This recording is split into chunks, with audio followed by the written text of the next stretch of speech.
Greetings and salutations. Welcome to H. Potter. We are thrilled to present today's story. What if Fawkes and Kreacher found Harry at age 3 and raised him as the bridge between light and dark magic? If these stories bring joy to your day, please consider liking and subscribing.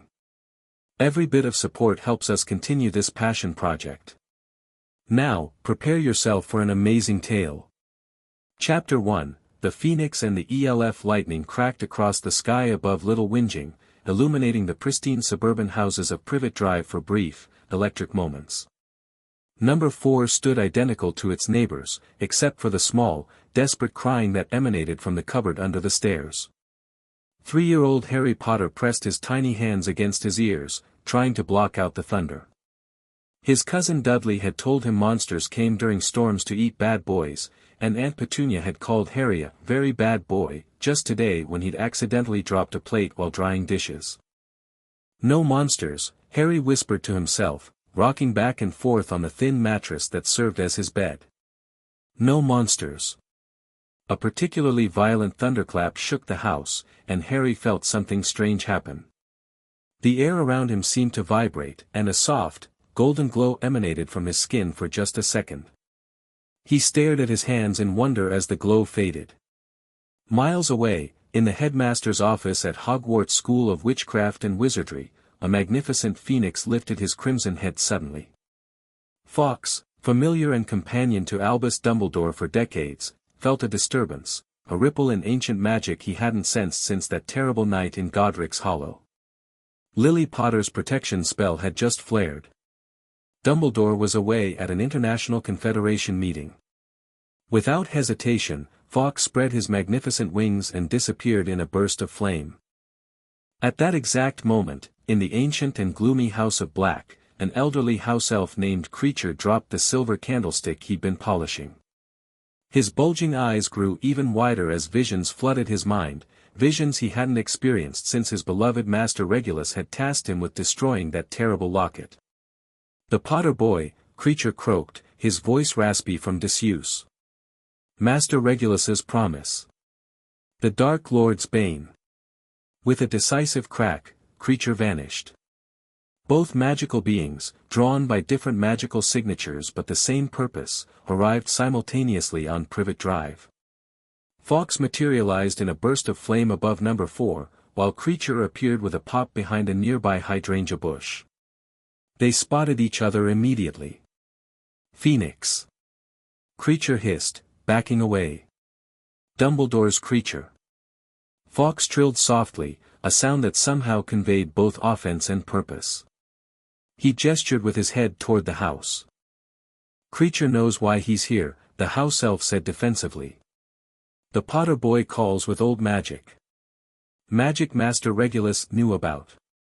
Another flash of lightning illuminated the street, and both magical beings felt another pulse of raw power from inside the house.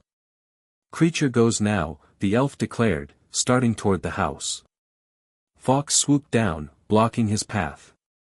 The phoenix trilled again, more insistently. "Work together." Kreacher's face contorted in disgust. "With Dumbledore's pet." Fawkes puffed up indignantly and let out a soft burst of flame from his beak. "Fine. Phoenix and Kreacher both go. But Phoenix doesn't take boy back to Dumbledore." Fawkes dipped his head once in agreement. Another crash of thunder, another pulse of magic from inside the house, decided things. The unlikely pair approached Number 4. Inside his cupboard, Harry had stopped crying. The strange warm feeling had come back, stronger this time, making him feel safe despite the storm. He'd never felt anything like it before. A soft click at the cupboard door made him jump. The door swung open slowly, revealing 2 sets of eyes peering in at him, one pair enormous, tennis ball green, the other bright and golden. "Hello," Harry whispered, shrinking back against the wall. "Young Potter," croaked the strange creature with the huge eyes and bat-like ears. "Kreacher has come." Magic called Kreacher. The beautiful red bird beside the strange creature made a soft musical sound that somehow made Harry feel braver. "Are you monsters?" Harry asked, clutching his thin blanket. The bat-eared Kreacher, looked deeply offended. Kreacher is a house elf. Finest house elf of the most noble house of Black. And this, he gestured dismissively, is a phoenix. The phoenix, Fawkes, moved into the cupboard and gently nudged Harry's cheek with his feathered head. Warmth spread through Harry's body at the contact, and something inside him seemed to recognize the creature. "Why are you here?" Harry asked. "To take young Potter away," Kreacher said. "Bad magic bringing bad wizards. Not safe here." Harry's eyes widened. "Wizards? Like in stories?" Kreacher snorted. "Young Potter is wizard. Great wizard family. These muggles," he spat the word, "not Potter's real family." "I'm a wizard," Harry whispered in awe. Fawkes trilled again, more urgently, and nudged Harry toward the door. "No time." Kreacher agreed. "Phoenix right. Dumbledore's trackers will come soon. Young Potter must decide now. Stay with nasty muggles or go with Kreacher and Phoenix." For a 3-year-old, it wasn't much of a choice. Harry had never known kindness from the Dursleys. These strange creatures were the first beings to ever speak to him gently, to offer him anything other than grudging tolerance at best, outright cruelty at worst. "I want to go," Harry said firmly, standing up in his cupboard. Kreacher nodded once, sharply. Young Potter holds Kreacher's hand. Phoenix leads way. The moment Harry's small hand touched Kreacher's gnarled one, a spark of golden-green magic crackled between them. Kreacher's eyes widened even further. "Old magic," he whispered. "Very old magic." Fawkes led them from the cupboard through the silent house. The Dursleys slept soundly upstairs, unaware of the momentous events unfolding below. At the front door, Fawkes burst into flame, disappearing momentarily before reappearing outside. "Phoenix can travel through flame," Kreacher explained, unlocking the door with a snap of his fingers. "Kreacher uses elf magic for traveling. We'll take young Potter that way." Outside in the storm, Fawkes circled above them, his feathers somehow gleaming despite the darkness, seemingly untouched by the rain. "Where are we going?" Harry asked, rain quickly soaking through his oversized pajamas. "Safe place," Kreacher said. "Old Black family house. Hidden by many spells. Dumbledore cannot find." Fawkes swooped down, landing on Harry's shoulder. The phoenix felt surprisingly light, and his presence banished the chill of the rain. "Ready, young Potter?" Kreacher asked.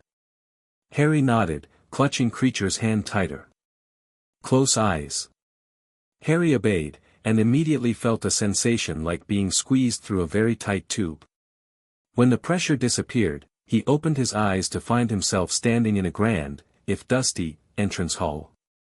"Welcome to Blackwood Cottage," Kreacher announced with unmistakable pride. "Not main Black house. Secret house. Only true Blacks know it." Fawkes flew from Harry's shoulder and began circling the room, his light illuminating cobweb-covered chandeliers and ancient portraits whose occupants began stirring at the unexpected visitors. "Why's it called a cottage?" Harry asked, staring around at the decidedly un-cottage-like proportions of the place. "It's huge." Kreacher made a sound that might have been a chuckle. "Wizard naming. Small compared to Black Manor." A portrait near the grand staircase suddenly called out, "Kreacher. What is the meaning of this intrusion? And who is that child?" Kreacher hurried over to the portrait, bowing deeply. "Mistress Cassiopeia. Kreacher brings Harry Potter, mistress." Magic called Kreacher to him. "Potter?" The severe-looking woman in the portrait leaned forward, examining Harry closely. "Doria's grandson. The one who vanquished the Dark Lord." Harry looked confused. "Dark Lord? I didn't vanquish anyone. I'm just Harry." The portrait and Kreacher exchanged significant looks. Fawkes flew down, landing beside Harry protectively. "And Dumbledore's phoenix?" Cassiopeia asked sharply. Explain yourself, Kreacher. Phoenix came for boy too. Phoenix agreed boy not go back to Dumbledore. The woman in the portrait studied Fawkes intently. Interesting. Very interesting. She turned her gaze back to Harry. Child, you are soaking wet and likely exhausted. Kreacher will show you to a bedroom and find you suitable clothes. We shall speak more in the morning. Thank you, ma'am, Harry said politely, earning an approving nod from the portrait. Good manners, at least. Come, child. Welcome to the House of Black. Kreacher led Harry up the grand staircase, Fawkes flying ahead. The house was enormous and filled with strange, sometimes frightening objects, but Harry felt no fear. For the first time in his memory, he felt something like belonging. The bedroom Kreacher showed him to was bigger than the Dursleys' entire downstairs. A four-poster bed with emerald hangings dominated the space. This was young Master Regulus's room when family visited, Kreacher said, his voice softening. Good Master, Regulus. Who was Regulus? Harry asked, staring around in awe. Kreacher's true master. Brave wizard. Fought against Dark Lord in secret. The house elf's eyes grew misty. Master Regulus gave Kreacher important task before he died. Task about Harry Potter. About me? But I never met him. No. But Master Regulus knew prophecy. Knew Potter baby important. Kreacher straightened up. Rest now.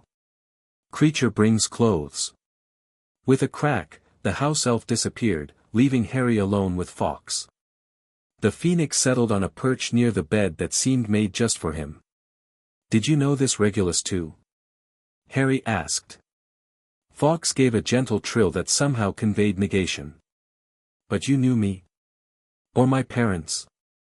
The phoenix's song changed, becoming sadder but still beautiful.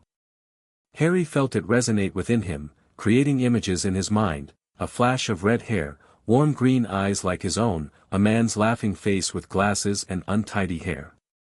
You knew them, Harry whispered, tears filling his eyes.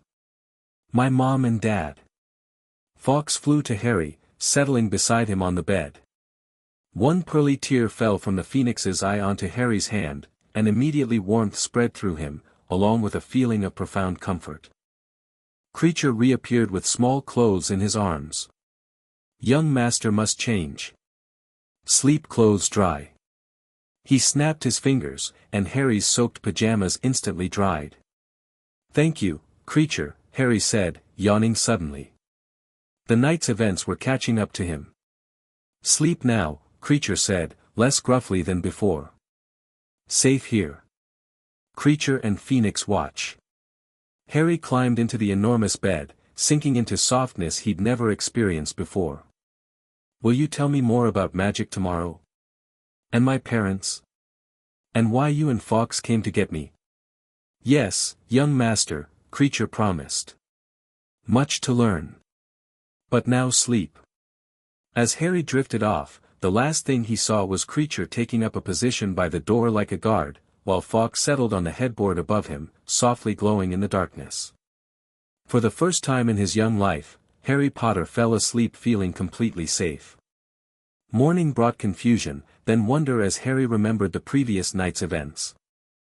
Sunlight streamed through tall windows, illuminating a room far more grand than anything he'd ever seen. Young master awake. Kreacher appeared with a crack beside the bed, startling Harry. The house elf carried a tray laden with food, more food than the Dursleys would ever have given Harry in a week.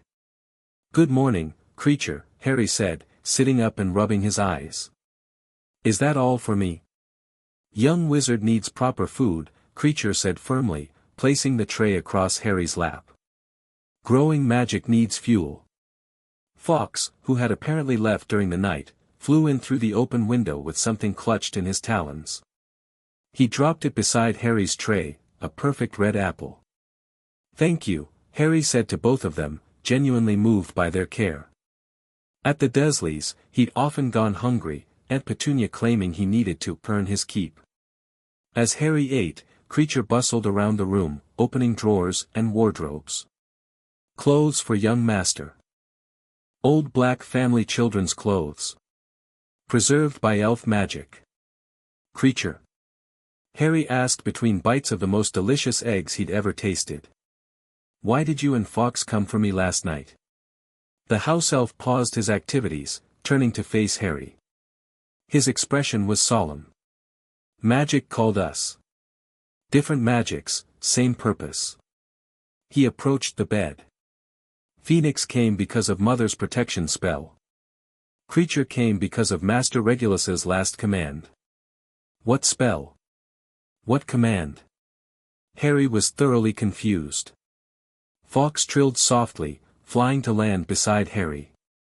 The phoenix touched his beak gently to Harry's lightning bolt scar, and immediately, Harry saw flashes of memory, a woman with red hair standing before a crib, a high cold laugh, a flash of green light, and then burning golden light erupting from the woman to envelop a baby. My mother, Harry whispered, tears filling his eyes. She protected me. Great witch sacrifice, Kreacher nodded. Powerful old magic. Blood protection. But weakening at Muggle's house. Last night, magic flared. Called Phoenix. And why did it call you, Kreacher? The house elf's expression grew more complex, pride mingled with sadness. Master Regulus fought Dark Lord in secret. Discovered Dark Lord's magic object. Very bad dark magic. Kreacher shuddered. Master Regulus died to get object. Told Kreacher to destroy it, and protect one who could defeat Dark Lord for good. Me? Harry asked incredulously. But I'm just a little kid. Now, yes, Kreacher agreed. But great power grows in young Potter. Power Dark Lord knows not. Fawkes made a musical sound of agreement, spreading his wings briefly. Phoenix feels it too, Kreacher said. Young Potter has rare gift. Can unite magics others keep separate. Harry looked between his two unlikely guardians. What does that mean? Wizards divide magic, Kreacher explained, warming to his subject. Say some magic light, some magic dark. Foolish. Magic is magic. Intent matters more than spell. Fawkes trilled again, and somehow Harry understood the phoenix was agreeing, adding something about balance being key. So I can do both kinds of magic? Harry asked. Young Potter can do all magic, Kreacher corrected. Bridge between magical traditions. Very rare gift. Harry considered this as he finished his breakfast. It seemed a lot of responsibility for a 3-year-old. Will you teach me? He finally asked. Kreacher looked surprised, then pleased. Yes. Kreacher knows old black family magic. Phoenix knows other magics. Together, we teach young Potter. When do we start? Harry asked eagerly. Today, Kreacher said firmly. First, clothes. Then meet house. Then begin lessons. After breakfast, dressed in what Kreacher called proper wizard child clothes, which looked old-fashioned but fit perfectly thanks to Kreacher's magic, Harry was given a tour of Blackwood Cottage. Despite its name, the house was enormous, 5 floors of rooms filled with magical objects, portraits of black family ancestors, and entire libraries of books.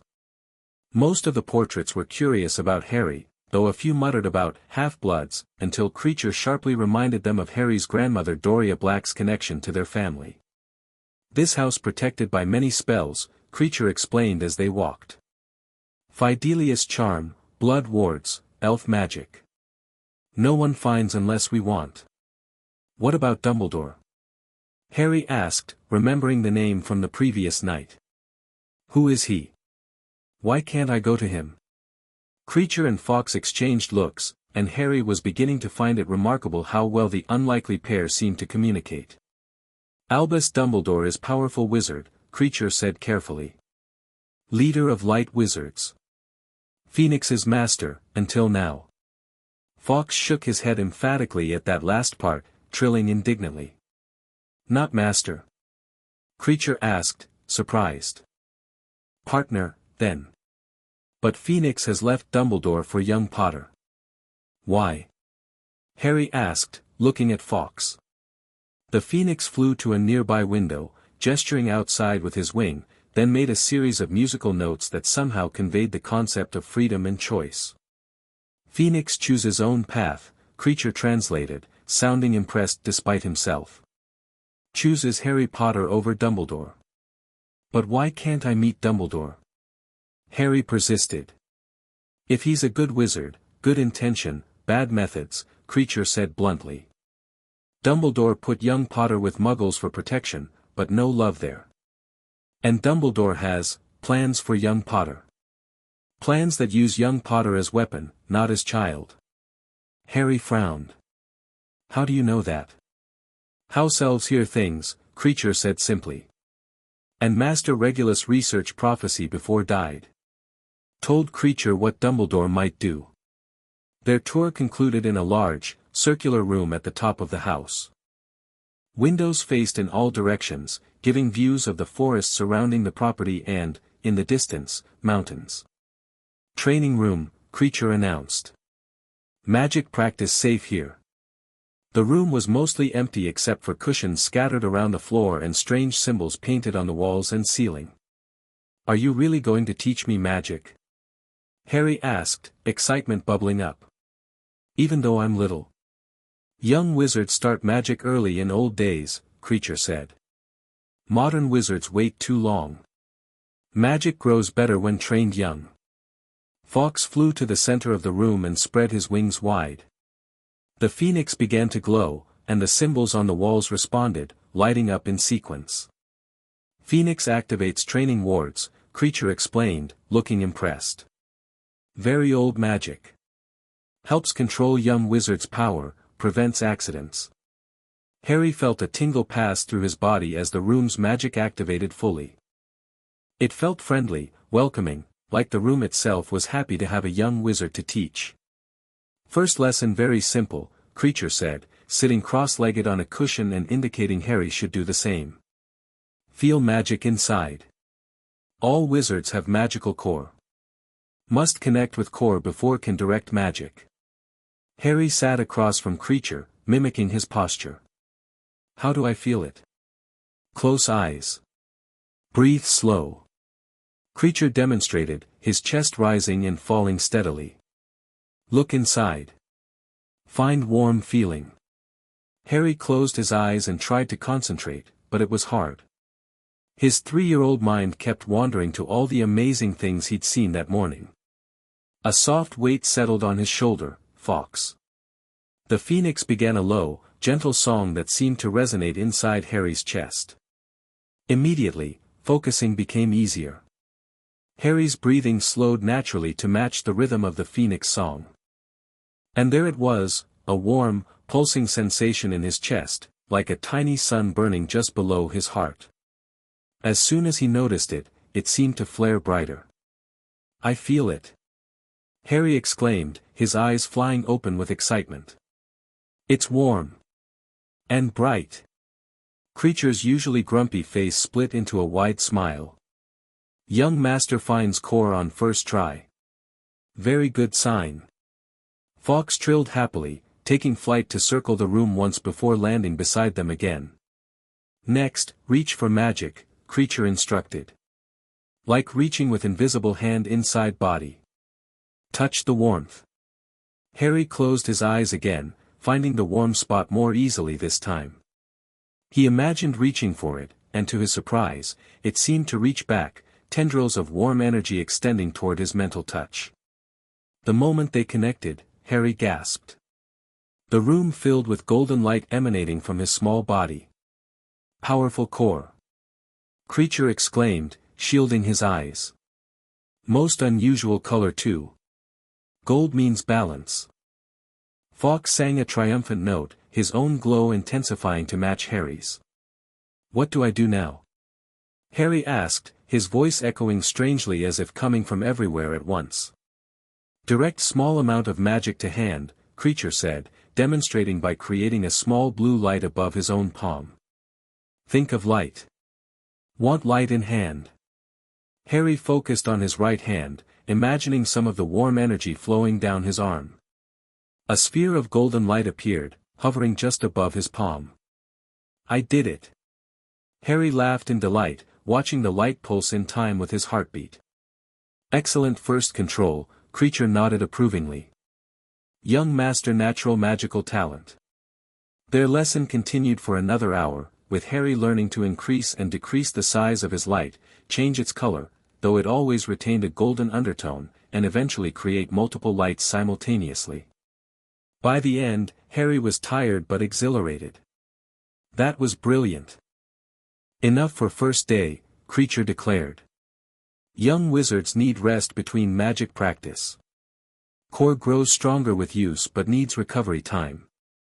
Harry reluctantly let his lights fade away. Can we do more tomorrow? Every day, Kreacher promised. Different lessons. Magic theory, practical spells, history, potions. Full education.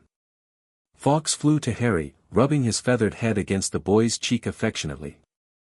Through their growing connection, Harry understood the Phoenix would also teach him, about healing magic, light manipulation, and most importantly, about love-based magic like his mother had used to protect him. Thank you both, Harry said sincerely. For rescuing me and for teaching me. Their peaceful moment was interrupted by a loud alarm sound emanating from somewhere in the house. Kreacher immediately tensed. Security ward activated, he growled. Someone searches too close. Fawkes flew to the window, peering out intently before returning with an urgent trill. Phoenix says wizards in purple robes, Kreacher translated, looking grim. Dumbledore's order.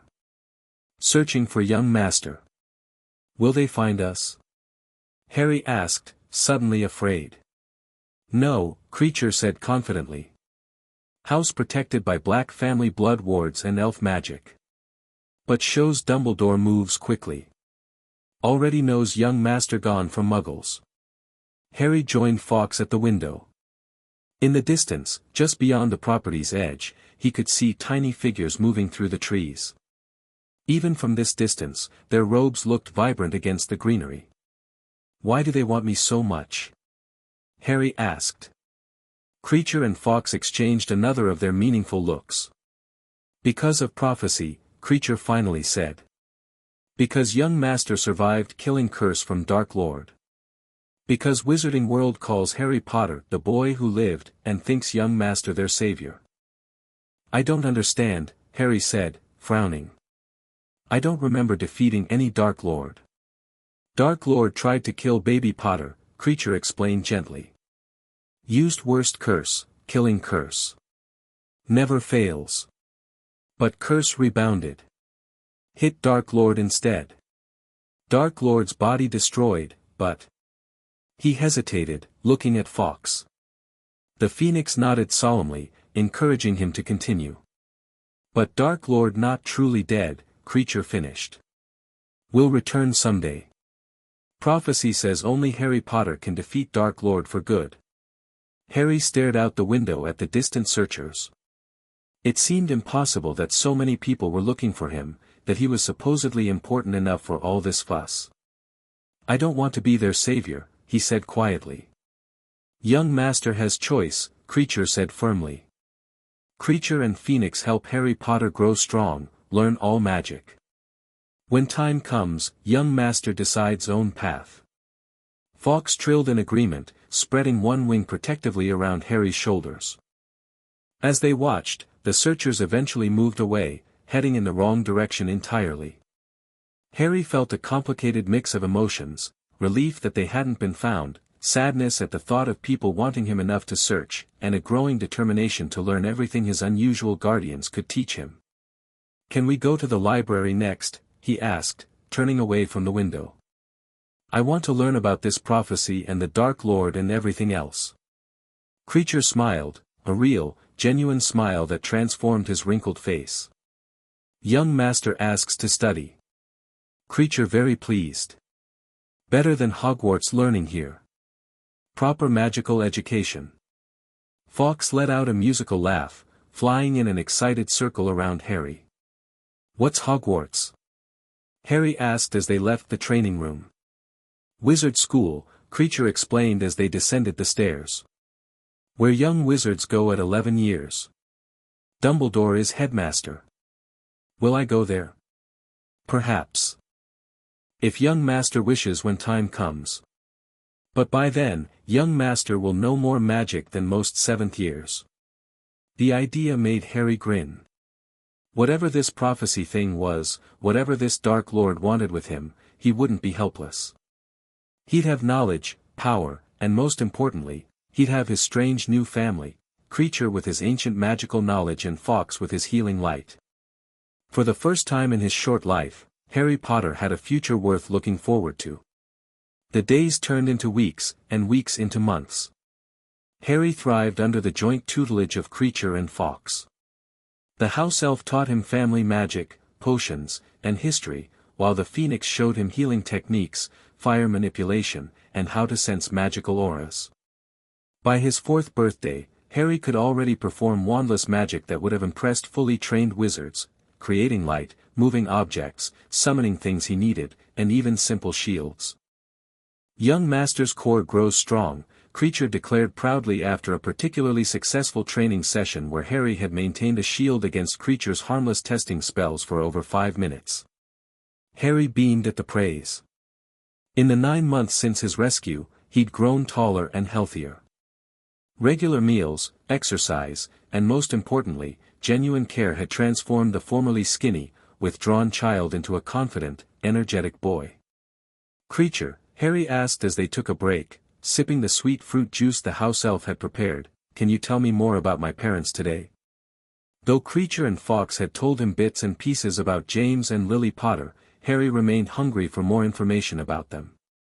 "What does young master wish to know?"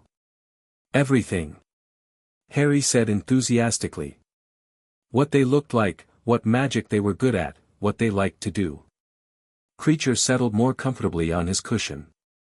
Kreacher never knew Potter's parents personally, he admitted. But black portraits have told Kreacher stories.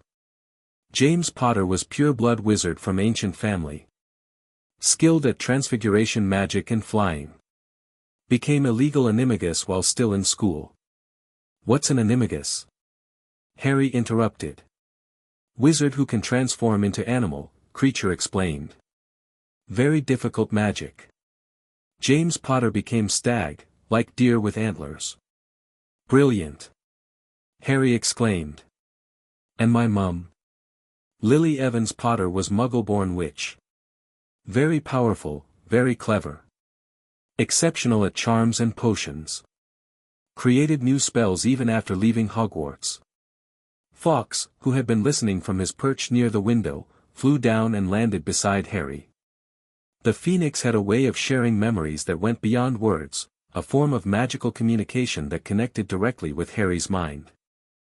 As Fawkes touched his wing to Harry's hand, images formed, a beautiful woman with dark red hair and green eyes like Harry's own, laughing as she performed complex spells, her wand moving in elegant patterns that created shimmering lights and transformations. She was beautiful, Harry whispered, tears in his eyes. And so good at magic.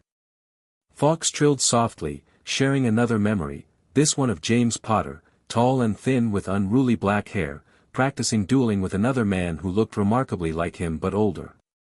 "Young master has father's hair and mother's eyes," Kreacher observed. "And magical talents from both. Did they love each other?" Harry asked. "It seemed important somehow." "Very much," Kreacher nodded. "Fought side by side against Dark Lord. Died protecting young master." Harry was quiet for a moment, absorbing this information. "And they'd be happy about you and Fawkes raising me?" "Not angry I'm not with my aunt and uncle." Kreacher looked horrified at the suggestion. Potter's parents would never want son with magic-hating muggles. James Potter especially would approve of son learning family magic young. Old wizarding tradition. Fawkes trilled emphatically, and Harry somehow understood the Phoenix was communicating that Lily Potter would approve of the balanced magical education Harry was receiving, especially the focus on protective and healing magic. "Thank you," Harry said sincerely. "For telling me about them. For everything."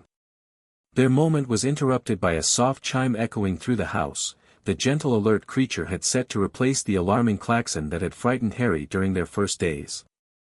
"Visitors approach outer wards," Kreacher announced, getting to his feet. "Not Order members this time. Different magical signature." Fawkes flew to the window, looking out before returning with an urgent trill. "Wizard and Goblin," Kreacher translated, looking surprised. "Together? Most unusual. Are they looking for me too?" Harry asked, automatically moving to the concealed panel Kreacher had shown him, an emergency escape route. "No," Kreacher said, head tilted as if listening to the wards. "Seem to be exploring. Might be accident they come so close." Fawkes made another musical comment. "Phoenix suggests watching visitors," Kreacher nodded. "Good practice for young masters aura sensing." They moved to a special room on the third floor that Kreacher called the warding chamber. Here, a large table displayed a magical model of the property and surrounding lands. Two glowing dots, one blue, one gold, were moving slowly along the edge of the outer wards. "Focus magic to eyes," Kreacher instructed Harry. "See beyond physical." Harry had been practicing this technique with Fawkes, channeling a small amount of his magical core to enhance his natural senses. He concentrated, directing energy to his eyes, and blinked as the world shifted slightly. Colors became more vibrant, and he could now see faint auras around both Kreacher and Fawkes. Looking at the map, he could now perceive more details about the visitors. The blue dot had a structured, orderly aura with geometric patterns. The goblin, Harry guessed. The golden dot was more chaotic, with swirling patterns and occasional flares of brightness. "The wizard is excited about something," Harry observed. "His magic keeps spiking." "Excellent observation," Kreacher praised. "Young master's perception skills improving." Fawkes trilled questioningly, gesturing toward the visitors with his wing. "No, we shouldn't invite them in," Harry answered, somehow understanding the Phoenix's query. "But maybe, could we listen to what they're saying? To practice?" Kreacher considered this. "Good learning opportunity. Kreacher can extend Ward's sensory function." The house elf placed his gnarled hands on the edge of the table and closed his eyes in concentration. The model shimmered, and suddenly sound emerged from the area around the two visitors. "Telling you, Rock Fong, the magical signature is extraordinary," a man's voice said enthusiastically. "Unlike anything I've catalogued before. A completely new classification of magical sight." "All I see is forest, Whistledown," replied a gravelly voice that must belong to the goblin. "And we've been walking for 3 hours. But can't you feel it?" the wizard insisted. "That vibration in the ambient magic? Classic signs of a hidden dwelling with extensive wards. I'd wager my research grant there's something historically significant here." "Your research grants barely cover expenses as it is," the goblin grumbled. "And Gringotts only authorized this expedition because you claimed it might relate to lost Black family assets." Harry's eyes widened at the mention of the Black family. He looked questioningly at Kreacher. "Goblins run Wizard Bank," Kreacher explained quietly. "Manage old family vaults and properties. But shouldn't know about this house. Protected by secret keeper spell." "Then how can they sense it at all?" Harry whispered. "Goblin magic different from wizard magic," Kreacher shrugged. "And this wizard seems to be ward specialist." Their attention returned to the conversation outside. "Perfectly good explanation for why the Black family financial records show expenditures for a property that doesn't appear on any map," Whistledown was saying. "This has all the hallmarks of a Fidelius charm combined with blood wards. Fascinating combination. If I could just analyze the magical structure." The wizard raised what must have been his wand, and immediately several alarm wards flashed red on the model. "Wizard attempts to probe wards." Kreacher hissed, his hands moving quickly over the table. Kreacher strengthens defenses. Fawkes let out a warning trill, wings spreading wide. Outside, the wizard yelped in surprise as his spell rebounded, causing his wand to emit a shower of sparks. Merlin's beard, he exclaimed. Did you see that? Active defenses. This is no abandoned site, someone's maintaining these wards. All the more reason to leave immediately, Rockfong said firmly. Black family protective enchantments were notoriously lethal to trespassers. But this is the discovery of a lifetime. A previously undocumented magical dwelling, possibly centuries old, with actively maintained wards. I'm leaving, whistle down, the goblin declared. With or without you. My contract doesn't cover fatal curiosity. Harry watched, fascinated, as the blue dot began moving away steadily. After a moment's hesitation, the golden dot followed. They're going, Harry reported, still using his magically enhanced vision. The goblin looks relieved, but the wizard keeps looking back. He really wants to know what's here. Curious wizard's dangerous, Kreacher muttered. Might report to Ministry or Gringotts. Might return with more wizards. Fawkes made a musical suggestion, gesturing with his wing toward the receding visitors, then to his own eyes. Follow them? Harry translated, looking at Kreacher. Is that what Fawkes means? Kreacher nodded slowly. Phoenix suggests watching where visitors go. Smart precaution. Can I go too? Harry asked eagerly. 9 months in the house, no matter how large and magical it was, had left him curious about the outside world. Too dangerous, Kreacher said immediately. Young master must stay protected. But I've been practicing disillusionments and notice-me-not charms, Harry argued. And Fawkes could flame me away if there's trouble. Kreacher looked torn, glancing between Harry's pleading face and Fawkes's encouraging nod. Limited excursion only, the house elf finally conceded. Stay with Phoenix. Stay invisible. No interaction with strangers. Harry could hardly contain his excitement. I promise. 20 minutes later, Harry stood at the edge of the property's main ward line with Fawkes perched on his shoulder. Kreacher had insisted on multiple protective enchantments, a disillusionment charm that made Harry nearly invisible, a notice-me-not charm to further prevent detection, and a special black family charm that would mask his magical signature. Young master remembers emergency return phrase. Kreacher fussed, adjusting Harry's enchanted cloak one last time. Sanctuary of the Blacks, Harry recited. And I tapped the pendant 3 times. Good. And if separated from Phoenix? Find safe hiding place and activate pendant immediately. Kreacher nodded, still looking worried. Phoenix will keep young master safe. Kreacher watches through wards. Fawkes trilled reassuringly, stretching his wings briefly before settling more securely on Harry's shoulder. We'll be careful, Kreacher, Harry promised. We'll just see where they go and come right back. With a final nod from Kreacher, Harry and Fawkes crossed the ward boundary. The forest beyond felt different immediately, wilder, less managed than the grounds within Blackwood Cottage's protection. Harry took a deep breath of the fresh air, feeling a thrill of adventure. Fawkes directed him with gentle nudges, seeming to know exactly which way the visitors had gone. They moved quietly through the forest, Harry practicing the silent walking Kreacher had taught him. After about 15 minutes, they heard voices ahead and slowed their approach. Through the trees, Harry could see the odd pair, a tall, thin wizard with wild grey hair and spectacles, gesticulating excitedly as he spoke to his companion, a stern-looking goblin several feet shorter, dressed in what appeared to be a banker's suit modified for goblin proportions. Just think of the implications, Rockfong. An unplottable black property that's still magically active despite the main lines near extinction. Who's maintaining those wards? Who's the secret keeper? Questions that will remain unanswered, the goblin replied firmly. And that will not appear in your report to Gringotts.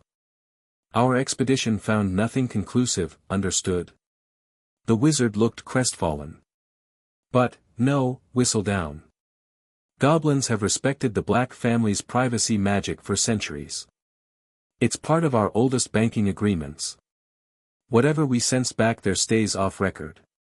This could be my chance at proper recognition from the Wardcrafters Guild.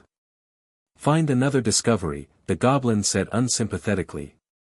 One that doesn't potentially violate our most sacred client confidentiality magics. Harry and Fawkes followed at a safe distance as the pair continued through the forest. Eventually, they emerged onto a narrow country road where a strange vehicle waited, something between a carriage and a horseless wagon. Our port key activates in 10 minutes, the goblin announced, checking a pocket watch. Enough time for you to accept the reality that this expedition is officially uneventful. The wizard sighed dramatically. Fine. But I'm noting in my personal journal that the magical signature was consistent with mid-18th century Black family casting styles, with unusual adaptive elements suggesting continued modification. Harry watched in fascination as they boarded the strange vehicle. So these people knew about the Black family, but some kind of agreement prevented them from officially investigating Blackwood Cottage. It seemed the house's protections were even more comprehensive than he'd realized. Fawkes nudged Harry gently, indicating they should return. With a last look at the odd pair, Harry turned and began making his way back toward home. They were halfway there when Fawkes suddenly stiffened on Harry's shoulder, letting out a low warning trill. Harry froze immediately. "What is it?" he whispered. The phoenix gestured with his wing toward their right. Harry turned his head slowly and saw what had alarmed Fawkes, a figure in purple robes moving through the trees about 50 yards away. "Order member," Harry breathed, recognizing the distinctive robes from Kreacher's descriptions. "Are they searching for me again?" Fawkes made a soft, uncertain sound. The figure was moving parallel to them, not directly toward them, suggesting they hadn't been detected. Still, Harry's heart pounded with anxiety. "Should we flame away?" he whispered to Fawkes. Before the phoenix could respond, a branch snapped loudly under Harry's foot. The figure's head turned sharply toward them. "Who's there?" called a woman's voice. "Disillusionment won't work against me. Hominum revelio." Harry felt a wave of magic wash over him, and knew his presence had been detected. Fawkes immediately took flight from his shoulder, circling once before diving back down in a burst of flame that engulfed them both. The sensation of phoenix travel was nothing like Kreacher's apparition. Instead of being squeezed through a tube, Harry felt warm, weightless, as if dissolving into light itself. When the feeling passed, he found himself back in the training room at Blackwood Cottage, a very anxious Kreacher rushing toward them. "Young master. What happened?" Wards alerted Kreacher to emergency travel. "Order member in the forest," Harry explained, his heart still racing. "She almost caught us. She used some spell that detected me even though I was disillusioned."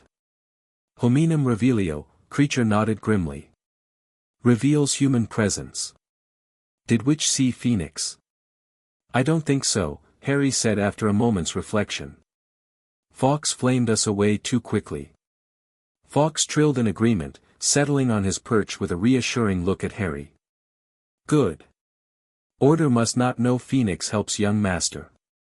Kreacher checked Harry over for any injuries or tracking spells.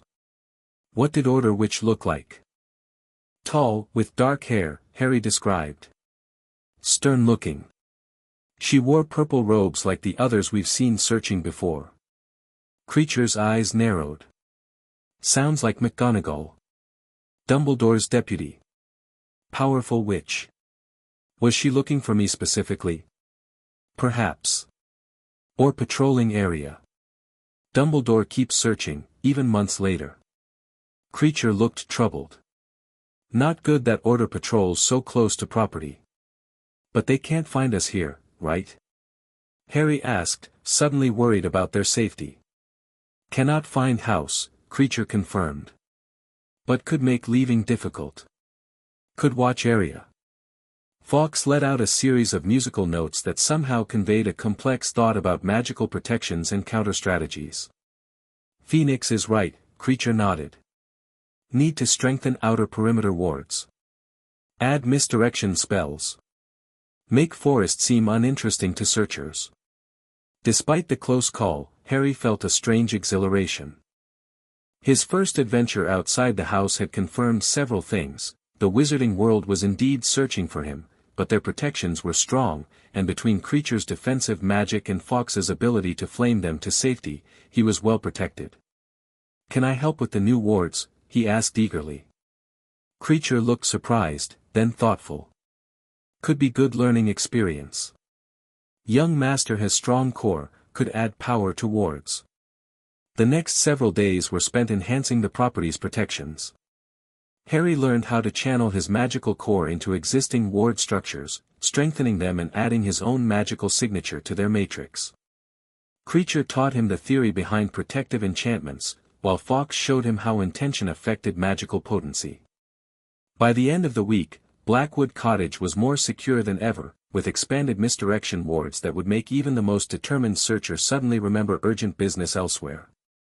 "Young master learns quickly," Kreacher declared proudly as they finished the final ward anchors. "Natural talent for protection magic." Harry beamed at the praise. "It feels good, making our home safer." "Our home," Kreacher repeated softly, looking strangely emotional. "Yes." In that moment, Harry realized something important had shifted. What had begun as a rescue, as guardianship, had become something more profound.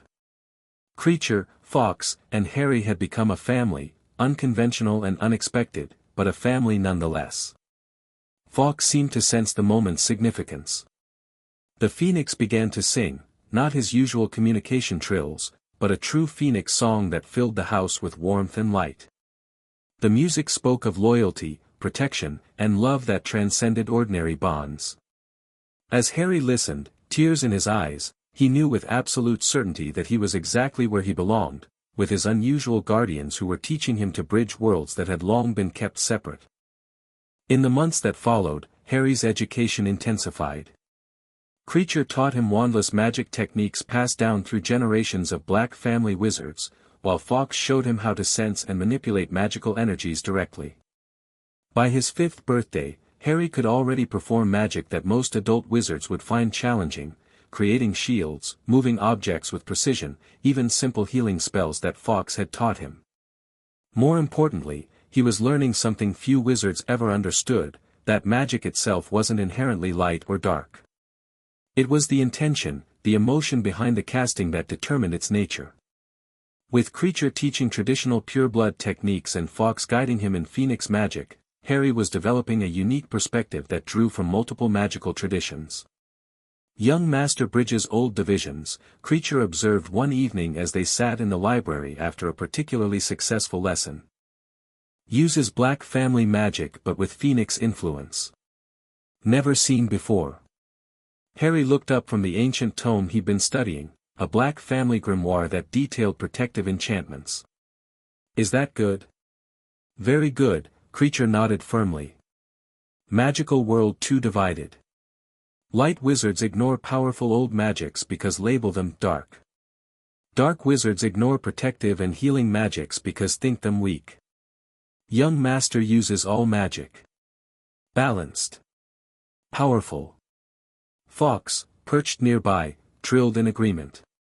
Through their strengthening bond, Harry understood the phoenix was expressing satisfaction with his progress, particularly in how Harry instinctively combined different magical approaches to create something new.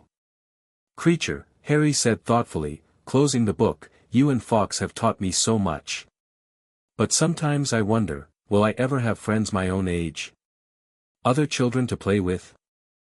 The house elf and phoenix exchanged one of their now familiar looks of silent communication. "Young master needs pure connections," Kreacher acknowledged. "Part of healthy development.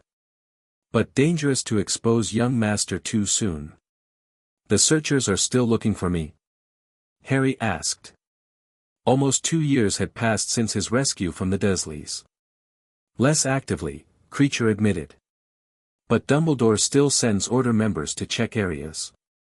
Ministry still has alert for Potter Child." Fawkes made a musical suggestion, gesturing with his wing toward the world beyond their windows. Controlled interaction. Kreacher translated, looking thoughtful. Perhaps possible. Magical disguise. Brief visit to Wizard Village. Harry sat up straighter, excitement building. Really? We could go to a wizarding place. With other magical children. With proper precautions, Kreacher said firmly. Appearance-changing potions. False names. Brief visit only. When can we go? Harry asked eagerly. Next week, Kreacher decided. Summer festival in Godric's Hollow. Many families attend. Good opportunity for young master to see wizard children. Godric's Hollow? Harry repeated. Isn't that where my parents lived? Yes, Kreacher said softly.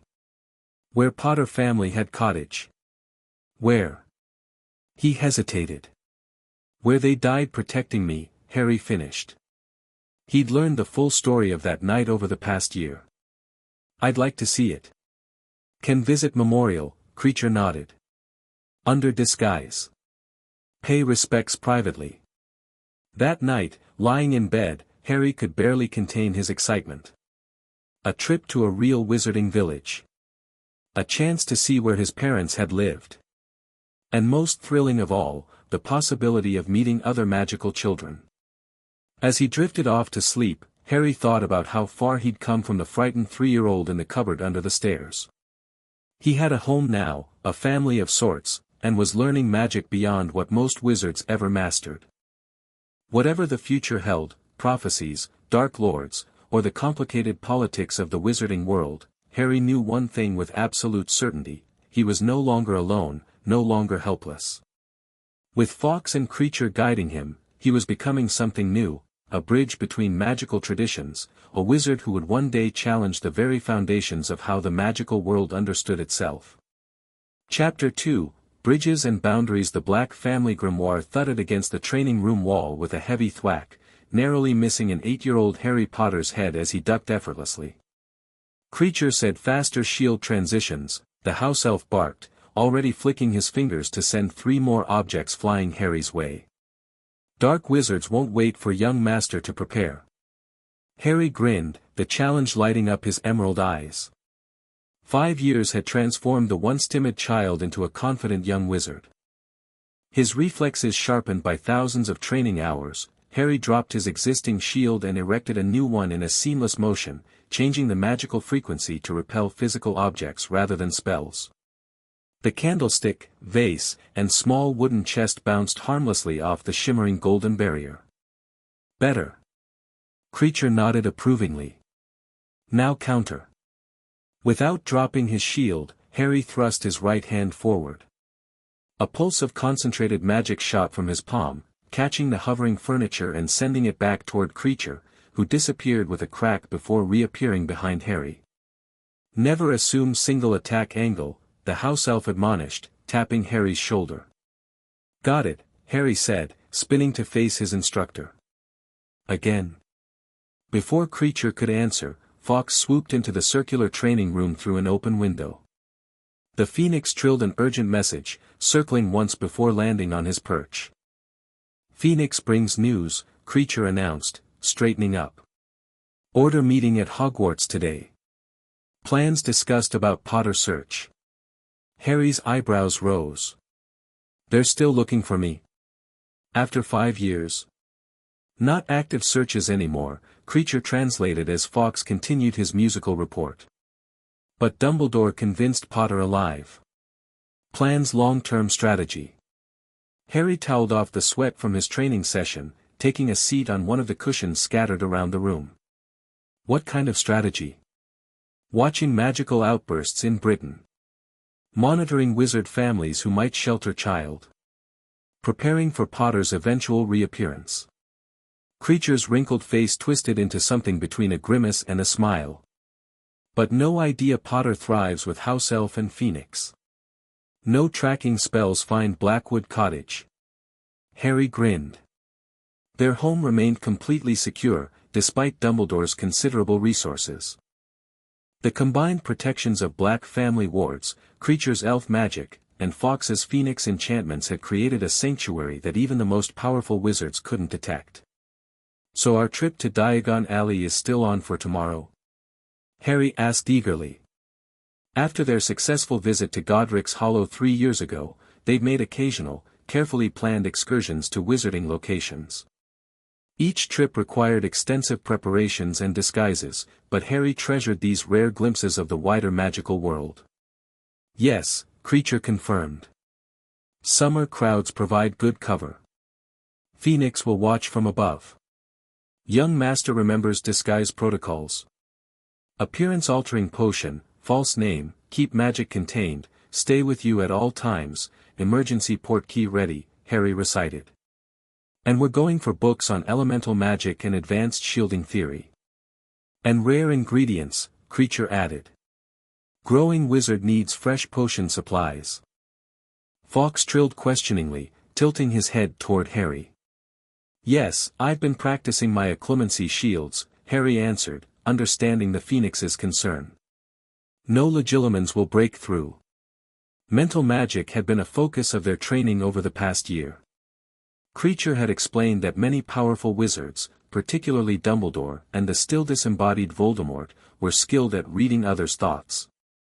Harry's natural mental barriers were strong, but they'd worked tirelessly to reinforce them. "Show," Kreacher demanded, stepping forward. "Kreacher tests." Harry nodded, closing his eyes briefly to center himself. When he opened them, his expression had changed subtly, still Harry, but with a carefully constructed surface personality layered over his true self. Kreacher placed a gnarled hand on Harry's forehead and pushed, not physically, but magically. Harry felt the familiar sensation of someone trying to sift through his thoughts. Instead of encountering Harry's real memories, however, Kreacher found only the carefully crafted false identity they'd created: Evan Black, distant relative of the Black family, homeschooled by a private tutor, interested in magical theory but otherwise unremarkable. After a minute of increasingly forceful probing, Kreacher stepped back with a satisfied nod. "Excellent shields. Young Master ready for public appearance. Any new information from Fawkes about the Horcruxes?" Harry asked, moving to a more serious topic. The discovery of Voldemort's Horcruxes had been a turning point in Harry's education. 3 years ago, during a deep exploration of the Black family library, Kreacher had finally revealed the full story of Regulus Black's defiance against Voldemort and the locket Horcrux he'd stolen.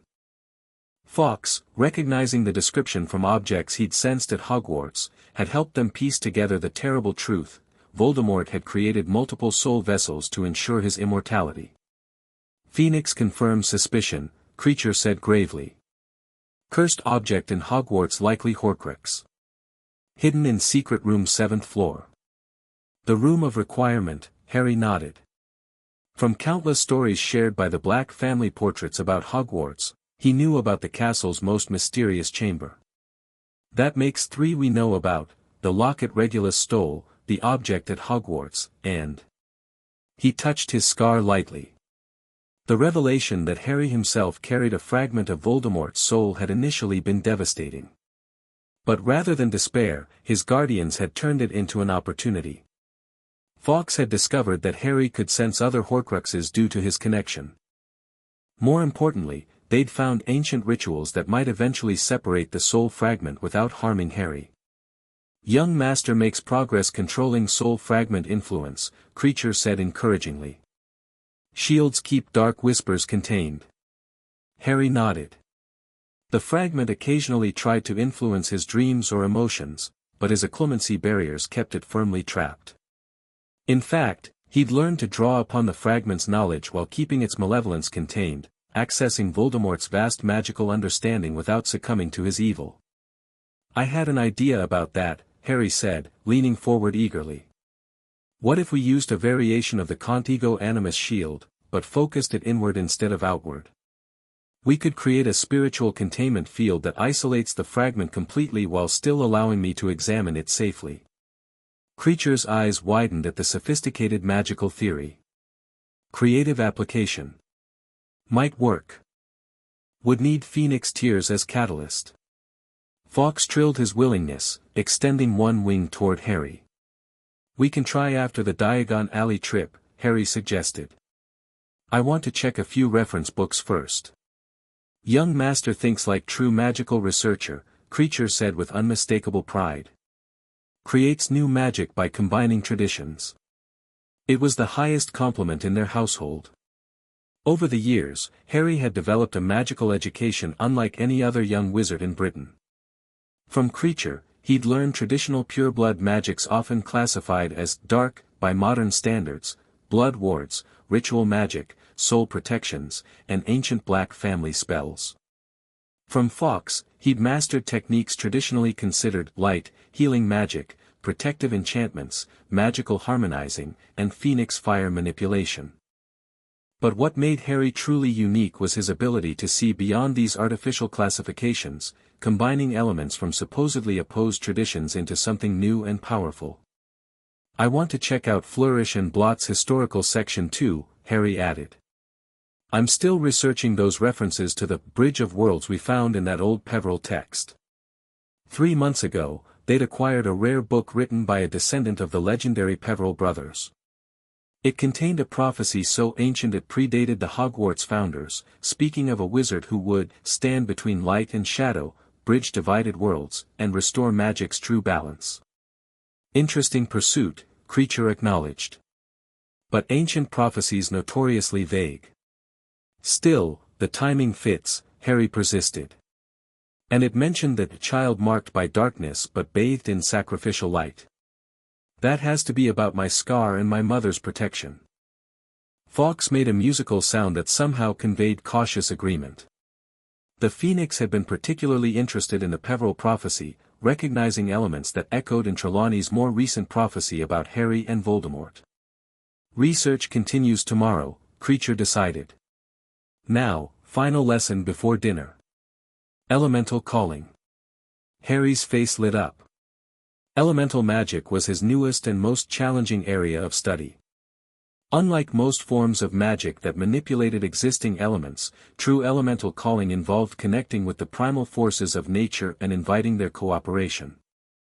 They moved to the center of the training room, where a large circle had been etched into the floor with ancient runes marking the cardinal directions. Harry took his position in the center, while Kreacher moved to observe from the edge. Fawkes flew to a perch directly above, ready to assist if needed. Begin with water, Kreacher instructed. Most responsive to young master's energy. Harry closed his eyes, centering himself as he'd been taught. He reached for his magical core, no longer a small sun as in his childhood, but now a swirling galaxy of golden light at his center. Drawing power gently, he extended his awareness beyond the physical room, seeking the elemental plane of water. At 8 years old, Harry could perceive magical energies in ways few adult wizards ever achieved. He saw not just with eyes but with his magical sense, detecting the flowing currents of elemental water that permeated reality just beyond ordinary perception. I see it, he murmured, eyes still closed. Like a vast ocean pressing against our world. Extend invitation, Kreacher reminded him. Not command. Elementals respond to respect. Harry crafted his magic into a formal invitation, shaping his intent with precision. Unlike standard spells that forced magic into predetermined forms, elemental work required diplomacy. For a moment, nothing happened. Then, a shimmering appeared at the western edge of the circle. It condensed, forming a small whirlpool of water hovering 3 feet above the floor.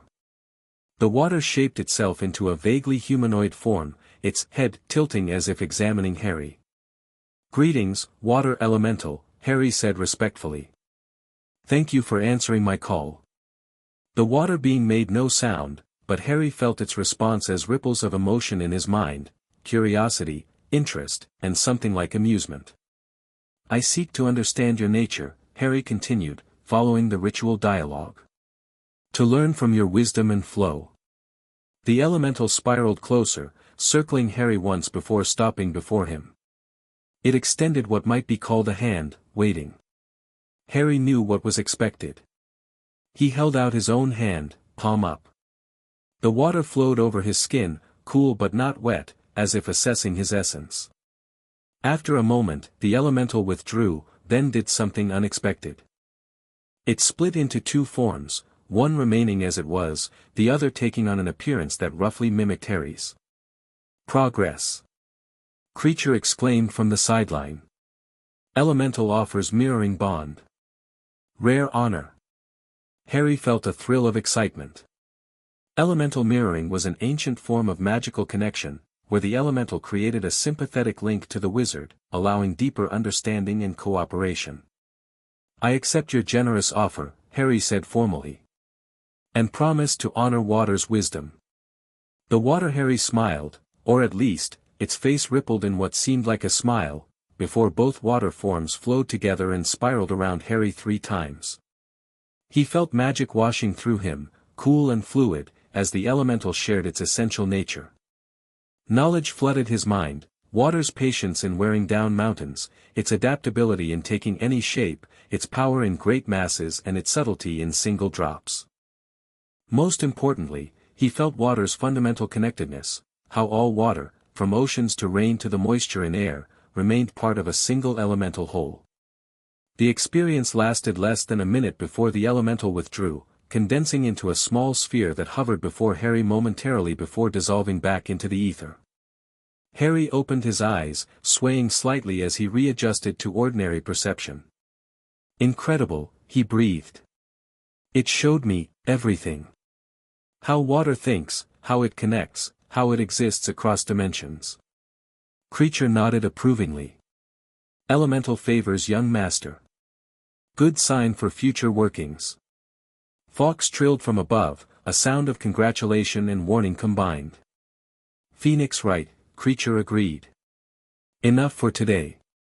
Elemental communion requires recovery time." Harry nodded, feeling the mental fatigue settling in. Elemental magic was exhilarating but demanded intense concentration and energy.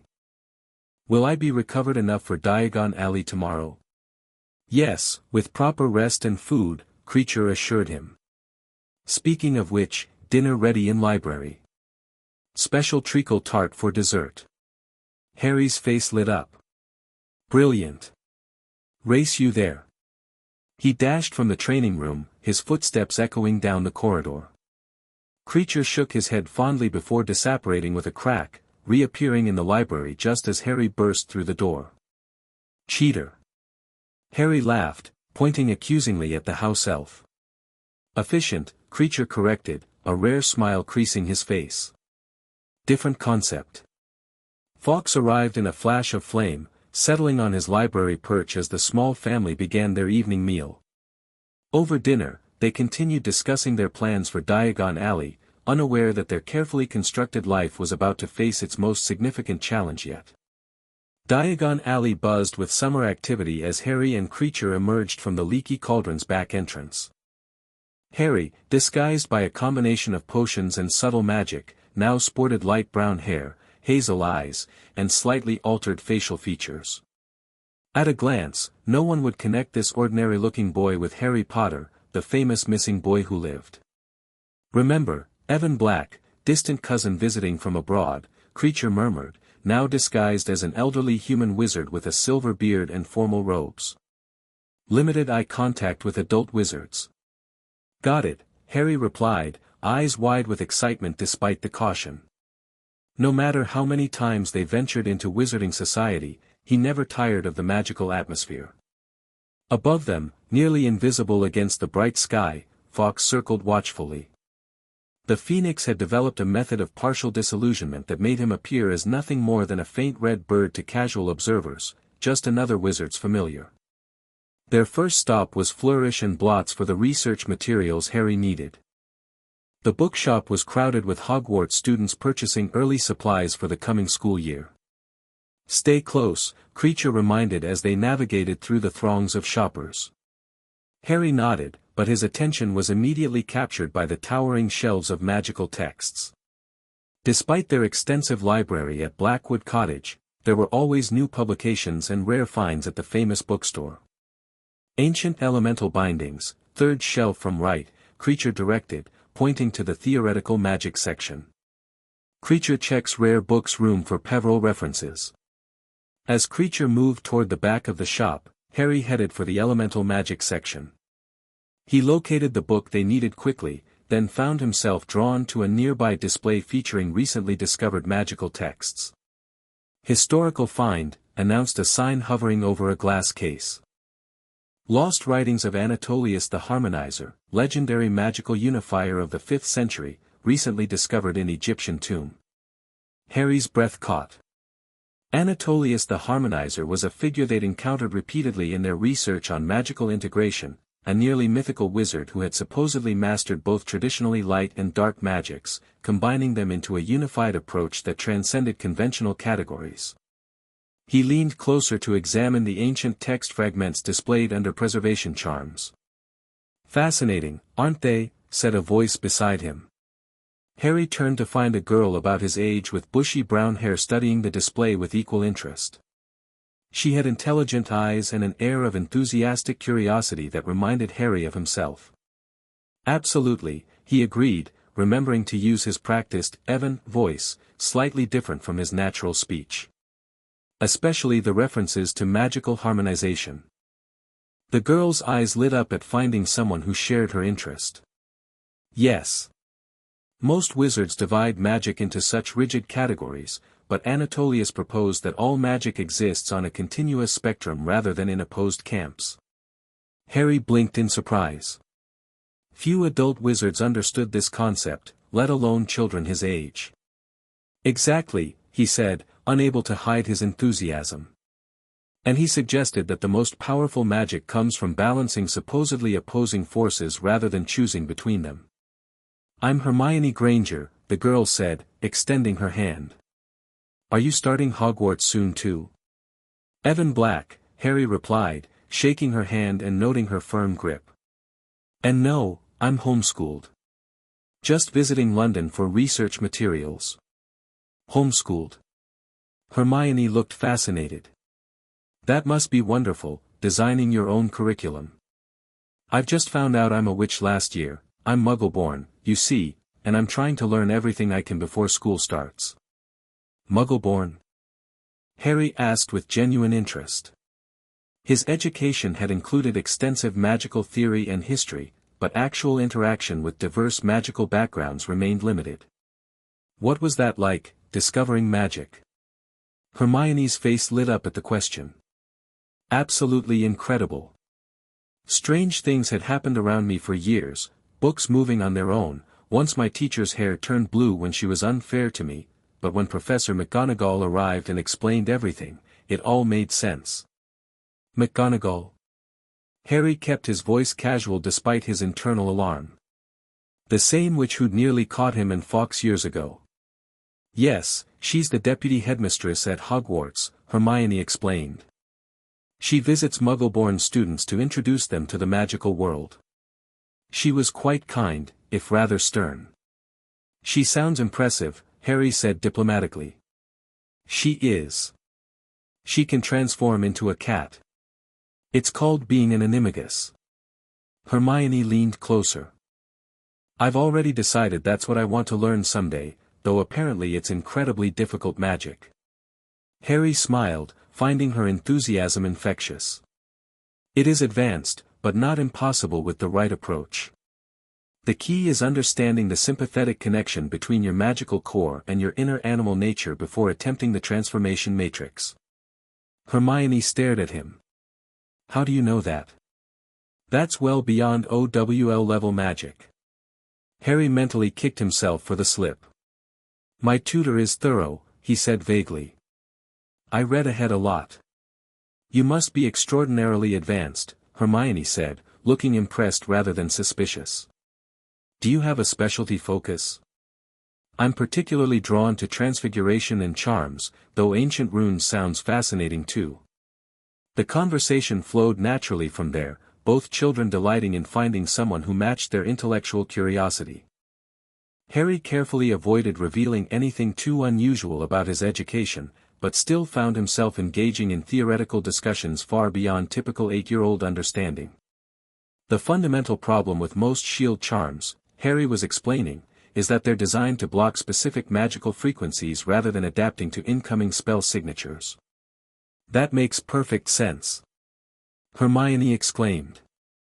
It's like trying to block light with filters for specific wavelengths instead of using something that adjusts to any color. Exactly. And if you layer your shields with frequency shifting, young master, Kreacher's voice interrupted, his disguised form appearing beside them. Time grows short. Oh, this is my guardian, Arcturus, Harry introduced quickly. Sir, this is Hermione Granger. She's starting Hogwarts next year. Kreacher gave a formal nod, studying Hermione with well-concealed curiosity. A pleasure, Miss Granger. I trust Evan hasn't been boring you with his theoretical obsessions. Not at all. Hermione assured him. It's refreshing to meet someone who takes magical theory seriously. Most children I've met since entering the wizarding world seem more interested in racing brooms or famous wizards' cards. Kreacher's disguised face showed a flicker of approval. Indeed. However, we must continue our errands, Evan. Of course, Harry agreed, turning back to Hermione. It was brilliant meeting you. You too, she said, looking genuinely disappointed that their conversation was ending. Will you be in London long? Perhaps we could meet again. My parents are at the Muggle bookshop across from the Leaky Cauldron, and we're staying in London for the week. Harry glanced at Kreacher, who gave an almost imperceptible nod. I'll be here tomorrow as well, Harry said, surprising himself with how much he wanted to continue their conversation. Same time. Perfect. Hermione beamed. I'll bring my notes on theoretical magic integration. I'd love your thoughts on Wendelin the Weird's controversial paper about intention-based spell classification. After exchanging goodbyes, Harry and Kreacher continued their shopping. As they moved through the alley, Harry noticed Kreacher watching him with an unreadable expression. What? He finally asked as they examined potion ingredients at the apothecary. Young master-made friend, the disguised house elf observed. First human friend same age. Harry hadn't thought of it quite that directly, but Kreacher was right. She's brilliant, he said. And she understands magical theory in a way I wouldn't expect from someone raised without magic. Muggle-born witch with exceptional mind, Kreacher mused. Interesting alliance possibility for future. Harry grinned at the house elf's strategic thinking. Just say you approve, Kreacher. Kreacher approves cautious friendship, the disguised elf conceded. Girl seems genuinely interested in knowledge, not fame or manipulation. But careful, cannot reveal true identity or home location. I know, Harry nodded. I'll be Evan Black, homeschooled wizard with advanced theoretical interests but otherwise normal life. Their shopping continued efficiently, potion ingredients from the apothecary, specialized magical tools from wiseacres, and a brief stop at Scribulus for enchanted parchment that would store information in multiple magical layers, visible only to those who knew the proper revealing spells. As they passed quality Quidditch supplies, Harry slowed, eyeing the new Nimbus 2000 in the window with undisguised longing. Kreacher, what if we, no, the elf-turned-wizard said firmly. Brooms traceable. Ministry monitors all flying magical objects. Too risky. Harry sighed but didn't argue. Their security protocols had kept him safe for 5 years, he wouldn't jeopardize that for a broomstick, no matter how magnificent.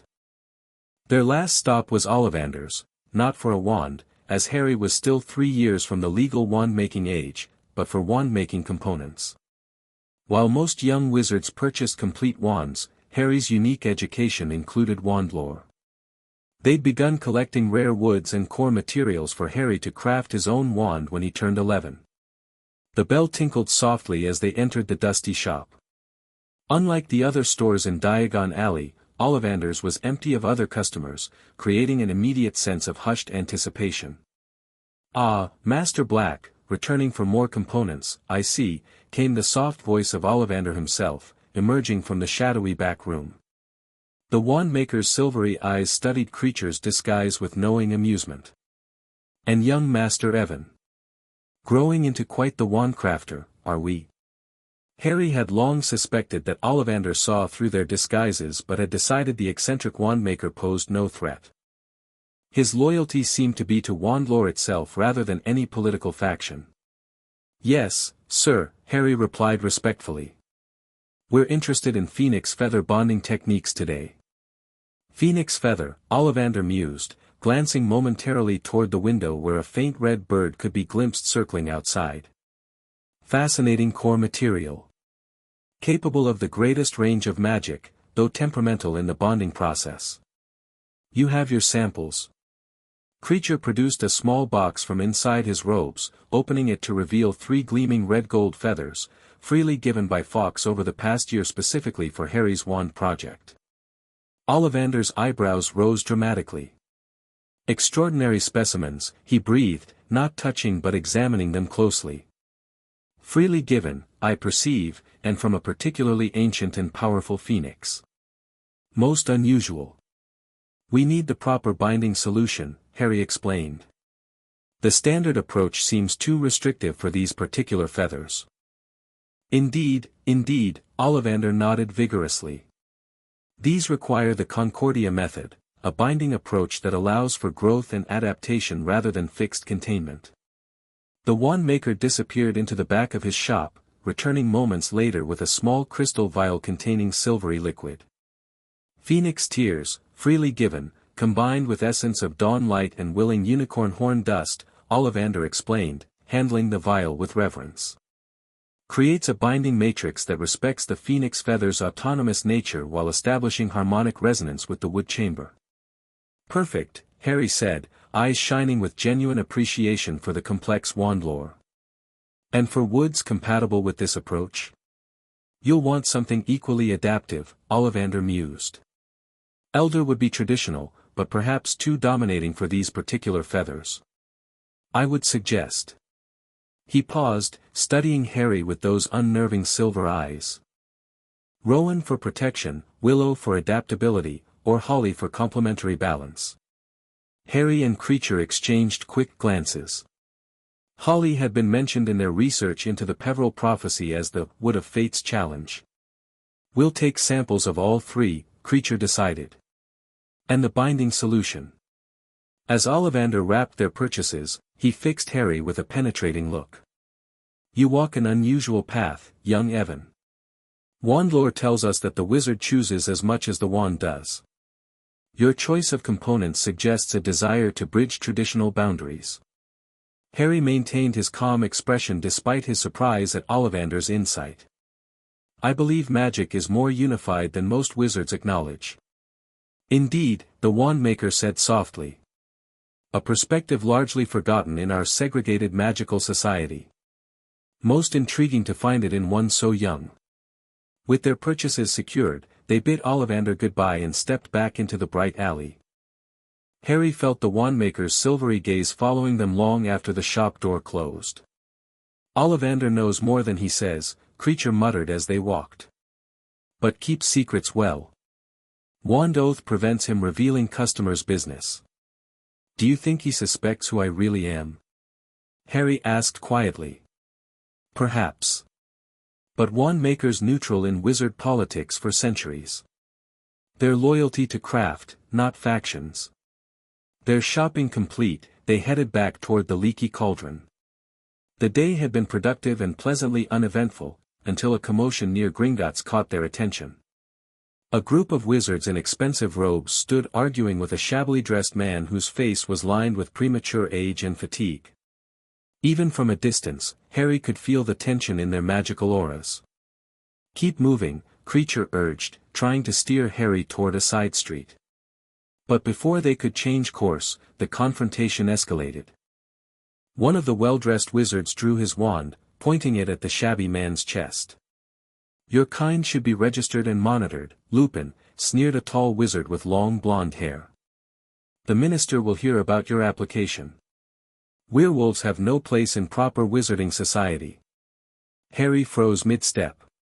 Werewolves were among the magical beings they'd studied extensively, particularly as examples of the wizarding world's prejudice against those who blended magical categories. And the name Lupin sounded vaguely familiar from stories about his parents. Is that Lucius Malfoy? Harry whispered to Kreacher, recognizing the blonde wizard from their political research.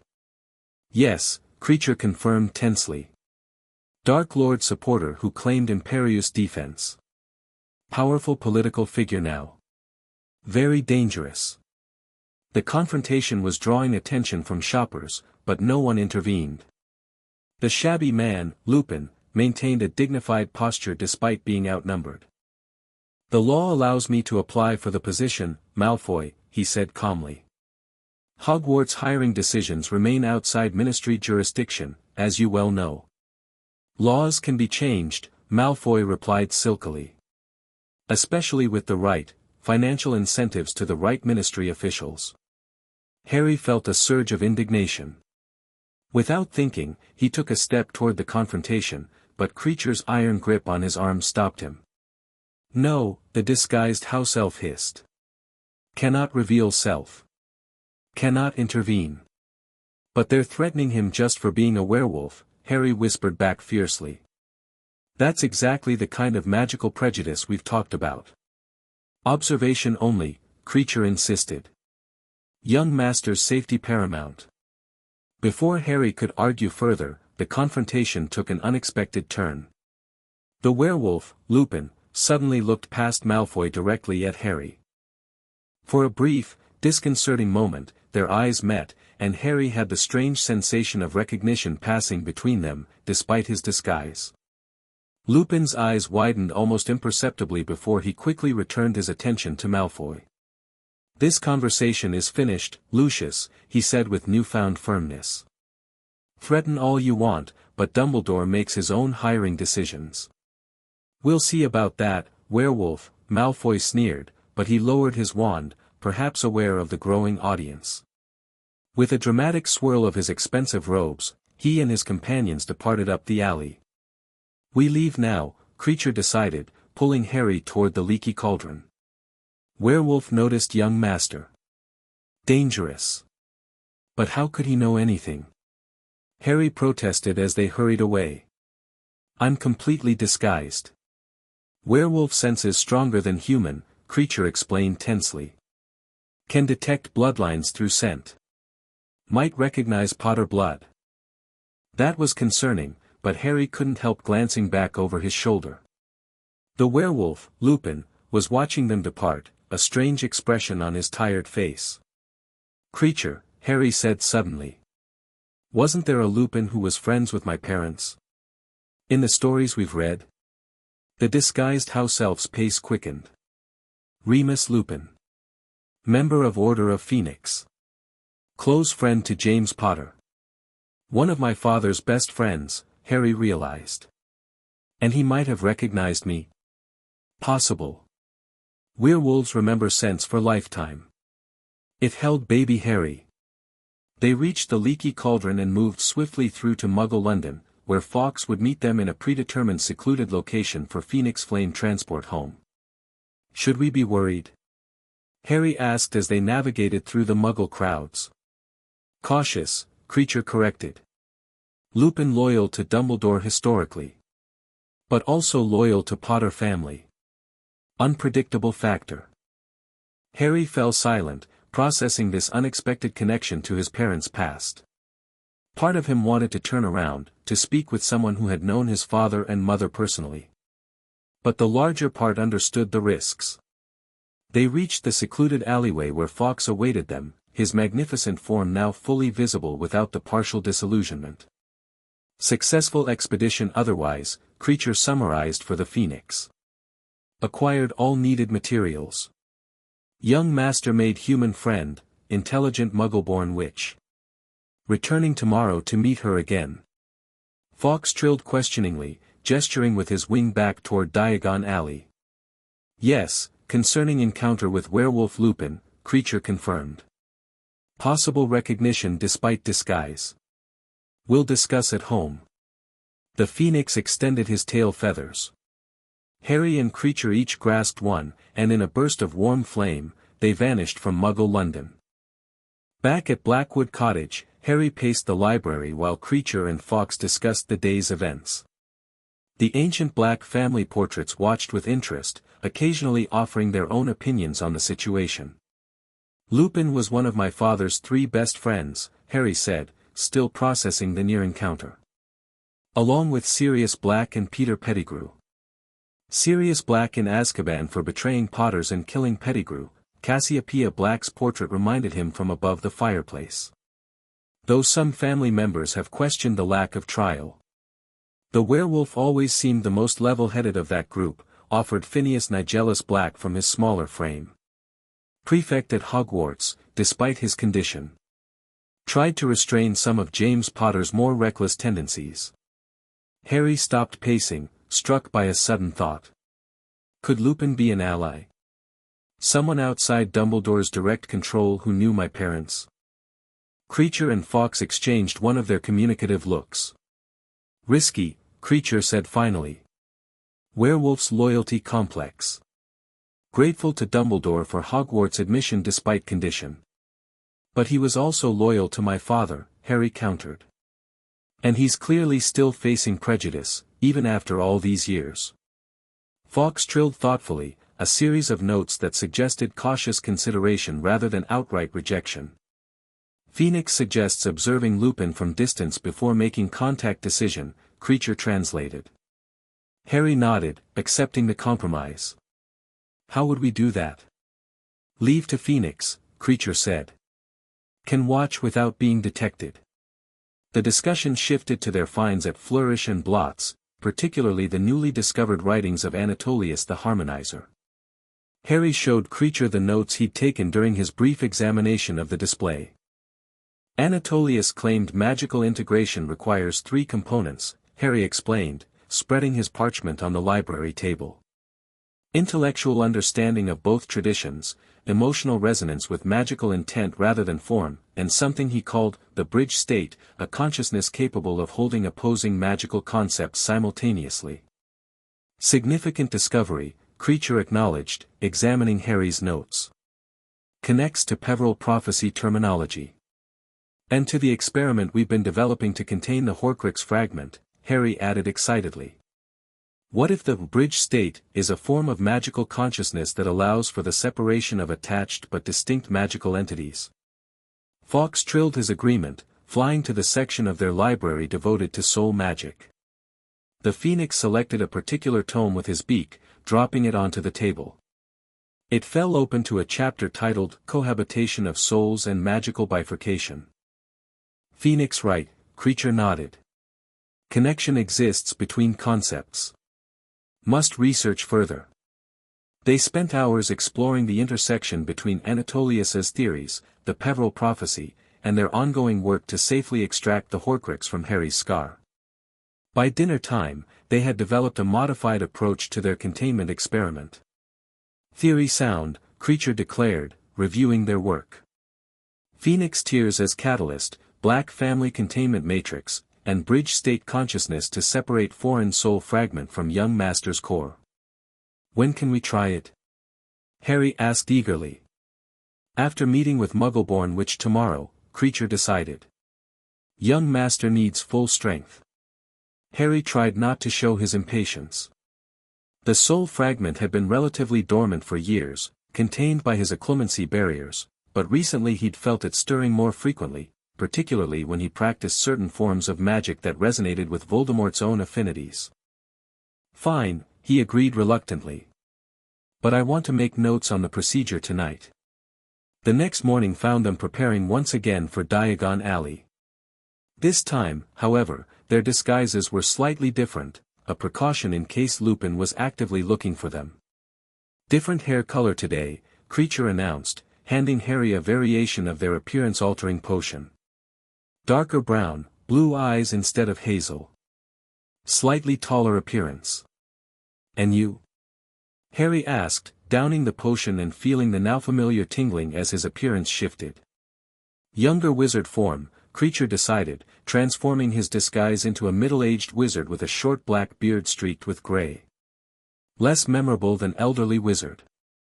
Fawkes would again provide aerial surveillance, though they'd agreed he would keep a special watch for Lupin's presence.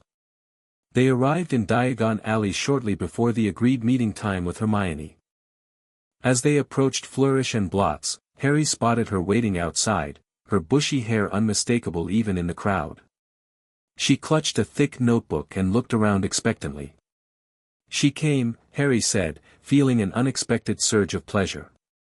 Most of his life had been spent in the company of Kreacher, Fawkes, and magical portraits. The prospect of a friendship with someone his own age, particularly someone who shared his intellectual interests, was exhilarating. Remember security protocols, Kreacher reminded him quietly. Kreacher shops nearby, keeps watch. Harry nodded and approached Hermione, who broke into a smile when she spotted him. Evan. You look different today, did you change your hair? She asked perceptively. Harry grinned. Good eye. Trying a new appearance potion my tutor developed. What do you think? It's nice, though I liked yesterday's look too, she said honestly. I've brought my notes on magical integration theory. She hefted her notebook. And I visited that Egyptian exhibition at the Museum of Magical History last night. They had more of Anatolius's writings. Brilliant. Did you take notes? Pages of them, she confirmed. The curator was quite impressed that someone my age was interested. He showed me some fragments that aren't even on public display yet. They found a quiet table at Florian Fortescue's ice cream parlor, where Harry insisted on buying them both elaborate sundaes despite Hermione's protests. My guardian gave me plenty of spending money, he assured her. Consider it payment for your research. Over ice cream, they delved into magical theory with an enthusiasm that would have baffled most children their age. Hermione's notes were meticulous, her observations insightful, and her questions penetrating. But what I don't understand, she was saying, is why modern magical education enforces these arbitrary distinctions between types of magic. If Anatolius was right, and magic is fundamentally a unified field with various expressions, why divide it into light and dark categories? Control, Harry said simply. Political and social control. By classifying certain magics as dark and therefore forbidden, power structures can limit who has access to particular types of magical knowledge. Hermione looked startled by his straightforward answer. That's rather cynical, isn't it? Historical, Harry countered. Look at the Ministry's classifications over time. Magics practiced by marginalized groups, goblins, centaurs, house elves, often end up restricted for human use. Family magics passed down through certain bloodlines get labeled dark when those families fall from political favor. I hadn't thought of it that way, Hermione admitted. The history books I've read present it as a natural evolution of ethical standards in magical practice. History written by the winners, Harry shrugged. My tutor takes a more comprehensive approach to magical history. Your education sounds fascinating, Hermione said enviously. Will you ever attend Hogwarts? Possibly, Harry acknowledged. When I'm 11. But I'd be entering with advanced knowledge in many areas. Me too, I hope, Hermione said determinedly. I've been studying everything I can get my hands on. Professor McGonagall seemed surprised by how many questions I asked during our orientation. Their conversation flowed from topic to topic, magical theory, historical figures, the structure of wizarding society. Harry found himself genuinely enjoying Hermione's company, not just as a connection to the wider world, but as someone who challenged his thinking and offered fresh perspectives. Oh! I almost forgot, Hermione exclaimed suddenly. The exhibition had something else I thought you'd find interesting, references to something called the Bridge of Worlds prophecy. Apparently, it's one of the oldest known wizarding prophecies, predating even Merlin. Harry nearly choked on his ice cream. Really? What did it say about it? Not much detail, Hermione admitted. Just that it referred to a magical unifier who would bridge opposing magical traditions. The curator mentioned it was connected to Anatolius's work somehow, that he might have been trying to fulfill the prophecy's conditions. That's fascinating, Harry said, trying to sound merely academically interested rather than personally invested. Was there any indication of a time frame for this prophecy? That's the interesting part, Hermione leaned forward conspiratorially. According to the exhibition notes, the prophecy includes astronomical markers that some scholars believe align with our current era. The curator mentioned a scholarly paper suggesting that the bridge would appear between 1980 and 2000. Harry felt a chill run down his spine. He'd been born in 1980. Do you believe in prophecies? He asked carefully. Hermione looked thoughtful. I'm skeptical by nature. But entering the magical world has forced me to reconsider many of my assumptions. If magic exists, why not genuine prophecy? Though I suspect many so-called prophecies are vague enough to fit multiple interpretations. True, Harry agreed. The problem with most prophecies is that they're self-fulfilling. People hear them, believe them, and then act in ways that make them come true. Exactly. Like in Greek mythology, the more Oedipus tried to avoid his fate, the more precisely he fulfilled it. Hermione looked at Harry with new appreciation. You really do think differently from most wizards I've met. Blame my tutor, Harry grinned. He believes in questioning established magical paradigms. He sounds wonderful, Hermione sighed. I wish I could meet him properly. Their pleasant conversation was interrupted by a tingle of warning from the alert charm Kreacher had placed on Harry. Looking up, he saw his disguised guardian approaching with an unusually serious expression.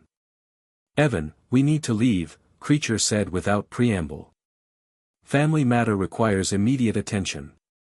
Harry recognized the code phrase for potential security threats. Already? But we just, now, Kreacher insisted, his tone leaving no room for argument. I'm sorry, Hermione, Harry said, genuinely disappointed. I have to go. Oh, she looked crestfallen. Will you be back tomorrow? Harry glanced at Kreacher, who gave a small, tight shake of his head. I don't think so, Harry said regretfully. We're leaving London earlier than expected. Oh, Hermione said again, this time unable to hide her disappointment. Well, it was lovely meeting you, Evan. I've really enjoyed our conversations. Me too, Harry said sincerely. Then, making a quick decision, he added, perhaps we could write to each other. If you're interested in continuing our discussions on magical theory. Hermione's face brightened immediately. I'd love that. But, how would you send letters? Do you have an owl? I have ways of sending mail, Harry assured her, thinking of their secure message system using specially enchanted parchment and untraceable delivery methods. If you'll give me your address. They quickly exchanged information, Hermione writing her home address in Harry's notebook, while Harry provided a magically rerouting post office box in London that Kreacher checked periodically. I'll write soon, Harry promised as Kreacher practically pulled him away. I'll look forward to it. Hermione called after them. Once they were a safe distance away, Harry whispered, what's happened? Werewolf Lupin actively searching alley, Kreacher murmured back, guiding them toward a side street. Questioning shopkeepers about young wizard with elderly companion from yesterday. Very determined. Harry felt a mix of alarm and curiosity. How did Fawkes let you know? Phoenix warning system, Kreacher explained tersely. Magical song only Kreacher hears. They took a circuitous route back toward their exit point, avoiding main thoroughfares. As they passed Gringotts, however, Harry spotted a familiar shabby figure speaking with a goblin near the bank steps. There he is, Harry whispered, slowing despite Kreacher's urging. Lupin looked even more tired than yesterday, with dark circles under his eyes suggesting a night without sleep. His conversation with the goblin seemed intent, almost desperate. He's really searching for me, Harry murmured, a strange feeling twisting in his chest. This man had known his parents, had been his father's close friend. What would it be like to speak with him, to hear first-hand stories about James and Lily Potter? Dangerous, Kreacher insisted. Leads to Dumbledore. Maybe, Harry acknowledged. But maybe not. He looked ready to stand up to Malfoy yesterday, despite being outnumbered. Different situation, Kreacher argued. Young master's safety paramount.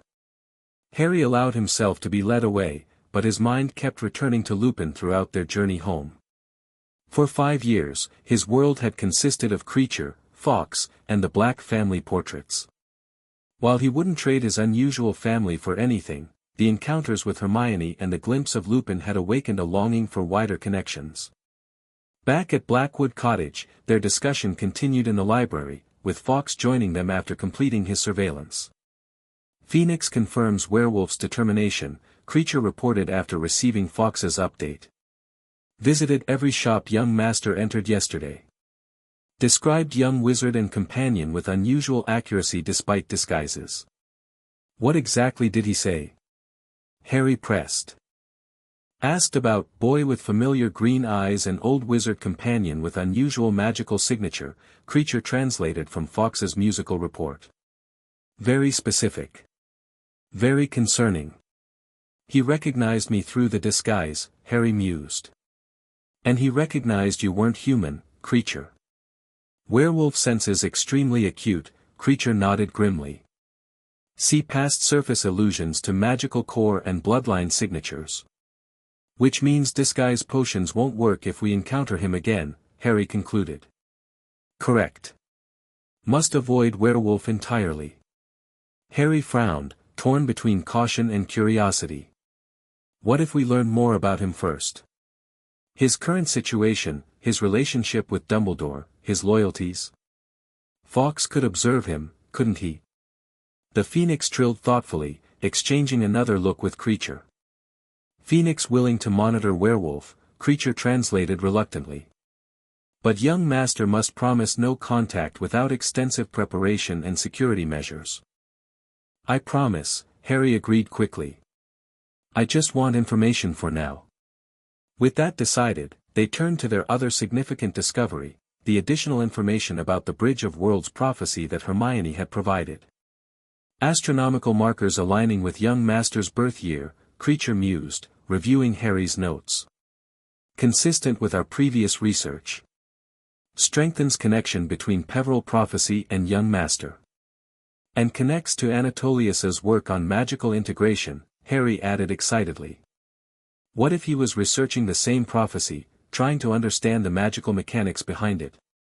Fawkes trilled his agreement, flying to a particular shelf and retrieving a scroll they'd acquired last year, a partial translation of ancient runic text describing magical unification principles. We need to cross-reference all of this, Harry decided. The Peveril prophecy, Anatolius's writings, the astronomical markers Hermione mentioned, and our own research on the soul fragment containment. The next several hours were spent in intensive research, with all three bringing their unique perspectives to the problem. Harry's quick analytical mind, Kreacher's centuries of accumulated Black family knowledge, and Fawkes's intuitive understanding of magical harmonics combined to produce new insights. By nightfall, they had developed a refined theory. The Bridge of Worlds prophecy referred to a magical practitioner who could consciously maintain a state of magical duality, simultaneously holding opposing magical principles in balance rather than choosing between them. This bridge state, consciousness was precisely what they needed for their Horcrux containment experiment. Ready to attempt procedure tomorrow, Kreacher announced, reviewing their notes one final time. All components prepared. Harry nodded, a mixture of excitement and nervousness churning in his stomach. If successful, they would be one step closer to safely removing Voldemort's soul fragment, and one step closer to understanding Harry's role in the ancient prophecy. Young master should rest now, Kreacher advised. Procedure requires full magical strength.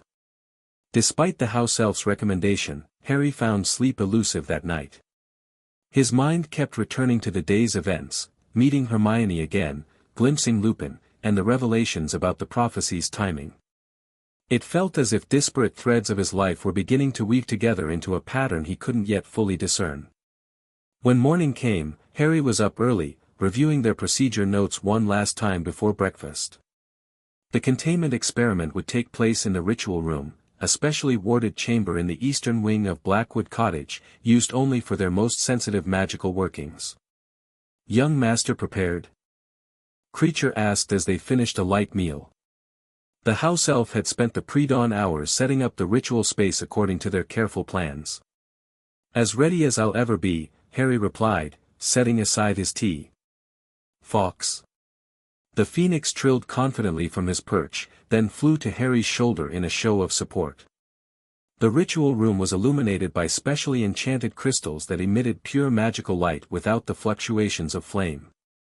In the center, Kreacher had prepared a circle inscribed with a complex matrix of runes and symbols, part black family magic, part phoenix harmonics, and part Harry's own innovations based on his unique understanding of magical integration. "Young master takes central position," Kreacher directed, indicating the inner circle. "Phoenix provides tiers at critical juncture. Kreacher maintains outer containment field." Harry nodded, stepping carefully into the center of the runic array. He sat cross-legged, assuming the meditative posture they'd practiced countless times. "Remember," Kreacher reminded him, "maintain bridge state consciousness regardless of soul fragments reaction. Neither resist nor yield, hold balanced awareness." "I understand," Harry assured him, settling into position. The procedure began with Harry entering a deep meditative state, connecting fully with his magical core. Over the years, that core had evolved from the small sun of his childhood to a complex, swirling galaxy of golden energy. At its center burned the pure essence of Harry's own magic, while at the edges, particularly near his scar, lurked a darker energy, that contained Horcrux fragment. As Harry reached the proper meditative depth, he signaled Kreacher with a slight nod. The house elf began the ritual incantation, a complex chant combining ancient black family protection spells with modifications they developed for this specific purpose. The runes around Harry began to glow, first silver, then gold, as Kreacher's magic activated them. Harry felt the containment field forming, not restricting his magic, but creating a controlled environment where the delicate work could proceed safely. Now came the challenging part. Harry directed his awareness toward the dark energy near his scar. Usually, he kept his distance from this corruption, containing it behind occlumency shields. Today, however, he would engage with it directly, neither embracing nor rejecting it, but holding it in conscious awareness while remaining centered in his own essence. As his attention touched the fragment, it reacted immediately, coiling like a disturbed serpent, sending tendrils of darkness probing toward Harry's core. "Soul fragment active," Kreacher reported from outside the circle. "Outer containment stable." Harry maintained his balance, allowing himself to observe the fragment without identification or revulsion. This was the bridge state described in their research, a consciousness capable of perceiving opposing magical energies simultaneously without collapsing into either perspective. The fragment grew more agitated, sensing the unusual approach. Unlike Harry's normal containment strategy, this neither suppressed nor attacked the foreign magic. Instead, it created a third position, a witnessing awareness that encompassed both Harry's essence and the fragment without being either.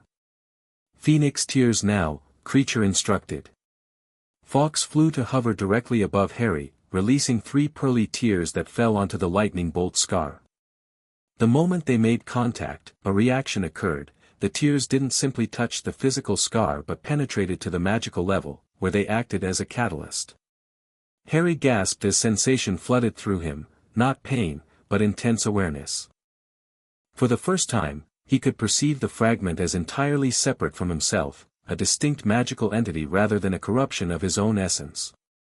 "Magical bifurcation occurring," Kreacher announced, his voice distant to Harry's ears. "Containment field adapting." Within his meditative awareness, Harry watched as the phoenix tears created a boundary, not a barrier, but a delineation that clarified what was Harry and what was Voldemort.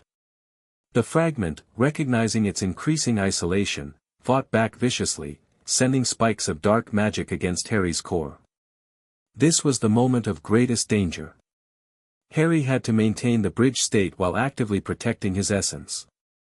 Drawing on years of training, he envisioned a golden light extending from his core, not attacking the fragment, but defining his own boundaries with absolute clarity. Young master maintains position, Kreacher encouraged. Phoenix harmonic stabilizing separation. Fawkes began to sing, not his normal communication trills, but a pure phoenix song that resonated with the deepest levels of magic itself. The music somehow existed both within and beyond physical space, creating a harmonic field that reinforced the magical bifurcation. Harry felt the fragment's panic as it sensed its growing isolation. For years, it had existed in partial integration with Harry's own magic, drawing sustenance and influence from the connection. Now, that parasitic link was being systematically identified and contained. Final phase, Kreacher announced. Young master must direct containment matrix to scar location. Still maintaining his meditative state, Harry visualized the runic containment matrix they designed, a complex, three-dimensional structure of magical symbols that would create a permanent boundary around the fragment while allowing him to monitor and study it safely. As he directed this matrix toward his scar, Harry felt resistance, not just from the fragment, but from unexpected magical bindings he hadn't perceived before. These appeared in his awareness as fine, golden threads extending from the fragment outward, beyond Blackwood Cottage, connecting to something else. Unexpected magical linkages detected, Harry managed to say aloud, his voice strained with concentration. Nature of linkages? Kreacher asked sharply. The fragment, it's connected to something outside. Multiple somethings. Like it's part of a network. Fawkes' song changed tone, becoming more urgent. The phoenix flew lower, circling Harry's head as if examining these connections directly. Other Horcruxes, Kreacher realized, his voice grim. Fragment connected to other soul pieces. Network confirms multiple Horcruxes theory. Despite this complication, Harry continued directing the containment matrix. He couldn't sever these external connections, not without risking magical backlash, but he could isolate and monitor them. With a final surge of concentrated will, Harry completed the containment procedure. The matrix locked into place around the fragment, creating a permanent magical boundary that would prevent its influence while preserving its existence for study. As the ritual concluded, the glowing runes gradually faded back to their inert state. Harry opened his eyes, feeling simultaneously exhausted and exhilarated. Procedure successful, Kreacher announced, his voice revealing rare emotion. Soul fragment fully contained. Young master's core protected. Fawkes landed gently on Harry's knee, examining his face with intelligent eyes before trilling softly in approval. I can feel the difference, Harry said wonderingly, touching his scar. It's like, a weight I didn't even know I was carrying has been isolated. Young master achieved true bridge state, Kreacher said proudly. Rare magical accomplishment even for adult wizards. The unexpected discovery of connections between the fragment and other Horcruxes was significant. It confirmed their theory that Voldemort had created multiple soul vessels and suggested a method for potentially locating them. If we can analyze these connections, Harry mused as Kreacher helped him from the ritual circle, we might be able to trace them to the other Horcruxes. Dangerous but potentially valuable, Kreacher acknowledged. Future project after young master recovers fully. Harry nodded, suddenly feeling the magical exhaustion catching up with him. The procedure had demanded intense concentration and magical control. How long will the containment last? Permanent unless deliberately disrupted, Kreacher assured him. Soul fragment trapped in stasis field. Can be studied without risk of influence. This was a major breakthrough in their ongoing work. With the fragment safely contained, Harry could now explore its nature without fear of contamination, potentially learning valuable information about Voldemort's magic while developing methods to eventually destroy it completely. Rest now, Kreacher insisted, guiding Harry from the ritual room. Magical core needs recovery time. Harry didn't argue. The procedure, while successful, had drained him significantly. As Kreacher helped him to his bedroom, however, his thoughts were already racing ahead to the implications of their discovery. The bridge state consciousness, the connections between Horcruxes, the timing alignment with the ancient prophecy, all pointed toward a destiny more complex than simply defeating a dark wizard. Harry was potentially developing abilities that could challenge the very foundations of how magic was understood and practiced in Wizarding Britain. As he drifted toward sleep, Harry's last thought was that their small, unusual family might be preparing him for a role far more revolutionary than anyone, even Dumbledore or Voldemort, had imagined. The following weeks brought significant developments on multiple fronts. Harry recovered quickly from the containment ritual, his magical core actually strengthened by the clearer delineation between his essence and the Horcrux fragment. His abilities, already advanced for his age, showed new refinement and precision. Fawkes, meanwhile, had been regularly observing Remus Lupin as promised. The Phoenix reported that the werewolf had continued his search for several days before abruptly stopping, possibly due to intervention from Dumbledore or simply the full moon cycle forcing him to retreat temporarily. Phoenix believes werewolf acts independently, Kreacher translated from Fawkes's latest report. Not reporting findings to Dumbledore. Interesting development. He's looking for me on his own? Harry asked, intrigued by this potential connection to his parents' past. Appears so. Maintains small cottage in Yorkshire. Limited contact with Wizarding World. Occasional meetings with Black Dog. Black Dog? Harry repeated, puzzled. Phoenix unsure of significance. Regular visitor to werewolf's home. Large black dog, possibly magical. Harry filed this curious detail away for future consideration as they turned to their ongoing research. The containment of the Horcrux fragment had opened new avenues of investigation, particularly regarding the network of connections between Voldemort's soul pieces. Using carefully controlled magical sensing, Harry had determined that the fragment was linked to at least 5 other magical signatures, presumably the other Horcruxes. Each connection had a distinct flavor that might eventually help identify the objects and their locations. This one, Harry said, pointing to a diagram they'd created mapping the connections, feels old and scholarly. And this one has a definite feminine energy, while this one seems related to Hogwarts somehow. Young master's sensing abilities exceptional, Kreacher noted. Few wizards could distinguish such subtle magical signatures. Their research was complemented by Harry's continuing correspondence with Hermione. True to his word, he had written to her the day after their meeting, initiating what quickly became a regular exchange of letters discussing magical theory, historical research, and occasionally, their personal lives, though Harry was careful to maintain his Evan Black identity. Hermione's found references to another magical unifier, Harry announced one morning over breakfast, reading her latest letter. A Japanese witch from the 16th century who developed techniques for harmonizing traditionally opposed magical elements. She thinks there might be a pattern of these figures appearing throughout magical history. Cyclical manifestation theory, Kreacher nodded.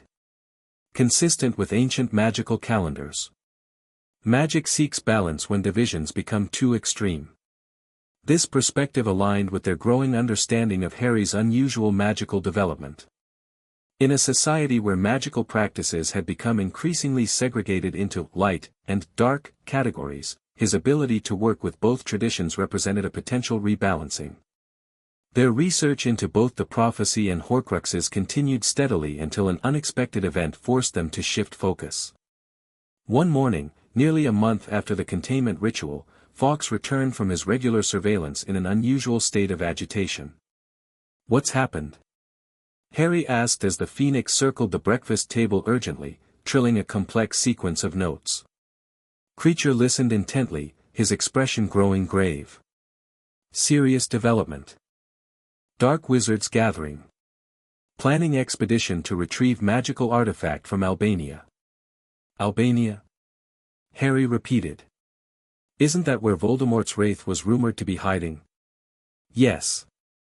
Phoenix overheard Malfoy meeting with unmarked Death Eater supporters.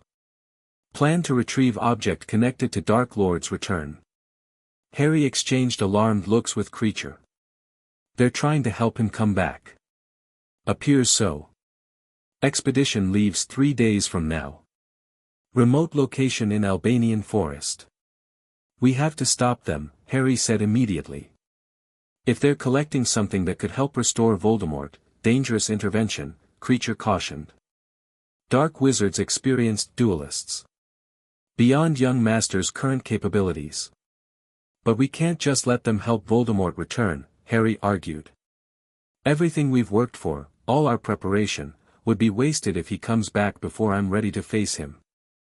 Fawkes trilled again, offering what seemed to be a compromise position. Phoenix suggests observation mission, Kreacher translated reluctantly. Not direct confrontation. Identify artifact and dark wizards involved. Gather intelligence. Harry considered this.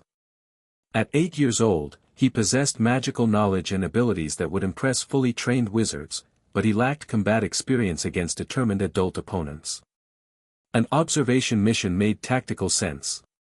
How would we do it? Albania is far. Phoenix can transport across greater distances than wizard apparition, Kreacher explained. Can bring young master and Kreacher to Albania, maintain disillusionment, observe dark wizard expedition. When do we leave? Harry asked, already thinking about what he would need. Kreacher looked troubled. Young master determined to participate directly? Absolutely, Harry said firmly. This concerns me more than anyone. The prophecy, the Horcrux, it's all connected. I need to see what we're dealing with. After further discussion, they agreed on a carefully limited mission. They would travel to Albania via Phoenix Fire the day before the Death Eaters arrived, establish a concealed observation post, monitor the expedition without intervening, and return immediately afterward with their intelligence. The next 2 days were spent in intensive preparation. Harry and Kreacher reviewed their strongest disillusionment and concealment charms. Fawkes made advanced scouting trips to identify the precise location and establish safe arrival coordinates. They prepared emergency port keys, healing potions, and other precautionary measures. Forest's ambient magic will help conceal our presence, Harry noted as they studied magical maps of the region. But we'll need to suppress our magical signatures completely to avoid detection by any wards they might use. Black family has suppression technique, Kreacher confirmed. Developed for espionage during goblin rebellions. We'll teach young master. By the morning of their departure, Harry felt a mixture of nervousness and determination. This would be his first direct encounter, even as an observer, with Voldemort's supporters. It represented a significant step beyond the sheltered, if intensive, education he'd received so far. Ready, young master? Kreacher asked as they made final preparations. Harry nodded, checking the charmed bag containing their emergency supplies. Ready. Fawkes spread his magnificent wings, and both Harry and Kreacher grasped his tail feathers.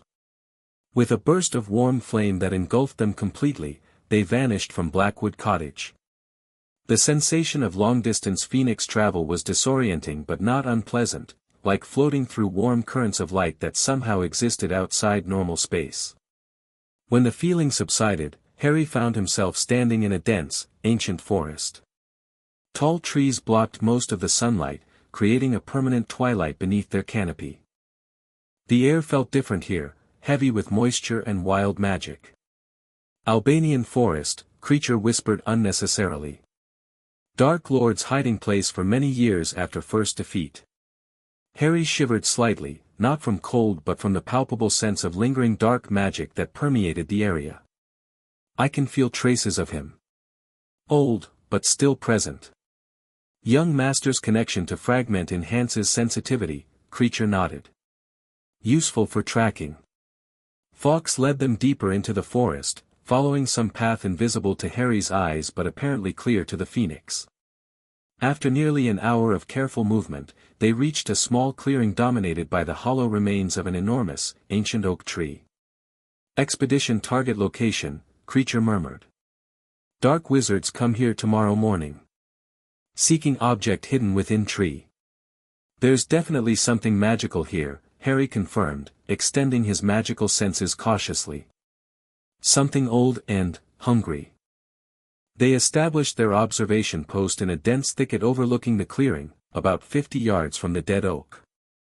Kreacher cast their most powerful concealment charms while Harry prepared a magical listening array that would allow them to hear conversations in the clearing.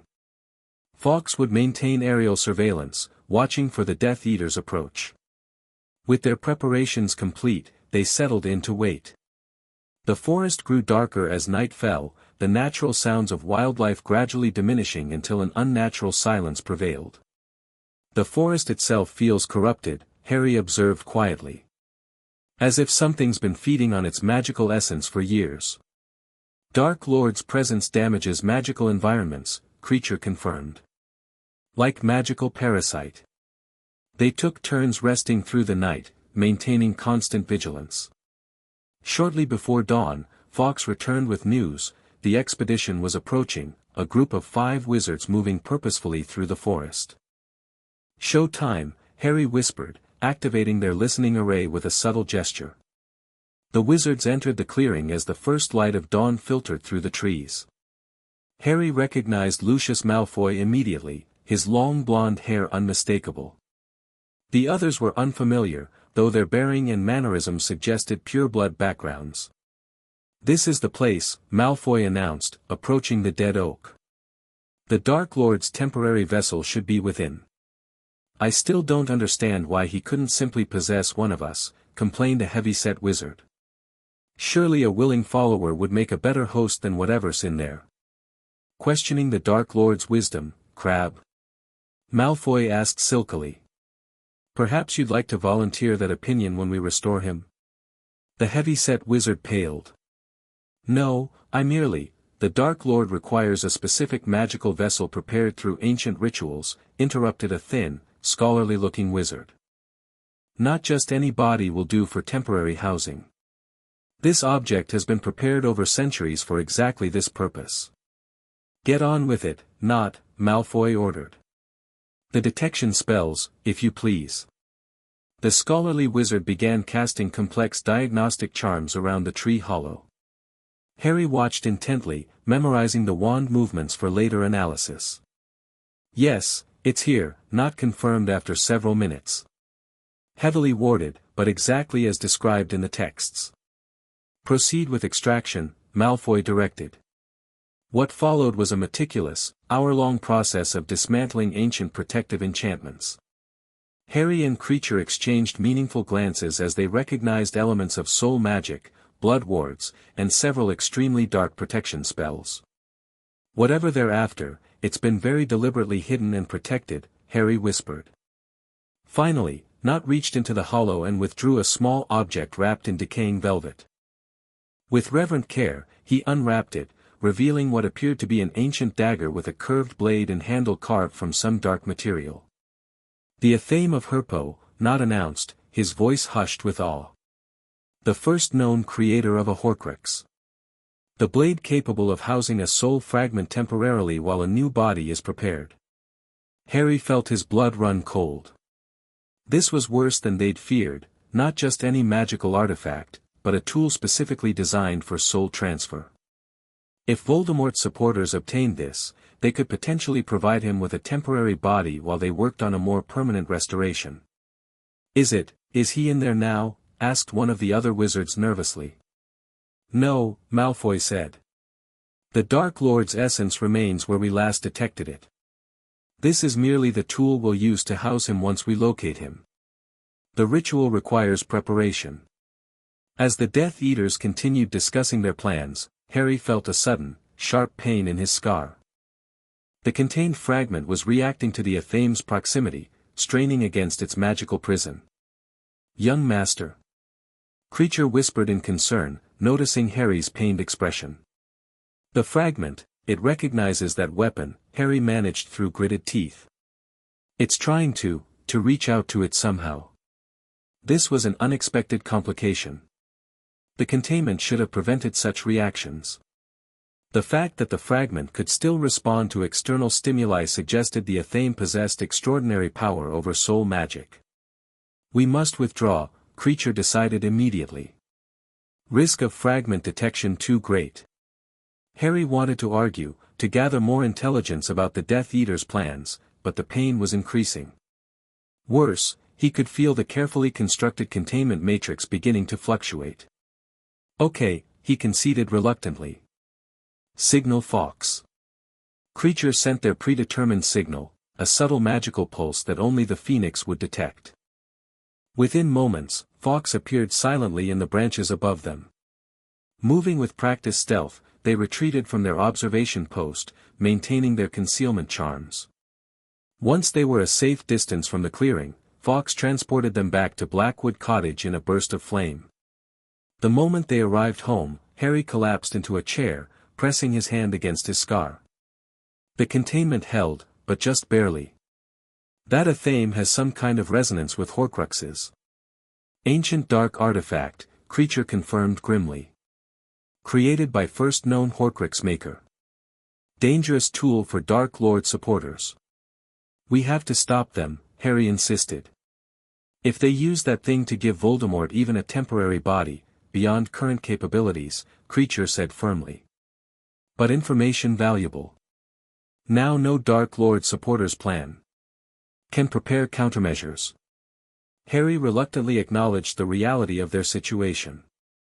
At 8 years old, despite his advanced magical education, he wasn't ready for direct confrontation with multiple experienced dark wizards. So what do we do with this information? Research athame, Kreacher decided. Find weaknesses in restoration ritual. Develop strategy to neutralize threat without direct confrontation. This was the rational approach, but Harry found himself frustrated by the limitations of his age and experience. The encounter had brought home the reality of the conflict that lay ahead, not just theoretical preparation, but eventually, direct opposition to Voldemort and his followers. I need to accelerate my training, Harry said decisively. Especially in combat magic and direct opposition techniques. I can't afford to be unprepared when the time comes for actual confrontation. Kreacher studied him for a moment before nodding slowly. Young master ready for advanced defensive curriculum. War magic training begins tomorrow. For the remainder of the day, they analyzed everything they'd observed in Albania, the Death Eater's extraction techniques, the protective enchantments around the athame, and most importantly, the nature of the artifact itself. Black Family Library has references to Herpo's athame, Kreacher discovered after hours of research. Ancient soul manipulation tool. Allows temporary housing of disembodied spirit while permanent host body prepared. So they're planning a two-stage restoration, Harry reasoned. First, trap Voldemort's wraith in the athame, then transfer him to some prepared host body while they work on a permanent solution. Logical conclusion, Kreacher agreed. Matches historical usage patterns. The good news, Harry continued, is that this buys us time.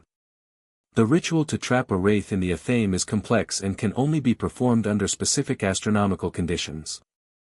Further research confirmed Harry's assessment. According to the ancient texts, the soul-trapping ritual required the dark of the moon and specific planetary alignments that wouldn't occur for at least 3 months.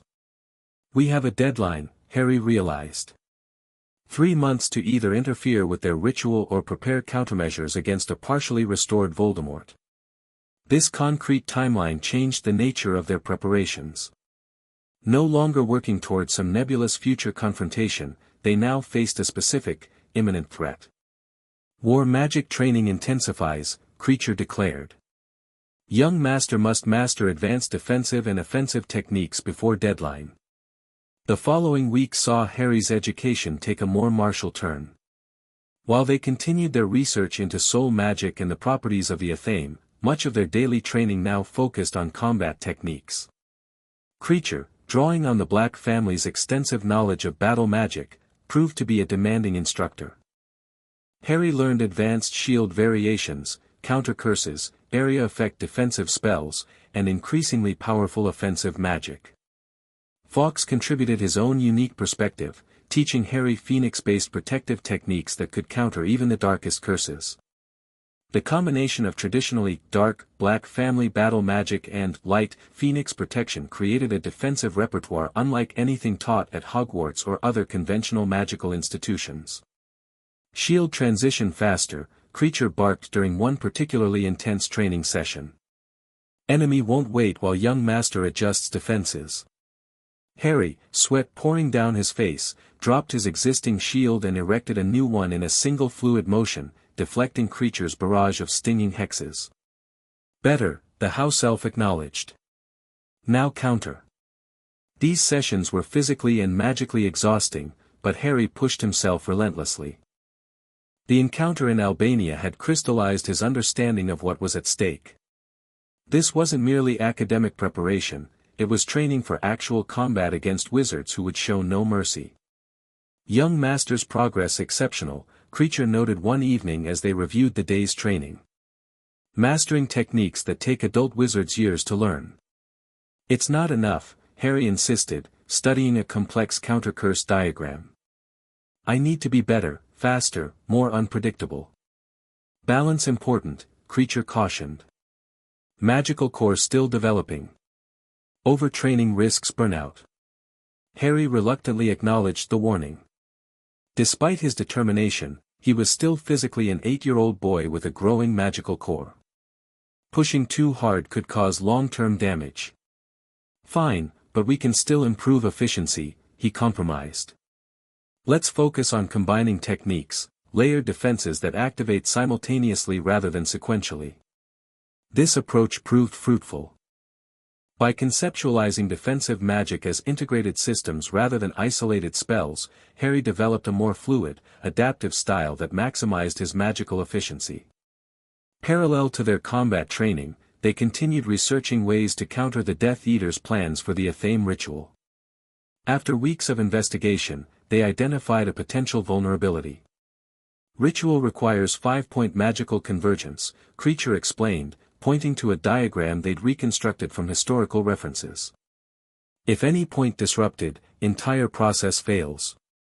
And we wouldn't need to be physically present, Harry realized excitedly.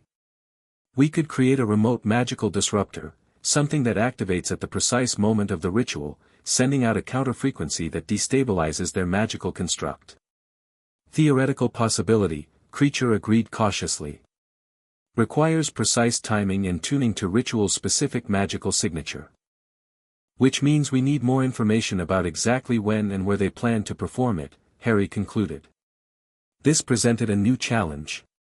Their observation mission in Albania had given them valuable intelligence about the Athame itself, but not the Death Eater's specific plans for its use. Phoenix could continue surveillance, Kreacher suggested. Monitor Malfoy Manor for activity. Fawkes trilled his willingness to undertake this dangerous mission. The Phoenix had developed sophisticated methods for magical surveillance that allowed him to observe without detection, even penetrating some of the strongest pure-blood wards. Be careful, Harry urged the magnificent bird. Malfoy Manor will have serious protections. Fawkes gave an almost dismissive trill that needed no translation, he was well aware of the risks and confident in his abilities. With Fawkes gathering intelligence and their magical disruptor theory in development, Harry turned some of his attention back to his correspondence with Hermione. Their regular exchanges had become an important connection to the wider world, and her sharp mind often provided fresh perspectives on magical problems, even when Harry had to phrase them theoretically to maintain his cover.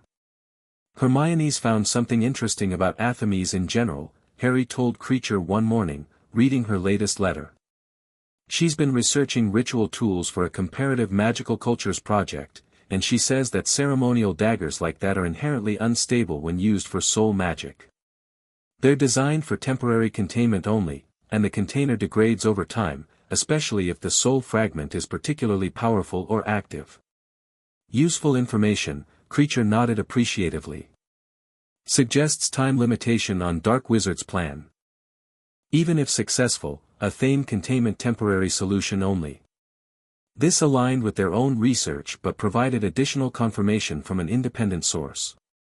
Harry continued to be impressed by Hermione's research abilities and was increasingly convinced she could be a valuable ally in the future. 2 months into their intensive preparation, Fawkes returned from a Malfoy Manor surveillance mission with critical information.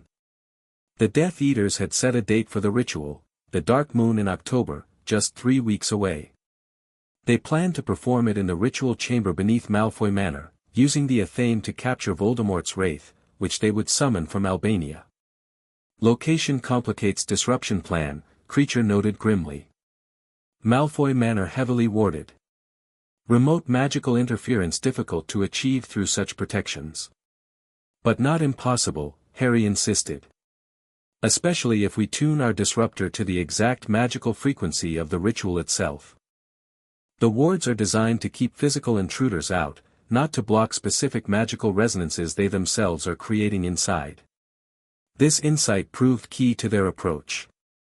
Over the next week, they developed a sophisticated magical disruptor, a complex arrangement of crystals, runes, and specialized potions that would generate a precisely calibrated counterfrequency to the Death Eater's ritual. Disruptor ready for testing, Kreacher announced after days of meticulous crafting. Requires final attunement to ritual's exact magical signature. Which means we need a sample of their preparatory magic, Harry concluded. Something from the ritual site itself. This presented their greatest challenge yet. To finalize their disruptor, they needed magical residue from the Malfoy's ritual chamber, something they couldn't obtain without direct infiltration. Too dangerous for young master, Kreacher said immediately when Harry suggested he might go. Malfoy Manor lethal for Potter. But we need that sample, Harry insisted. Without it, our disruptor won't be precisely tuned, and the ritual might succeed. After intense discussion, they developed a compromise plan. Fawkes, with his unique ability to flame travel past most magical barriers, would attempt to retrieve a small sample from the ritual chamber during the Death Eater's preliminary preparations. The Phoenix's natural affinity for fire magic would allow him to collect magical residue without direct contact with the dark artifacts. Extremely dangerous even for Phoenix, Kreacher warned. If detected, Death Eaters would attempt capture. Phoenix Feather's valuable potion ingredients. Fawkes trilled confidently, conveying that he understood the risks but considered them necessary. His loyalty to Harry and their shared mission outweighed his personal safety concerns. The night before the scheduled infiltration, Harry sat with Fawkes in the library, the Phoenix perched beside him as they reviewed the plan one final time. "I wish I could go with you," Harry said softly, stroking Fawkes's magnificent feathers. "It feels wrong to send you into danger alone." Fawkes trilled gently, nudging Harry's hand with his head. The Phoenix's communication conveyed absolute confidence and determination. This was his choice, his contribution to their shared purpose. "I know," Harry smiled. "You're not doing it just for me. You're doing it because Voldemort represents an imbalance in magic itself, and that offends you on a fundamental level." The Phoenix's eyes gleamed with what looked remarkably like approval. Over the years, their ability to communicate had deepened beyond simple translation of musical tones. Harry often understood Fawkes's complex thoughts directly, a sign of their deepening magical bond. "Still, be careful," Harry insisted. "Get in, collect the sample, and get out immediately. Don't take any unnecessary risks." The next evening, as Kreacher made final adjustments to their disruptor apparatus, Fawkes departed on his dangerous mission. The hours of waiting that followed were among the most tense Harry had experienced. He paced the library restlessly, checking the enchanted clock repeatedly. Phoenix capable and cautious, Kreacher reminded him, though the house elf's own anxiety was evident in his fidgeting hands. Extensive planning reduces risks. Just when Harry was beginning to fear the worst, a burst of flame announced Fawkes's return. The Phoenix appeared in the center of the library, looking somewhat disheveled but triumphant. In his talons, he clutched a small crystal vial containing swirling, dark mist. "You did it!" Harry exclaimed, relief flooding through him. Fawkes trilled affirmatively, though with a note of urgency. He quickly conveyed what had happened: a successful infiltration, a narrow escape when Lucius Malfoy unexpectedly entered the ritual chamber, and most importantly, confirmation that their intelligence about the ritual's timing was correct. The Death Eaters planned to summon and contain Voldemort's wraith in exactly 9 days.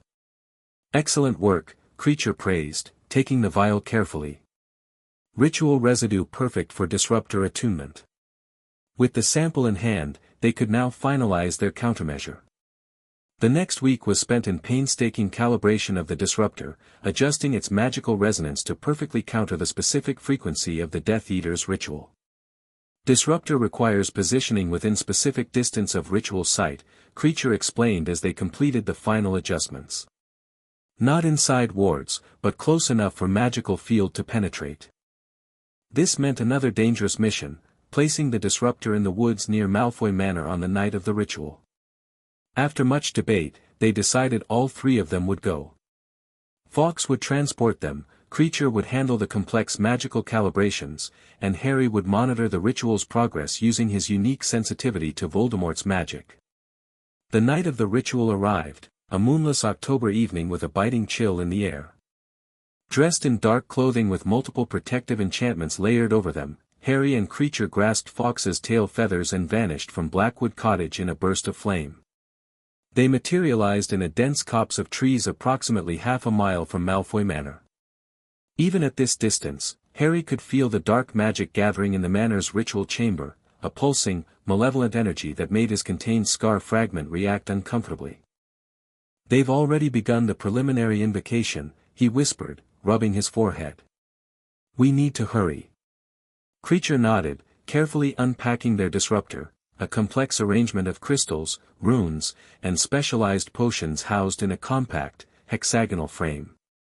With quick, practiced movements, he began the activation sequence, aligning the components with precise magical coordinates. "Disruptor requires 15 minutes to achieve full resonance," Kreacher murmured. "Young Master monitors ritual progress." Harry nodded, closing his eyes to better focus his magical senses on the distant ceremony. "They're establishing the 5-point convergence now. I can feel the magical currents taking shape." As Kreacher worked on the disruptor, Harry provided continuous updates on the ritual's progress. The Death Eaters were proceeding methodically, building their magical construct layer by layer. At the center of it all, Harry sensed the athame, a void in the magical field, hungry and waiting. "They're preparing for the summoning phase," Harry reported tensely. "The convergence is almost complete." "Disruptor at 70% resonance," Kreacher responded. "Need 5 more minutes for full effectiveness." Harry wasn't sure they had 5 minutes. The ritual was accelerating, the magical energies coalescing more rapidly than they'd anticipated. "Can we activate it early at partial effectiveness?" "Risks complete failure," Kreacher warned. "Better partial resonance than none." 3 more minutes minimum. Those 3 minutes felt like hours as Harry monitored the ritual's advancement. The Death Eaters had begun the actual summoning, calling to Voldemort's disembodied spirit across the magical ether. Harry could feel the pull, could sense how it tugged at his own scar through their connection. "They're calling him now," he whispered, wincing at the increasing pressure in his forehead. "The athame is activating." "Disruptor ready," Kreacher announced finally. "Activating now." The house elf completed the final sequence, and their device hummed to life, a high, almost musical tone that seemed to vibrate on a frequency just beyond normal hearing. The crystals began to glow with an intense blue-white light, and the runic inscriptions pulsed in rhythmic patterns. Immediately, Harry felt the effect as their counter-frequency collided with the ritual's magical field. The summoning wavered, the carefully constructed magical pathways destabilizing as conflicting energies interfered with each other. "It's working," he reported, unable to keep the excitement from his voice. "Their convergence is breaking down." From the direction of the manor came a sudden flare of magical energy, visible even to normal sight as a column of sickly green light that shot briefly into the night sky before collapsing in on itself. "Ritual failure," Kreacher confirmed, his wrinkled face breaking into a rare smile. "Catastrophic collapse of magical construct." Harry felt the moment the ritual shattered completely. The pressure in his scar vanished, and the malevolent energy dissipated like smoke in a strong wind. More satisfyingly, he sensed confusion and anger emanating from the manor, the Death Eaters' reaction to their failed ceremony. "We did it," Harry breathed, relief flooding through him. "We stopped them." "Temporary victory only," Kreacher cautioned, already packing up their disruptor. "Dark wizards will try again." but need new approach now. A theme likely damaged in ritual collapse. Still, we've bought more time, Harry pointed out. Months, maybe years before they can attempt another restoration method. Fawkes trilled in agreement, spreading his wings in preparation for their departure. The Phoenix had maintained watch during the operation, ensuring no unexpected threats approached their position. Just as they prepared to leave, however, a disturbance in the magical atmosphere made all three of them freeze. Something was moving through the forest toward them, not a person, but a concentrated mass of magical energy, chaotic and seemingly directionless. Wraith fragment, Kreacher hissed in alarm. Portion of Dark Lord's spirit displaced by ritual collapse. Seeking new anchor. Harry felt it now, a cold, searching presence that reminded him horribly of the contained fragment in his scar. The ritual's catastrophic failure had apparently shattered Voldemort's wraith into smaller pieces, and one of those pieces was now blindly seeking a new host. "It's coming this way," Harry whispered, instinctively stepping closer to Fawkes and Kreacher. "It can sense us." "Phoenix, flame transport now," Kreacher urged, grabbing the last pieces of their equipment. Before Fawkes could act, however, the wraith fragment burst into the clearing, a formless mass of dark, swirling energy that seemed to absorb the very light around it. It hovered momentarily, as if assessing them, before lunging directly toward Harry. Acting on instinct and years of training, Harry thrust both hands forward, calling on the bridge state consciousness he developed during the Horcrux containment ritual. Golden light erupted from his palms, creating not a shield but a neutralizing field, a space where opposing magical forces balanced perfectly. The wraith fragment collided with this field and seemed to freeze in place, unable to advance but not yet banished. Harry felt its malevolence, its desperate hunger for a host, but maintained his balanced state with unwavering concentration. "Kreacher, containment spell," he called, voice strained with effort. The house elf responded immediately, casting a complex black family binding spell designed specifically for spirit entities. A network of silver light surrounded the trapped wraith fragment, constricting gradually until it was compressed into a dense, dark sphere the size of a snitch. "Phoenix fire to purify," Kreacher directed. Fawkes swooped forward, circling the contained fragment and bathing it in phoenix fire, not the transportation flame, but pure magical fire that cleansed and transformed. The dark sphere shuddered, emitting a high, distant shriek as the phoenix fire consumed it. Within moments it was gone, not merely banished but truly destroyed, the magical energy purified and dispersed harmlessly into the ambient magic of the forest. "Portion of Dark Lord's spirit permanently destroyed," Kreacher announced, his voice reflecting both awe and satisfaction. Phoenix fire, one of few forces capable of such destruction. Harry lowered his hands, feeling suddenly exhausted but triumphant. "We didn't just stop the ritual, we actually destroyed part of him." "Small victory in larger war," Kreacher cautioned, "but significant nonetheless. Demonstrates young master's growing power and Phoenix's critical role in eventual defeat of Dark Lord." Fawkes landed on Harry's shoulder, his weight comforting despite Harry's fatigue. The Phoenix trilled softly, a sound of both congratulation and concern for Harry's depleted state. "Let's go home," Harry said wearily. "We've done enough for one night." This time, when Fawkes's flame enveloped them, Harry welcomed the warmth and the knowledge that they were returning to the safety of Blackwood Cottage, not just as observers or researchers, but as active, effective opponents of Voldemort's return. The events at Malfoy Manor represented a turning point in Harry's development. No longer merely preparing in theoretical isolation, he had directly countered Voldemort's supporters and destroyed a portion of the Dark Lord himself. It was a small but significant victory that validated their years of unorthodox education and training. More importantly, it confirmed what the prophecies had suggested, that Harry's unique abilities, his capacity to bridge opposing magical traditions, would be central to eventually defeating Voldemort completely. As the days grew shorter and winter approached, Harry's training intensified further. The encounter with the Wraith fragment had demonstrated both his progress and the challenges that still lay ahead. With 3 years remaining before his expected entry into wider wizarding society at age 11, every month of preparation would be crucial. Young master ready for final phase of pre-Hogwarts training, Kreacher announced one morning in late November. Integration of all magical disciplines into unified approach. This represented the culmination of their educational philosophy, not compartmentalized subjects as taught at Hogwarts, but a holistic magical framework where transfiguration flowed seamlessly into charms, where potions complemented ritual work, where so-called dark and light techniques were simply different expressions of the same fundamental forces.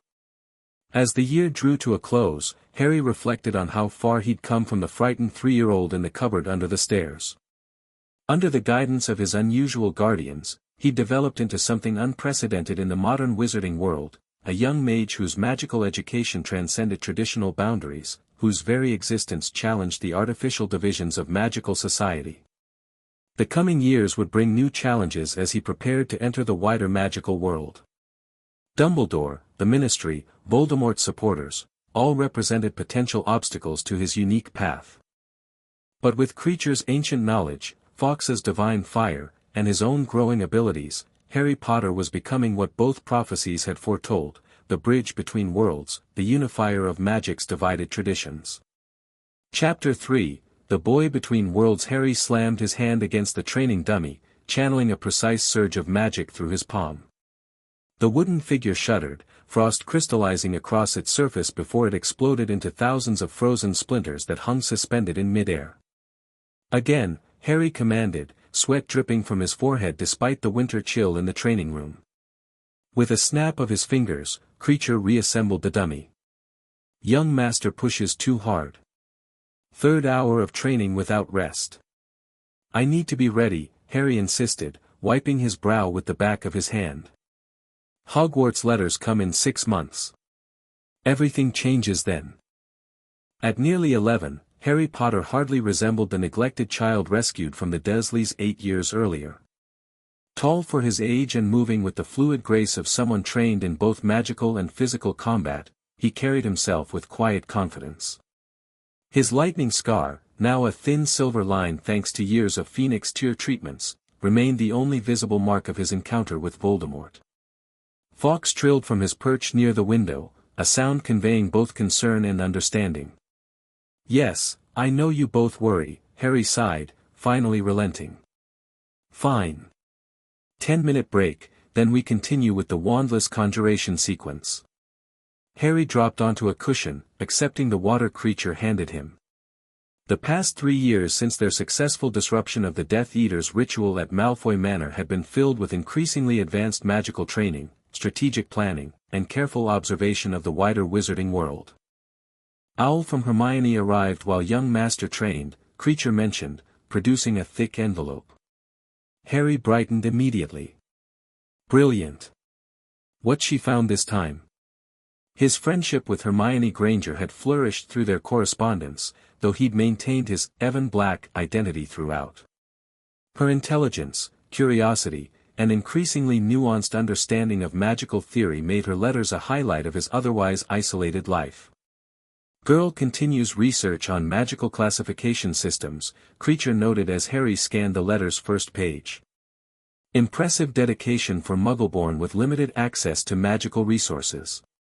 She's going to be extraordinary once she actually gets to Hogwarts, Harry agreed, admiration evident in his voice. Look at this, she's already questioning why certain branches of magic are restricted based on arbitrary moral classifications rather than actual risk factors.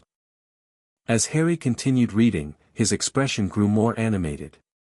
She's found references to magical resonance theory in a book from her last Diagon Alley visit. That aligns perfectly with our work on harmonizing supposedly opposed magical frequencies. Fawkes flew down from his perch, landing beside Harry to peer curiously at the letter. The Phoenix and boy had developed such a deep connection that they often seemed to share thoughts directly, bypassing the need for verbal translation. You're right, Harry nodded to Fawkes. She would be a valuable ally. The question is when and how to reveal the truth to her. This represented one of the major strategic questions facing their unusual family as Harry's 11th birthday approached. For years, they'd operated in near-complete isolation, with only the most carefully controlled interactions with the wider magical world. But Harry's inevitable entry into wizarding society would require allies, supporters who understood and embraced his unique approach to magic. Dumbledore will move quickly once Hogwarts' letter arrives, Kreacher reminded him. Old Wizard never stopped searching for young master, just changed tactics. More subtle observation methods, long-term plans. Harry nodded seriously. And the Ministry's still got that standing alert for any sign of me, even after all these years. Plus whatever Voldemort's supporters are planning after we disrupted their ritual. The political landscape of wizarding Britain had shifted subtly during Harry's years in hiding. Lucius Malfoy had consolidated his influence in the Ministry, while Dumbledore had maintained his various positions of authority while continuing his quiet search for the boy who lived. Meanwhile, occasional reports of mysterious deaths and disappearances suggested Voldemort's remaining supporters hadn't abandoned their cause. Time approaches for young master to choose path forward, Kreacher stated. Continue hiding or strategic re-emergence. Not hiding, Harry corrected firmly. Preparing. There's a difference. He stood, stretching his muscles before moving to the center of the training room again. Let's continue. I want to master that wandless conjuration sequence before dinner. Their training resumed with intensity, Kreacher pushing Harry through increasingly complex magical exercises while Fawkes occasionally contributed with demonstrations of Phoenix magic that Harry would then attempt to adapt for human use. By sunset, Harry had successfully mastered the wandless conjuration of small objects, a skill most adult wizards never achieved even with wands. As they headed toward the library for dinner, Harry's thoughts returned to the approaching decision point. I think it's time we started making contact with potential allies, he announced as they ate. Not just theoretical planning, but actual connections. Kreacher looked up sharply. Significant risk exposure. Calculated risk, Harry countered. We need to establish relationships before I officially re-enter Wizarding Society. Dumbledore, the Ministry, the remaining Death Eaters, they've all had years to prepare for my eventual appearance. We need our own network. The house elf considered this while refilling Harry's goblet. Who would young master approach first? Remus Lupin, Harry said immediately. Fawkes has been monitoring him for years. He never stopped looking for me, even when Dumbledore scaled back the official search. That suggests personal loyalty rather than just following orders. Werewolf connection risky, Kreacher warned. But potentially valuable. Who else? The goblins, Harry continued. Not through Gringotts directly, too public, too many Ministry connections. But Fawkes located that independent goblin enclave in Wales last year. They operate outside the banking treaty restrictions. Fawkes trilled approvingly, adding a musical suggestion that made Harry nod thoughtfully. Yes, and the centaur herd in the forest north of here. They've maintained their distance, but they've definitely noticed our magical activities. According to the Black family records, they have their own prophecies about magical unification. What Harry proposed was unprecedented, not just attending Hogwarts as expected, but entering Wizarding Society with an established alliance of beings typically marginalized by the Ministry-dominated magical community. Young Master plans revolution, not just education, Kreacher observed, not disapprovingly. Harry smiled slightly. The prophecies never specified that defeating Voldemort meant just winning a duel. What if the true victory is dismantling the entire system that created him in the first place? The audacity of this approach might have seemed ludicrous coming from a child not yet 11, but Harry Potter was no ordinary child. Raised by a house elf versed in ancient family magic and a phoenix connected to the deepest currents of magical energy, educated across traditions most wizards never even knew existed, Harry had developed a perspective that transcended conventional magical politics. First contact should be werewolf, Kreacher decided after careful consideration. Most immediately sympathetic to young master's situation due to connection to Potter parents. Agreed, Harry nodded. How do we approach him safely? Letter first, Kreacher suggested. Untraceable but with sufficient personal details to establish credibility. Request meeting in neutral location under specific security conditions. Harry's eyes lit up with excitement. After years of preparation, they were finally moving into active engagement with the wider world. Let's draft it tonight. I want to move quickly. Later that evening, Harry sat at his desk in the library, quill poised over specially charmed parchment that would resist all magical tracking. Dear Mr. Lupin, he began, then paused, considering his words carefully. You don't know me, but I knew your friends James and Lily Potter. More accurately, I am their son, Harry. He continued writing, including specific details about his parents that only someone close to the family would know, information gleaned from the Black family portraits and Fawkes' shared memories. He explained that he was safe, well cared for, and had been receiving an excellent magical education. Most importantly, he made it clear that he was reaching out independently, not at Dumbledore's direction or knowledge. I would like to meet you, Harry concluded. Not to return to Dumbledore's guardianship, but to establish a connection with someone who truly cared for my parents. If you're willing to have this conversation on my terms, hold this letter and say, I solemnly swear I am up to no good, to receive further instructions. He signed it simply, Harry Potter, and added a postscript. This parchment will disintegrate after you've read it unless you activate the next phase with the phrase above. No one else can see these words, they appear as a mundane letter about cauldron regulations to any other reader. Will phrase mean something to Werewolf? Kreacher asked, reading over Harry's shoulder. According to the portraits, it was a phrase my father and his friends used to activate their magical map of Hogwarts, Harry explained. It's both security and proof that I have genuine information about them. The letter was dispatched the next morning via one of their secure delivery methods, a specially enchanted owl that would take a circuitous route, eliminating any possibility of tracking, before delivering the message to Lupin's current residence, a small cottage on the outskirts of Yorkshire. How long do you think before he responds? Harry asked as they watched the owl disappear into the distance.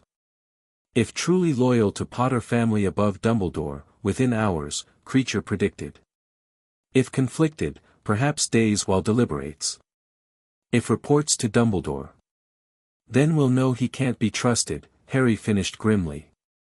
They didn't have to wait long. That very afternoon, as Harry practiced elemental harmonization in the training room, a soft chime echoed through Blackwood Cottage, the alert that the security phrase in the letter had been activated. He's done it!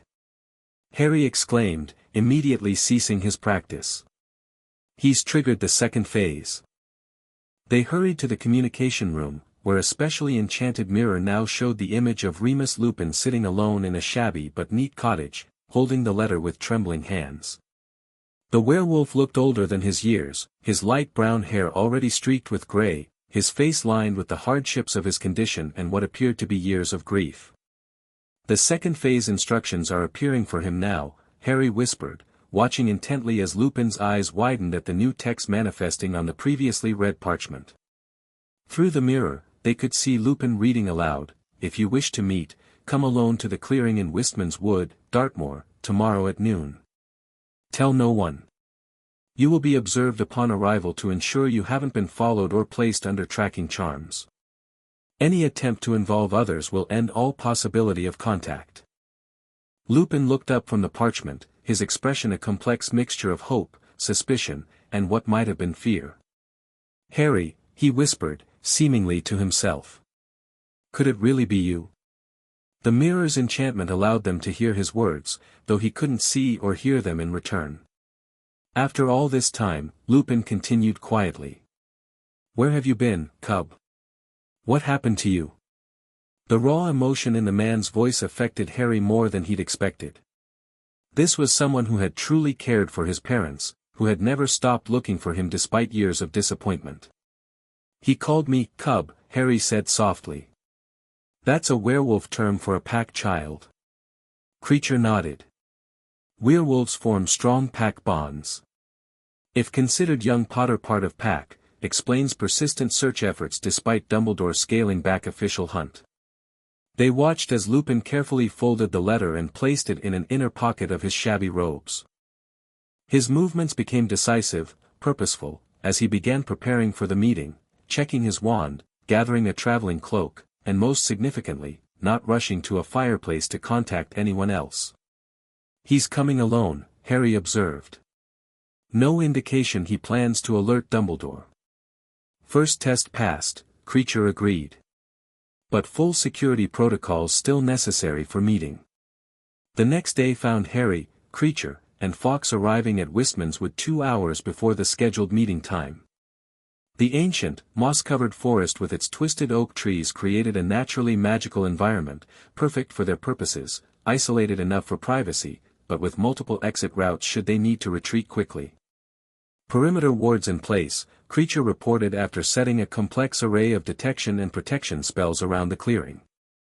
"Will alert if anyone approaches besides werewolf. Will also detect tracking charms, magical surveillance, and disguised companions." Harry nodded, focusing on his own preparations. They had decided that he would meet Lupin personally, but with significant protections in place. Fawkes would remain disillusioned nearby, ready to flame Harry to safety if necessary. Kreacher would monitor the surrounding area from a concealed position, maintaining the protective enchantments.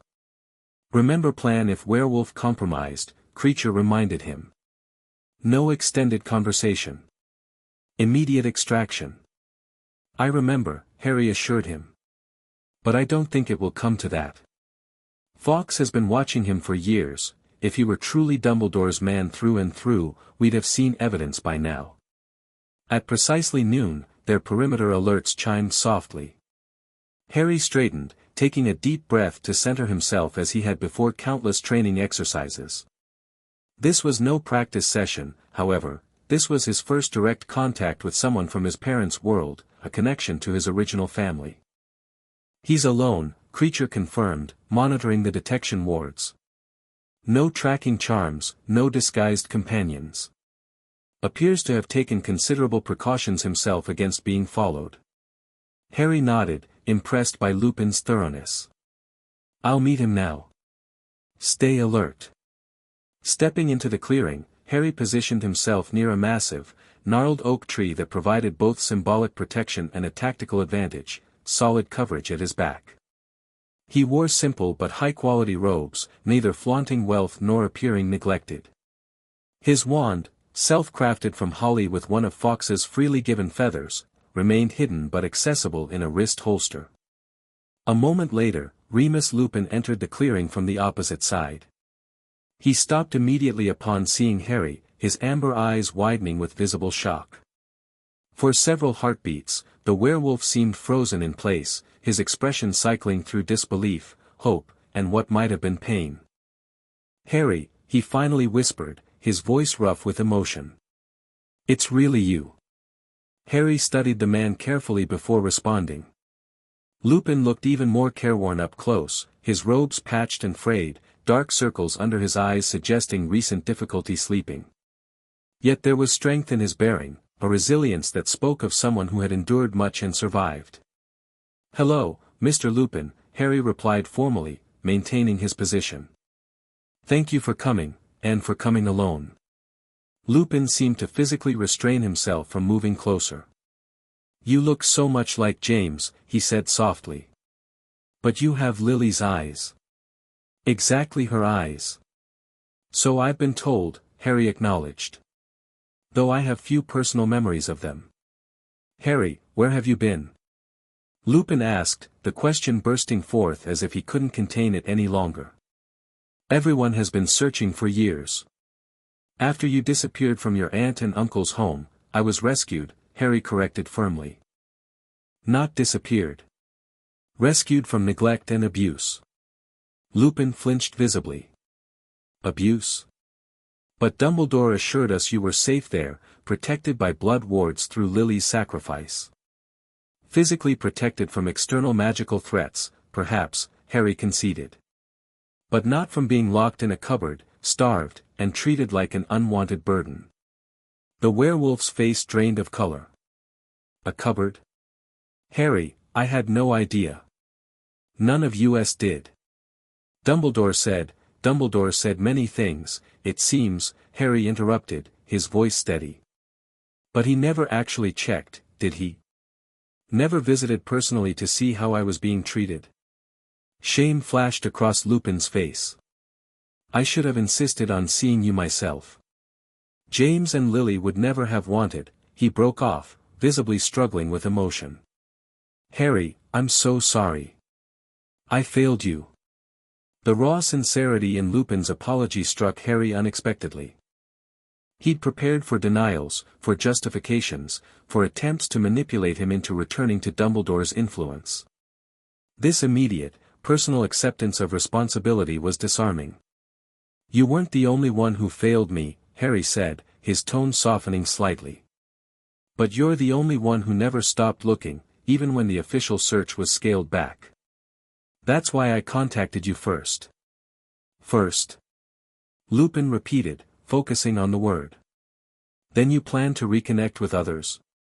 On my terms, Harry clarified. I didn't contact you to be returned to Dumbledore's custody or to have my life rearranged according to his plans. I contacted you because you were important to my parents, and because your actions suggest your loyalty to them might outweigh your loyalty to Dumbledore. Lupin ran a hand through his graying hair, looking both overwhelmed and cautiously hopeful. Harry, where have you been living? Who's been caring for you? Are you truly safe and well? I've been raised by guardians who have protected me, educated me, and prepared me for both my responsibilities and the dangers I'll face, Harry answered carefully. More than that, I'm not ready to share until I'm certain of where your true loyalties lie. My loyalty has always been to you, Harry, Lupin said quietly. To you and to what your parents would have wanted for you. If I've failed in showing that, it wasn't from lack of dedication. Then prove it, Harry challenged. Tell me what Dumbledore's plans are, for me. The complete truth, not the sanitized version. The request clearly caught Lupin off guard.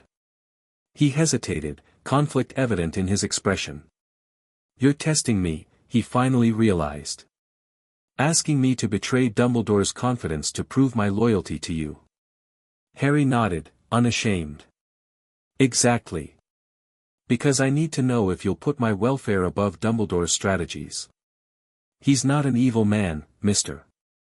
Lupin, but he is a strategic one who views people as pieces in a very long game. The werewolf sighed deeply, seeming to age before Harry's eyes as he made his decision. Albus believes the prophecy means you must directly confront Voldemort eventually. He's convinced Voldemort isn't truly dead, that he'll return, and that you're the only one who can defeat him permanently.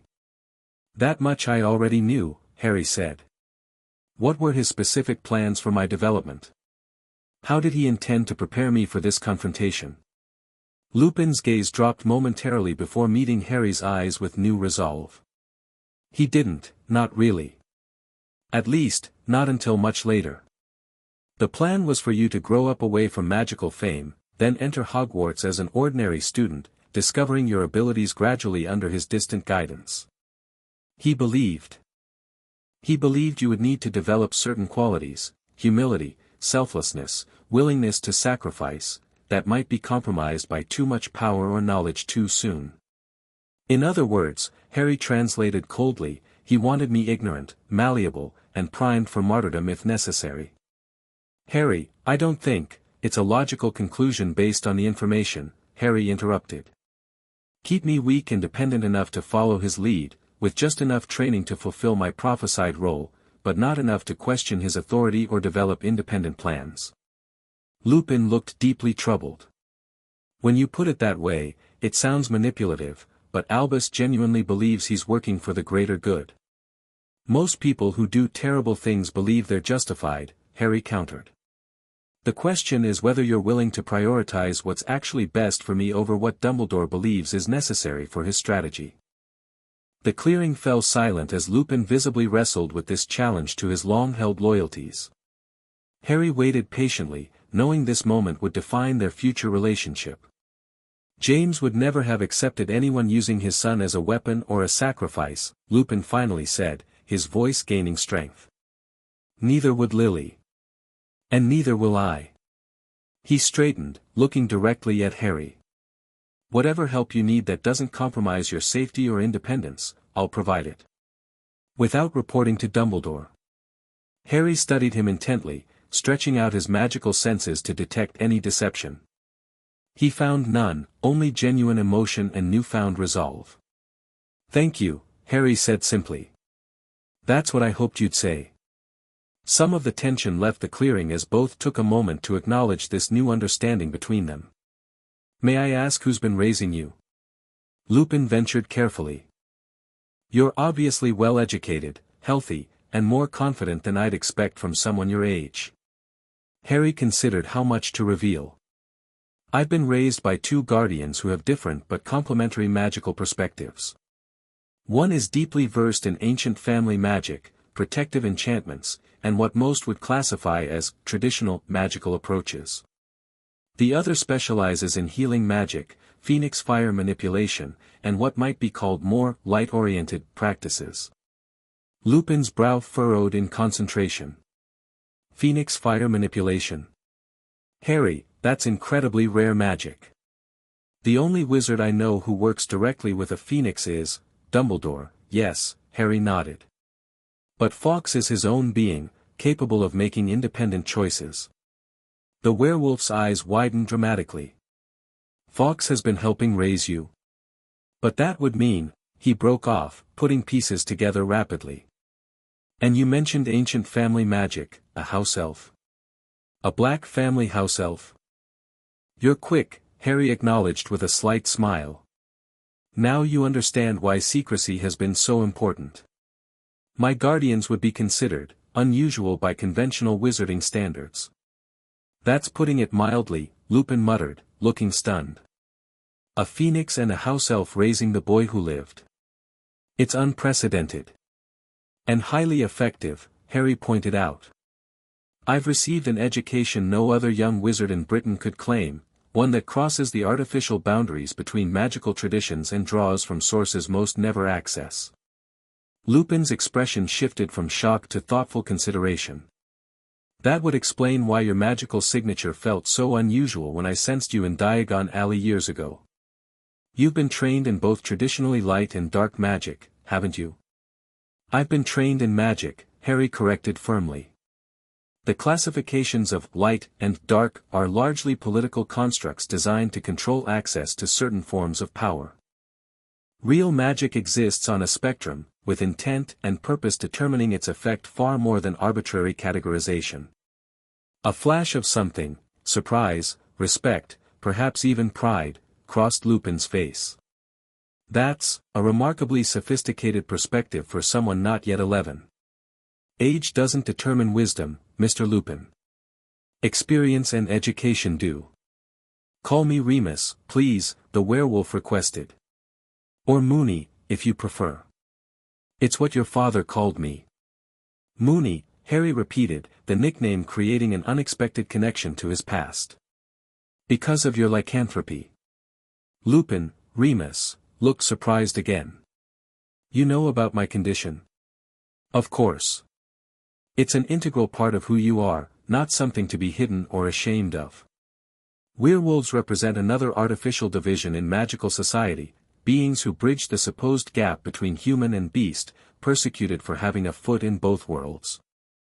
Remus stared at him, clearly struggling to reconcile this articulate, philosophical child with the infant he'd known a decade earlier. "You're nothing like what anyone expected you'd be." "Good," Harry said simply. "Because what they expected was someone they could mold and direct. What they got is someone who intends to chart his own course." "What exactly is that course, Harry? What are your plans when your Hogwarts letter arrives?" "I'll attend," Harry confirmed. "But on negotiated terms, not as an ordinary student subject to all the usual limitations. And before that happens, I'm establishing connections with potential allies who understand my unique position and goals." "Which are?" Remus prompted. Harry considered how much to reveal of his larger vision. "Short term, to prepare properly for Voldemort's eventual return. Long term, to challenge the artificial divisions in magical society that created someone like Voldemort in the first place." Remus blinked. "That's ambitious. The prophecies didn't specify that defeating Voldemort meant just winning a duel, Harry explained. What if true victory requires dismantling the system that created him? Prophecies? Plural. Remus caught the detail immediately. There's more than one prophecy concerning me, Harry confirmed. The one Dumbledore knows about, made shortly before my birth, and another, much older one that speaks of a magical unifier who would bridge divided worlds and restore magic's true balance. This was clearly new information for Remus, who looked increasingly overwhelmed. Harry, what you're describing sounds like you're planning to revolutionize magical society, not just attend school. Is that so surprising? My parents fought against blood supremacy and magical segregation. They died opposing a system that divided magic into worthy and unworthy categories. I intend to continue their work, just from a different angle. Something shifted in Remus's expression, a new respect, certainly, but also a hint of the grief he still carried for his lost friends. James and Lily would be so proud of you, he said softly. Terrified for your safety, but incredibly proud. Will you help me, Moony? Harry asked directly. Not just with information about my parents, but with my larger goals. It will mean operating independently from Dumbledore at times, making your own judgments about what's right. Remus took a deep breath, seeming to understand the significance of the moment. Yes, Harry. I'll help you. Your parents would expect nothing less of me. He hesitated before adding, but I hope you'll consider that Dumbledore, for all his strategic thinking, isn't your enemy. He may eventually become an ally, if approached correctly. I don't consider him an enemy, Harry acknowledged. Just someone with different priorities and methods than mine. I won't reject potential alliances out of hand, even with those who've made mistakes. This answer seemed to satisfy Remus, who visibly relaxed. What's our next step, then? Regular communication, for now, Harry decided. I'll provide you with secure methods to contact me. There are things I'd like to learn from you, about my parents, about Hogwarts, about the Order of the Phoenix and how it operated. In return, I'll keep you informed of my plans as they develop. And when your Hogwarts letter arrives? Then we move to the next phase, Harry said simply. Direct negotiation with Dumbledore about the terms of my attendance, with you potentially serving as an intermediary. They spent another hour in the clearing, establishing communication protocols and beginning the process of building trust. Harry learned more about his parents in that conversation than he had from years of second-hand accounts, small details about his mother's laugh, his father's loyalty to friends, the hopes they'd had for their son's future. When they finally parted, Remus looked rejuvenated despite the emotional intensity of their meeting. I'll contact you in 3 days with the information you requested about the old order structure, he promised. And Harry, thank you for trusting me enough to reach out. It means more than I can express. You earned it by never stopping your search, Harry replied honestly. Loyalty like that deserves recognition. After Remus departed, carefully following the exit route they'd established to avoid any possible tracking, Harry rejoined Kreacher and Fawkes at their observation point. Werewolf appears genuinely committed to young master, Kreacher acknowledged, sounding moderately surprised. Limited Dumbledore loyalty when conflicts with Potter family interests. Fawkes trilled in agreement, his musical communication conveying satisfaction with the meeting's outcome. He'll be valuable, Harry nodded confidently. Not just for information, but as a bridge to others who might join our cause. The connections he has in the werewolf community alone could be significant. Next contact. Kreacher inquired as they prepared to return to Blackwood Cottage. The Goblin Enclave, Harry decided. They operate outside Gringotts restrictions and have preserved magical knowledge the Ministry has tried to suppress for centuries. With Remus established as an ally, we can move forward with building our network more rapidly. The weeks that followed saw Harry implementing his outreach strategy with methodical precision. Through careful, secure approaches, he established initial contact with the independent Goblin Enclave in Wales, a group of master metallurgists and runic specialists who had broken from Gringotts' restrictive policies generations earlier. Their leader, a battle-scarred goblin named Nagnok, initially met Harry's approach with deep suspicion. Why would the wizard child who vanquished the Dark Lord seek alliance with goblins who reject wizard banking treaties? He demanded during their first meeting in a magically secured cavern. Because I don't recognize the artificial boundaries wizards have created between magical peoples, Harry replied directly. And because your knowledge of metallurgical magic and runic integration far exceeds anything currently taught in wizard institutions. The goblins tested Harry thoroughly, challenging both his magical abilities and his political perspectives before cautiously agreeing to limited collaboration. You are unusual, Harry Potter, Nagnok concluded after witnessing Harry's demonstration of goblin-derived runic casting. Perhaps the prophecies of the Great Reconciliation are not merely fanciful tales after all. This reference to their own independent prophecies about magical reunification confirmed what Harry had suspected, that various magical communities had preserved pieces of a larger prophetic tradition concerning the eventual rebalancing of magical forces. Contact with the Centaur herd proved more challenging but ultimately successful. The proud, stargazing beings initially kept their distance, communicating through symbolic messages left at the boundaries of their forest territory. Only after Harry demonstrated his respect for their astronomical knowledge and his understanding of elemental balance did their leader, Firenze, agree to meet directly. Mars and Venus align in unusual convergence this year, the Palomino Centaur told Harry during their midnight meeting beneath the open sky. The stars speak of a bridge builder whose path crosses between divided realms. I seek to understand that role, Harry responded. Not to claim authority, but to facilitate connection between magical traditions that have been artificially separated. Firenze studied him with uncannily perceptive eyes. You carry both darkness and light within you, Harry Potter. Most wizards would seek to purge the darkness, yet you have learned to contain and understand it instead. This is the beginning of wisdom.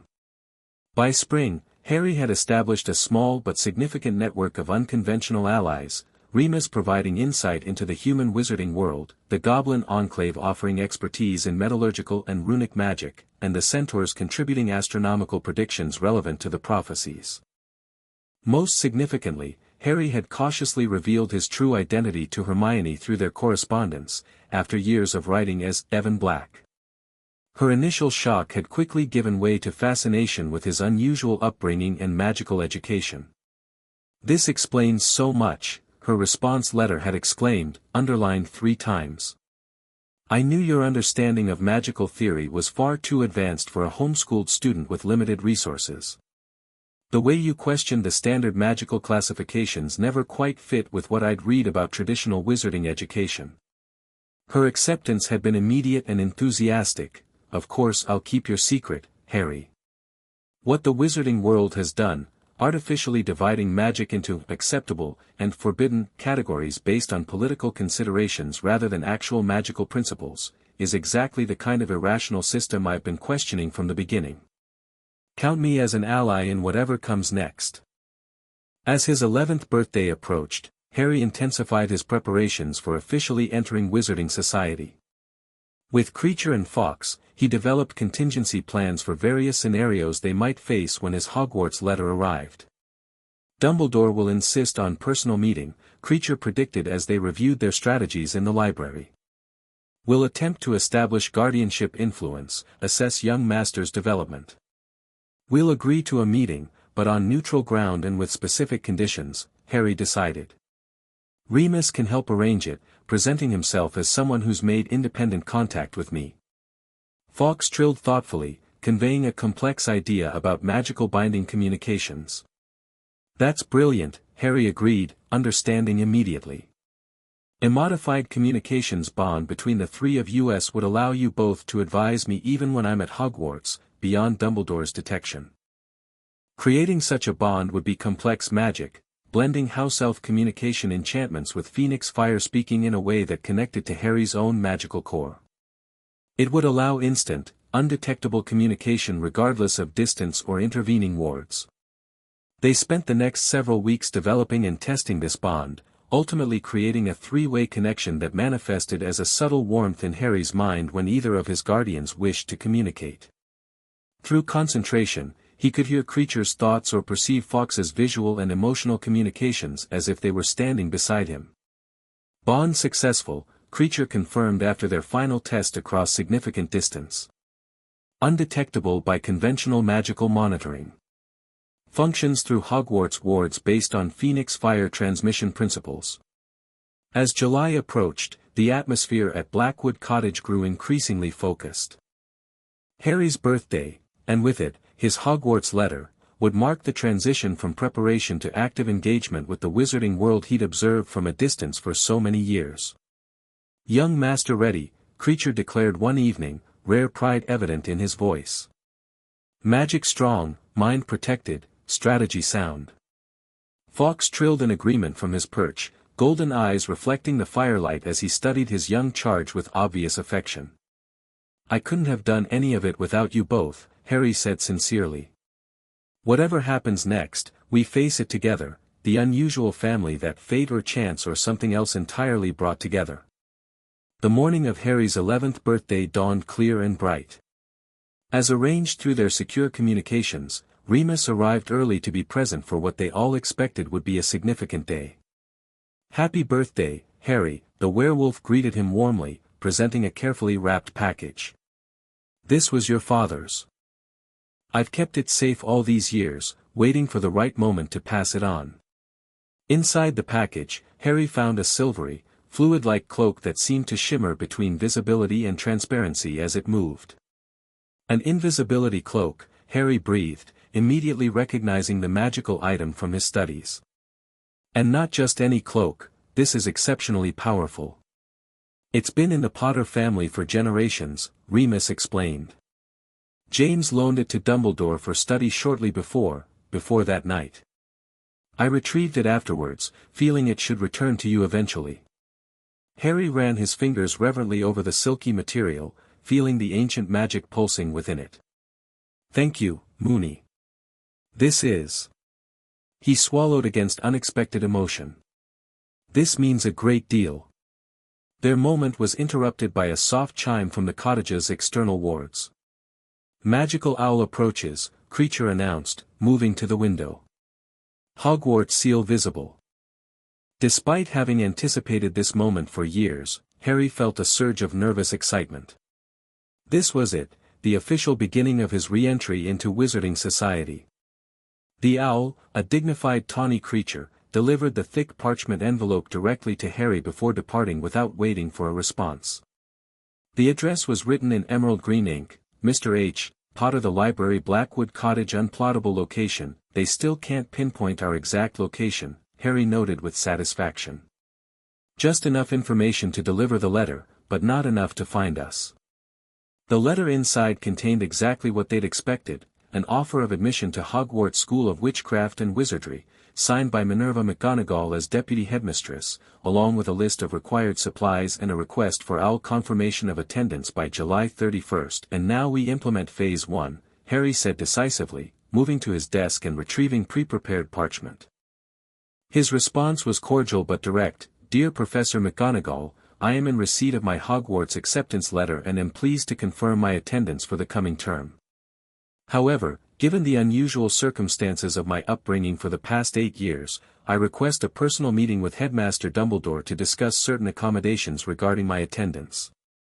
Mr. Remus Lupin, a friend of my late parents who has recently made contact with me, has offered to facilitate this meeting at a mutually agreeable location. I look forward to joining the Hogwarts community while addressing my unique educational requirements. Respectfully, Harry Potter." Unusual enough to guarantee Dumbledore's personal attention, Remus observed as Harry sealed the letter, but not so confrontational as to put him immediately on the defensive. "That's the intent," Harry nodded. "We need him curious and open to negotiation, not defensive and determined to assert control." The response came faster than even they had anticipated. Within hours, a different owl arrived bearing a letter not from McGonagall, but from Dumbledore himself. "Dear Harry, your letter brings me immeasurable joy and relief after so many years of concern regarding your whereabouts and well-being. I would be delighted to meet with you at your earliest convenience to discuss your Hogwarts attendance. Perhaps Mr. Lupin could suggest a suitable location where we might speak privately. I have so looked forward to renewing our acquaintance after all this time. With warmest regards, Albus Dumbledore, Headmaster, Hogwarts School of Witchcraft and Wizardry. Notice the subtle positioning, Harry pointed out. Renewing our acquaintance, as if we had some meaningful relationship when I was an infant. And the emphasis on privately. He wants to assess me without witnesses who might have different perspectives. Standard Dumbledore approach, Kreacher agreed. Gentle manipulation through implied familiarity and authority. How should we respond? Remus asked. We'll suggest the meeting take place at the Philosopher's Stone, that neutral ground wizarding tea shop in Oxford, Harry decided. Public enough to discourage any attempt to force control over me, private enough for genuine conversation. And we'll specify that you'll be present, Remus, not waiting outside. The arrangements were made for 3 days hence. During that time, Harry, Kreacher, and Fawkes meticulously prepared for what would be Harry's first direct encounter with Albus Dumbledore since infancy. Acclimancy shields at maximum strength, Kreacher reminded Harry on the morning of the meeting. Dumbledore's skilled legilimens. Will attempt subtle mind reading while appearing grandfatherly. My shields are solid, Harry assured him. And I've prepared the surface thoughts he'll be able to access, general happiness at discovering the wizarding world, excitement about Hogwarts, gratitude toward my unnamed guardians. Nothing specific enough to identify you or Fawkes directly. With their newly established bond, both Kreacher and Fawkes would be able to monitor the meeting remotely, offering advice if necessary through their mental connection. It was an additional security measure, ensuring Harry wouldn't face Dumbledore's legendary intellect entirely alone. The Philosopher's Stone was a discreet establishment favored by academic magical researchers, featuring private alcoves with built-in privacy wards. Harry and Remus arrived early, securing the most defensible position with clear sightlines to all entrances. Nervous? Remus asked quietly, noting Harry's focused expression. Cautious, Harry corrected. This isn't just a meeting about school arrangements. It's the opening move in a complex negotiation that will shape my public re-emergence into wizarding society. Just remember, you don't have to reveal everything at once, Remus advised. Establish boundaries first, build trust gradually if possible. Harry nodded, then straightened as the tea shop's door opened to admit Albus Dumbledore. The headmaster was instantly recognizable even to someone who'd never seen him in person, tall and thin, with flowing silver hair and beard, half-moon spectacles, and robes of deep purple embroidered with silver stars. His appearance was precisely calibrated to project the image of the benevolent, somewhat eccentric wizard that had become his public persona. What struck Harry most, however, were the headmaster's eyes, bright blue and twinkling with apparent warmth, yet sharp with intelligence and calculation beneath the grandfatherly facade. Dumbledore spotted them immediately, his gaze fixing on Harry with an intensity that momentarily disrupted the carefully cultivated aura of gentle wisdom. For just an instant, something like shock flashed across his features before his composed expression returned. Harry, he said softly as he approached their table. At last. Through the bond, Harry felt Kreacher's warning, casting wandless detection charms. Checking for compulsions, magical signatures. Headmaster Dumbledore, Harry responded politely, rising to greet the elder wizard. Thank you for agreeing to meet with us. The pleasure and privilege are entirely mine, Dumbledore replied, his voice warm despite the calculating assessment evident in his eyes. And Remus, my boy. It seems you succeeded where the rest of us failed in locating our missing young friend. Pure chance, Headmaster, Remus responded smoothly, following their prepared narrative. A magical signature I recognized while traveling in the West Country. I could hardly believe it myself. Dumbledore seated himself gracefully, arranging his robes with practiced ease. Harry, my dear boy. You cannot imagine my concern these past 8 years, nor my relief at seeing you healthy and well before me now. Perhaps you might illuminate the mystery of your disappearance from your aunt and uncle's home? Beginning with emotional appeal to generate guilt and obligation, Kreacher observed through their bond. Classic manipulation approach. I wasn't aware it was a mystery, Headmaster, Harry replied calmly. I was removed from an abusive situation by guardians who recognized my aunt and uncle were neglecting and mistreating me. Dumbledore's eyebrows rose slightly, the only indication of surprise at Harry's direct approach. Abuse is a serious allegation, Harry. Your aunt and uncle were selected specifically because the blood protection through your mother's sacrifice would be strongest with her sister. The blood protection did function, Harry acknowledged. Against external magical threats. It did nothing to protect against being locked in a cupboard, denied adequate food, or treated as an unwelcome burden. A flicker of genuine dismay crossed the headmaster's face. A cupboard, you say? I was assured you would be given proper accommodations. By whom? Harry asked. Did you check personally? Did anyone? Dumbledore attempting passive legilimency now, came Kreacher's warning. Surface scan only so far. Harry maintained his occlumency shields while allowing carefully selected surface emotions to be detected, righteous indignation about his treatment, but no information about who had rescued him or where he had lived since. I had monitoring charms in place, Dumbledore admitted after a moment. They indicated your physical safety, if not your emotional well-being. Perhaps I placed too much faith in family bonds. He sighed, a perfect performance of regretful wisdom. May I ask who has been caring for you these past 8 years? They have clearly done an admirable job, given your evident health and articulate manner. My guardians prefer to remain private for now, Harry replied. What matters is that they've provided me with safety, education, and preparation for eventually rejoining Wizarding Society. I see, Dumbledore said, though his tone suggested he found this answer unsatisfactory. And your magical education? I detect you've received some training already. Extensive training, Harry corrected. In multiple magical traditions, with emphasis on practical application and theoretical understanding rather than arbitrary divisions between approved and unapproved forms of magic. That got Dumbledore's full attention. The twinkling diminished slightly as his gaze sharpened. Multiple traditions, you say? Including what some might classify as dark magic. Including what some politicians have chosen to classify as dark for reasons of control rather than actual magical principle, Harry clarified. My education has emphasized intent and responsibility in magical practice, not ministry-approved categorizations. Stronger legilimency probe now, Kreacher warned. Targeting specific memories of magical training. Harry reinforced his shields while projecting only what he wanted Dumbledore to see, glimpses of advanced magical theory books, practice with standard charms and transfiguration, nothing that would reveal the full extent of his capabilities or the identity of his teachers. A most unusual approach, Dumbledore observed carefully. Though perhaps not without merit in certain controlled contexts. However, at Hogwarts, we must naturally adhere to ministry-approved curriculum and practices. Which brings us to the purpose of this meeting, Harry transitioned smoothly. The accommodations I mentioned in my letter regarding my attendance. Ah, yes.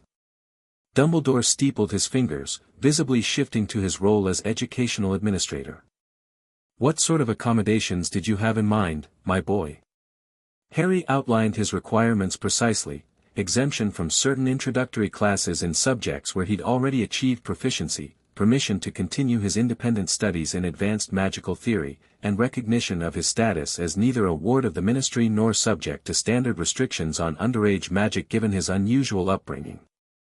These are significant departures from our standard policies, Dumbledore noted, studying Harry with increased intensity.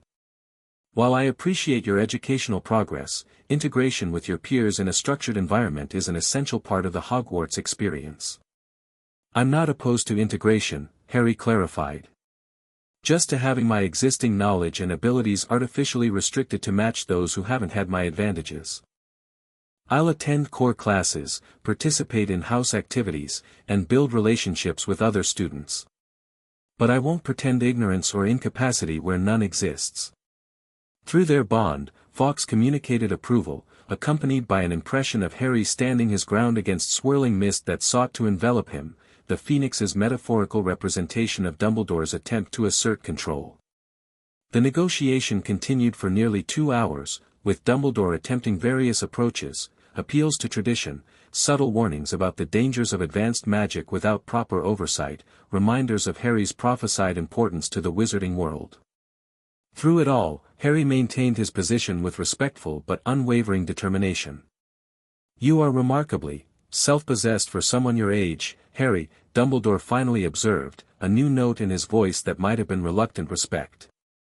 "Your parents would be proud of your intelligence and conviction, though perhaps concerned about certain aspects of your magical education."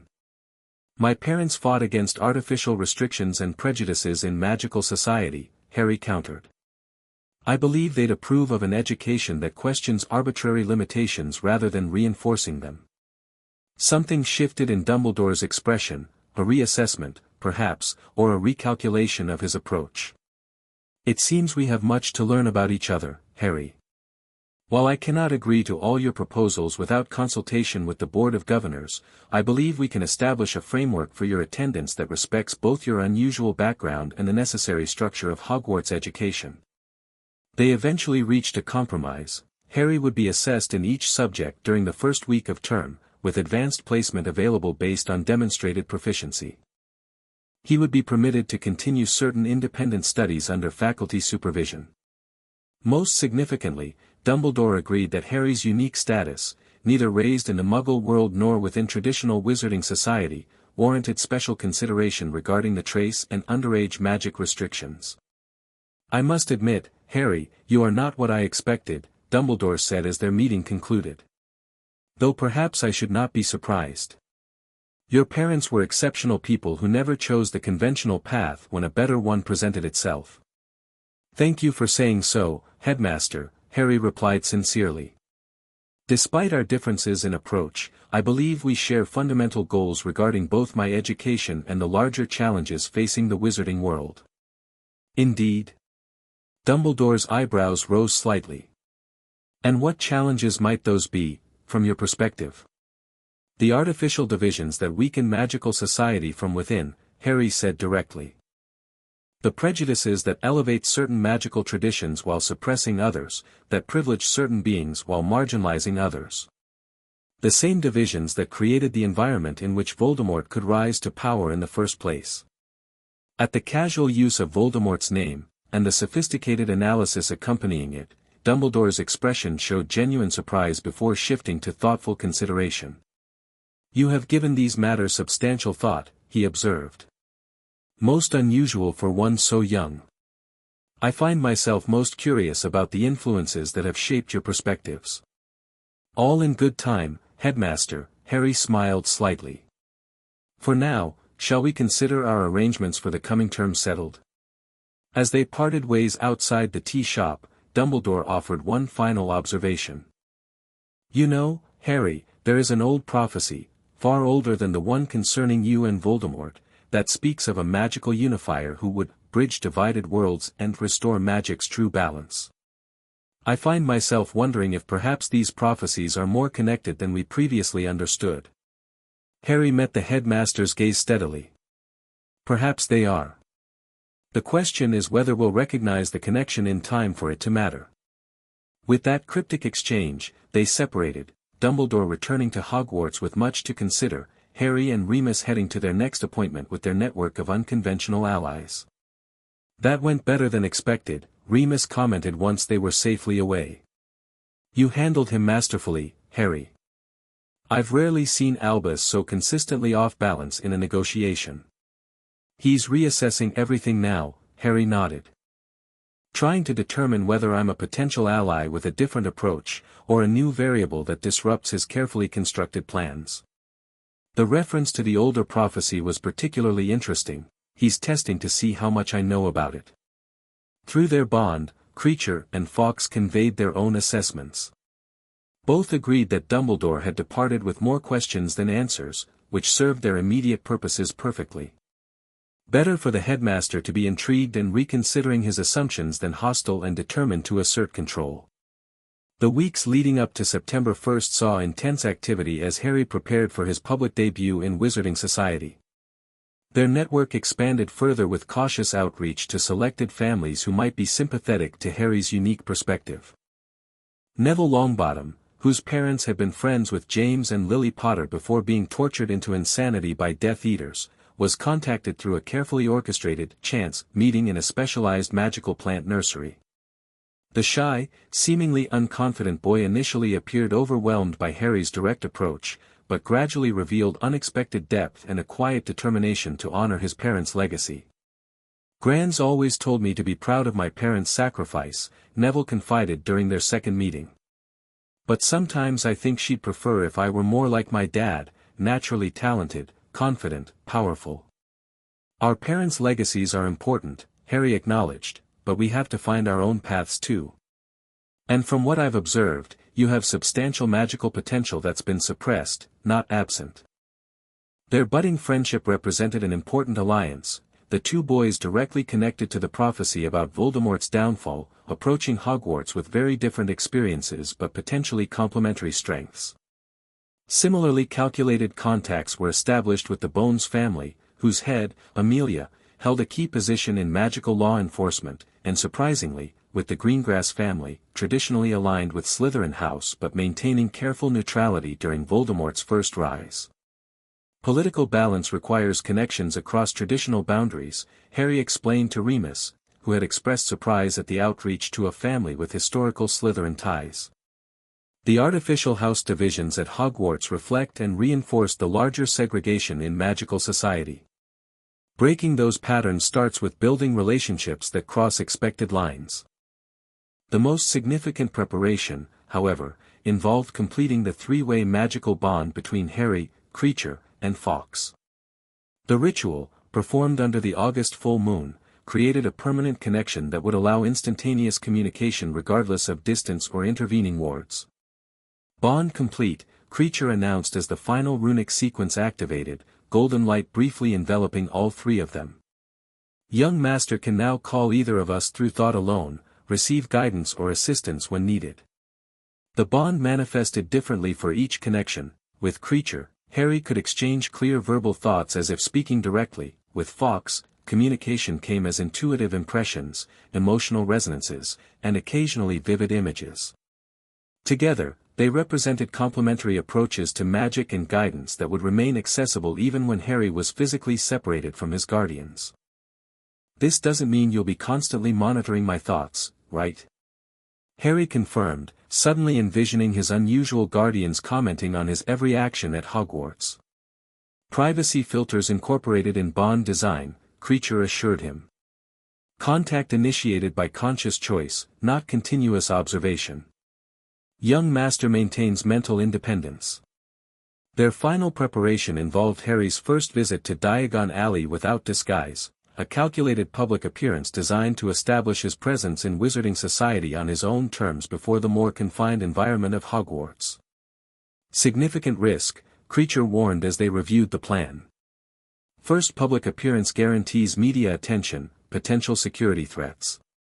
Order members and ministry officials will attempt intervention. Which is precisely why we're doing it this way," Harry explained. "Better to manage my public introduction proactively than to have it happen reactively on platform 9 3/4 with hundreds of witnesses and no control over the narrative." The plan was comprehensive. Harry would appear in Diagon Alley accompanied by Remus, whose presence would provide a plausible explanation for his re-emergence. They would visit key locations, Gringotts, Ollivanders, Flourish and Blotts, demonstrating Harry's comfort in Wizarding Society while revealing nothing about his actual upbringing.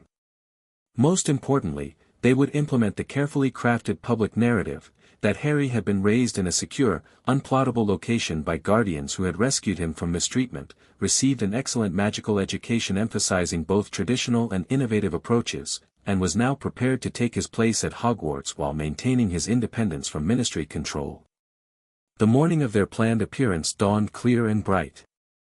Harry dressed in custom-made robes that balanced traditional wizarding style with subtle innovations, neither flaunting wealth nor appearing ordinary, designed to present him as both respectful of tradition and independent of it. Remember emergency protocols, Kreacher reminded him as they completed final preparations. If separated from werewolf or threatened, activate emergency port key. Phoenix monitors from above, ready for extraction if necessary. Harry nodded, tucking the emergency port key, disguised as an ordinary wristband, under his sleeve. I'm ready.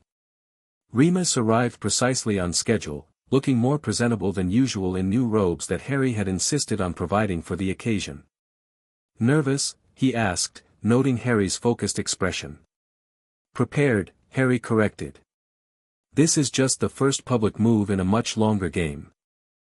They traveled to Diagon Alley via a secure fluke connection established through one of their goblin allies, emerging in a private room at Gringotts rather than the more public Leaky Cauldron. This allowed them to control the timing and location of Harry's first appearance. The Prophet's political reporter is having coffee at Fortescue's, Remus reported, checking their intelligence. Order members Shacklebolt and Vance are shopping at the apothecary. Ministry presence is minimal, standard Auror patrol only. Perfect, Harry nodded.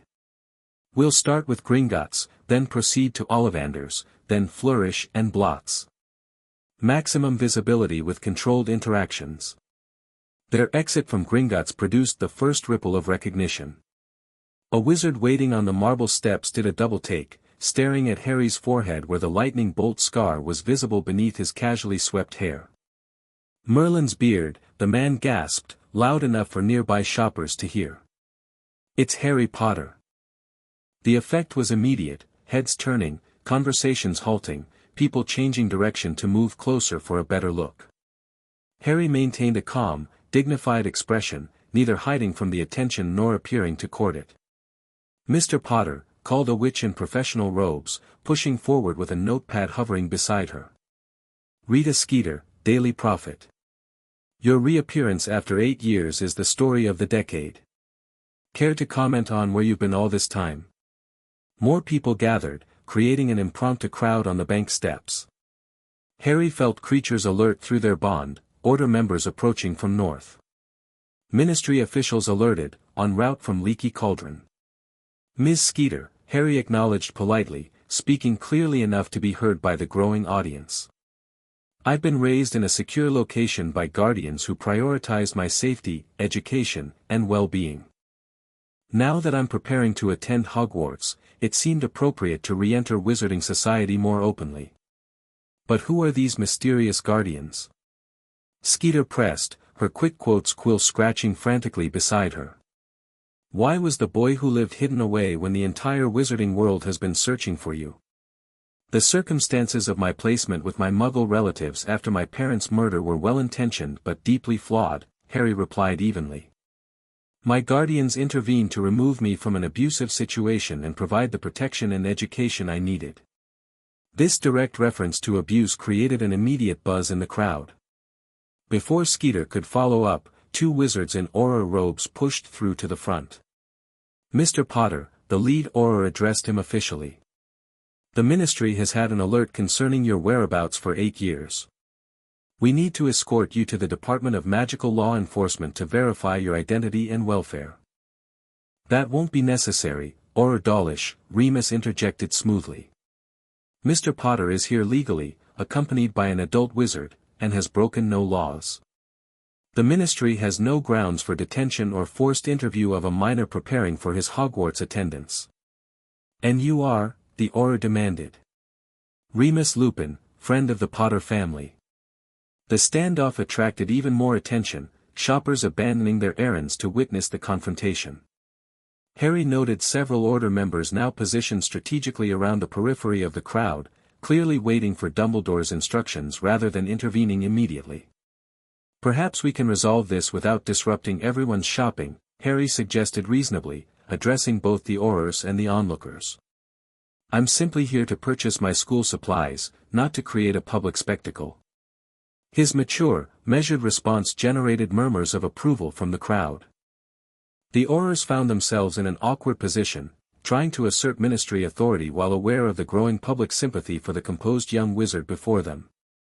The Ministry has legitimate concerns about your disappearance and current guardianship, Dawlish insisted, though less forcefully. Which can be addressed through proper legal channels, Harry countered.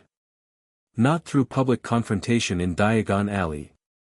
I'll be happy to respond to any official inquiry delivered through appropriate procedures that respect my rights as both a minor and the last member of an ancient and noble house.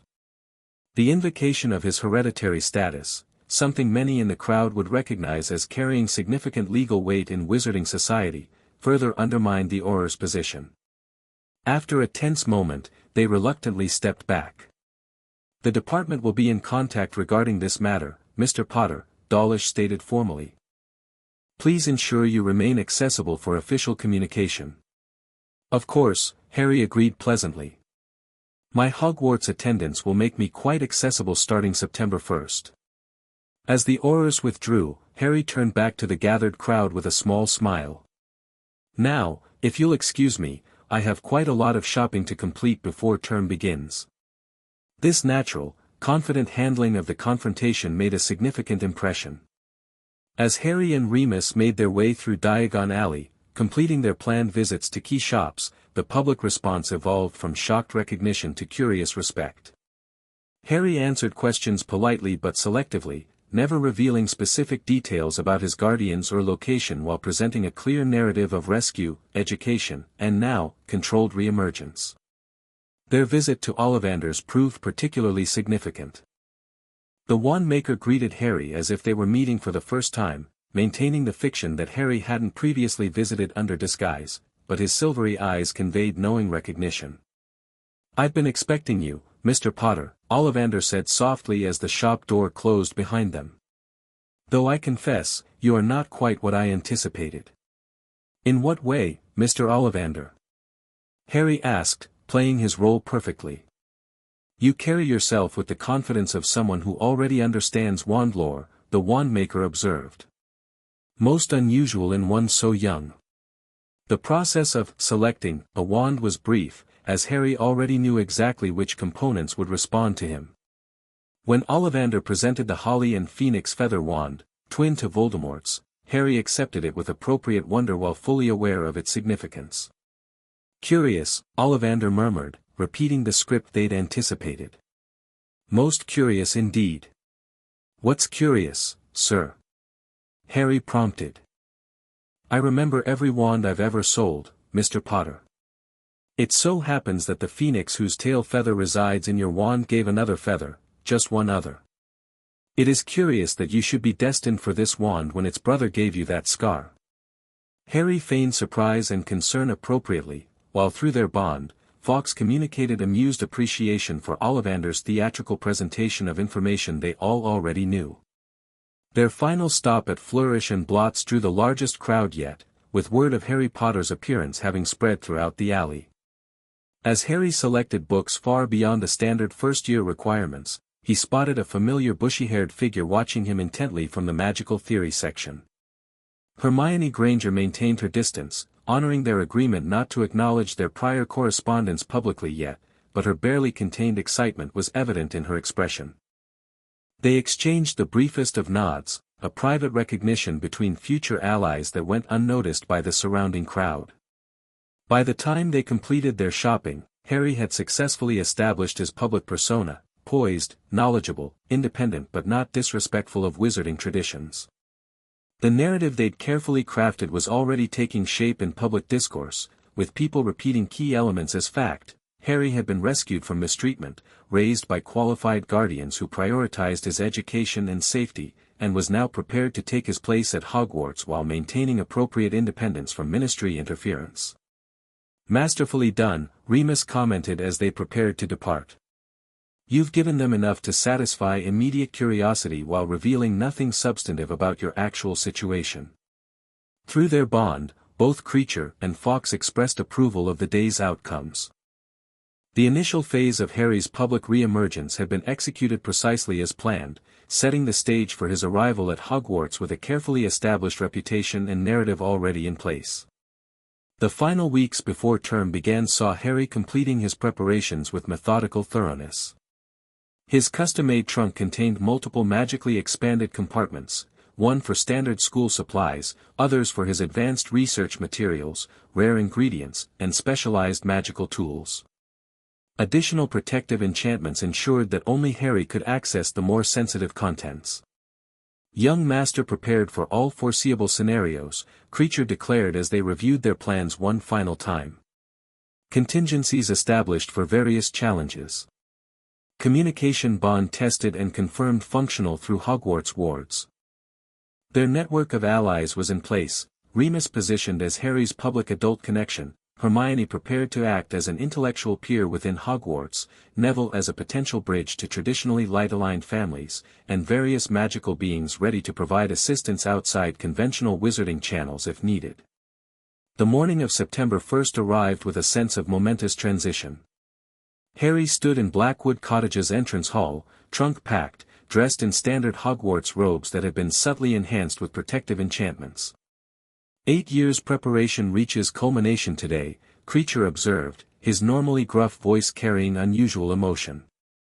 Young Master leaves as bridge between worlds, returns to change wizarding society from within. Fawkes trilled softly from his perch, the Phoenix's musical communication conveying both pride and a touch of melancholy at the coming separation, despite their maintained bond. "I'm not really leaving," Harry assured them both. "Our bond means you'll both be with me every step of the way.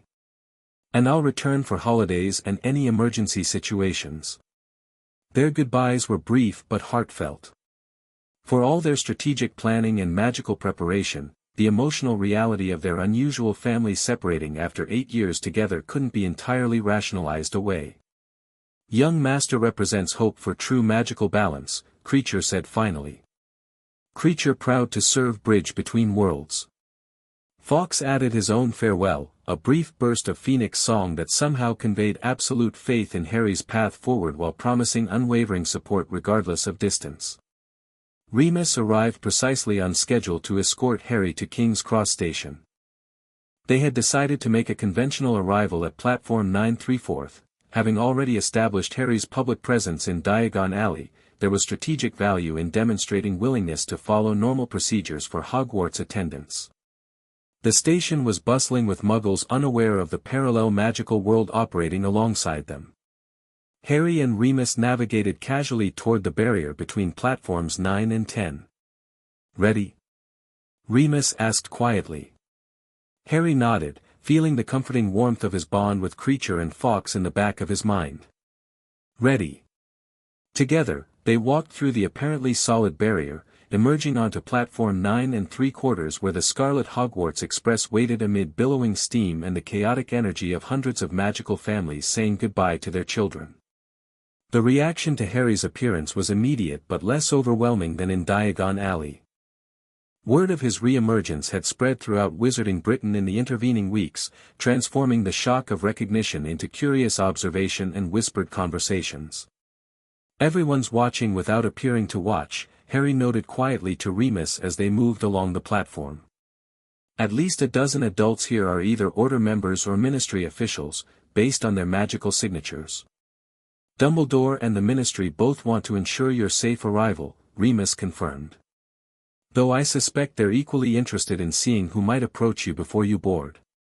They found an empty compartment near the middle of the train and stowed Harry's trunk. On the platform, their goodbye was genuine despite knowing they would remain in regular contact. "Your parents would be so proud of you," Remus said softly, briefly embracing Harry. "Not just for your magical abilities, but for your wisdom in how you're approaching all of this." "Thank you for being my connection to them," Harry replied sincerely.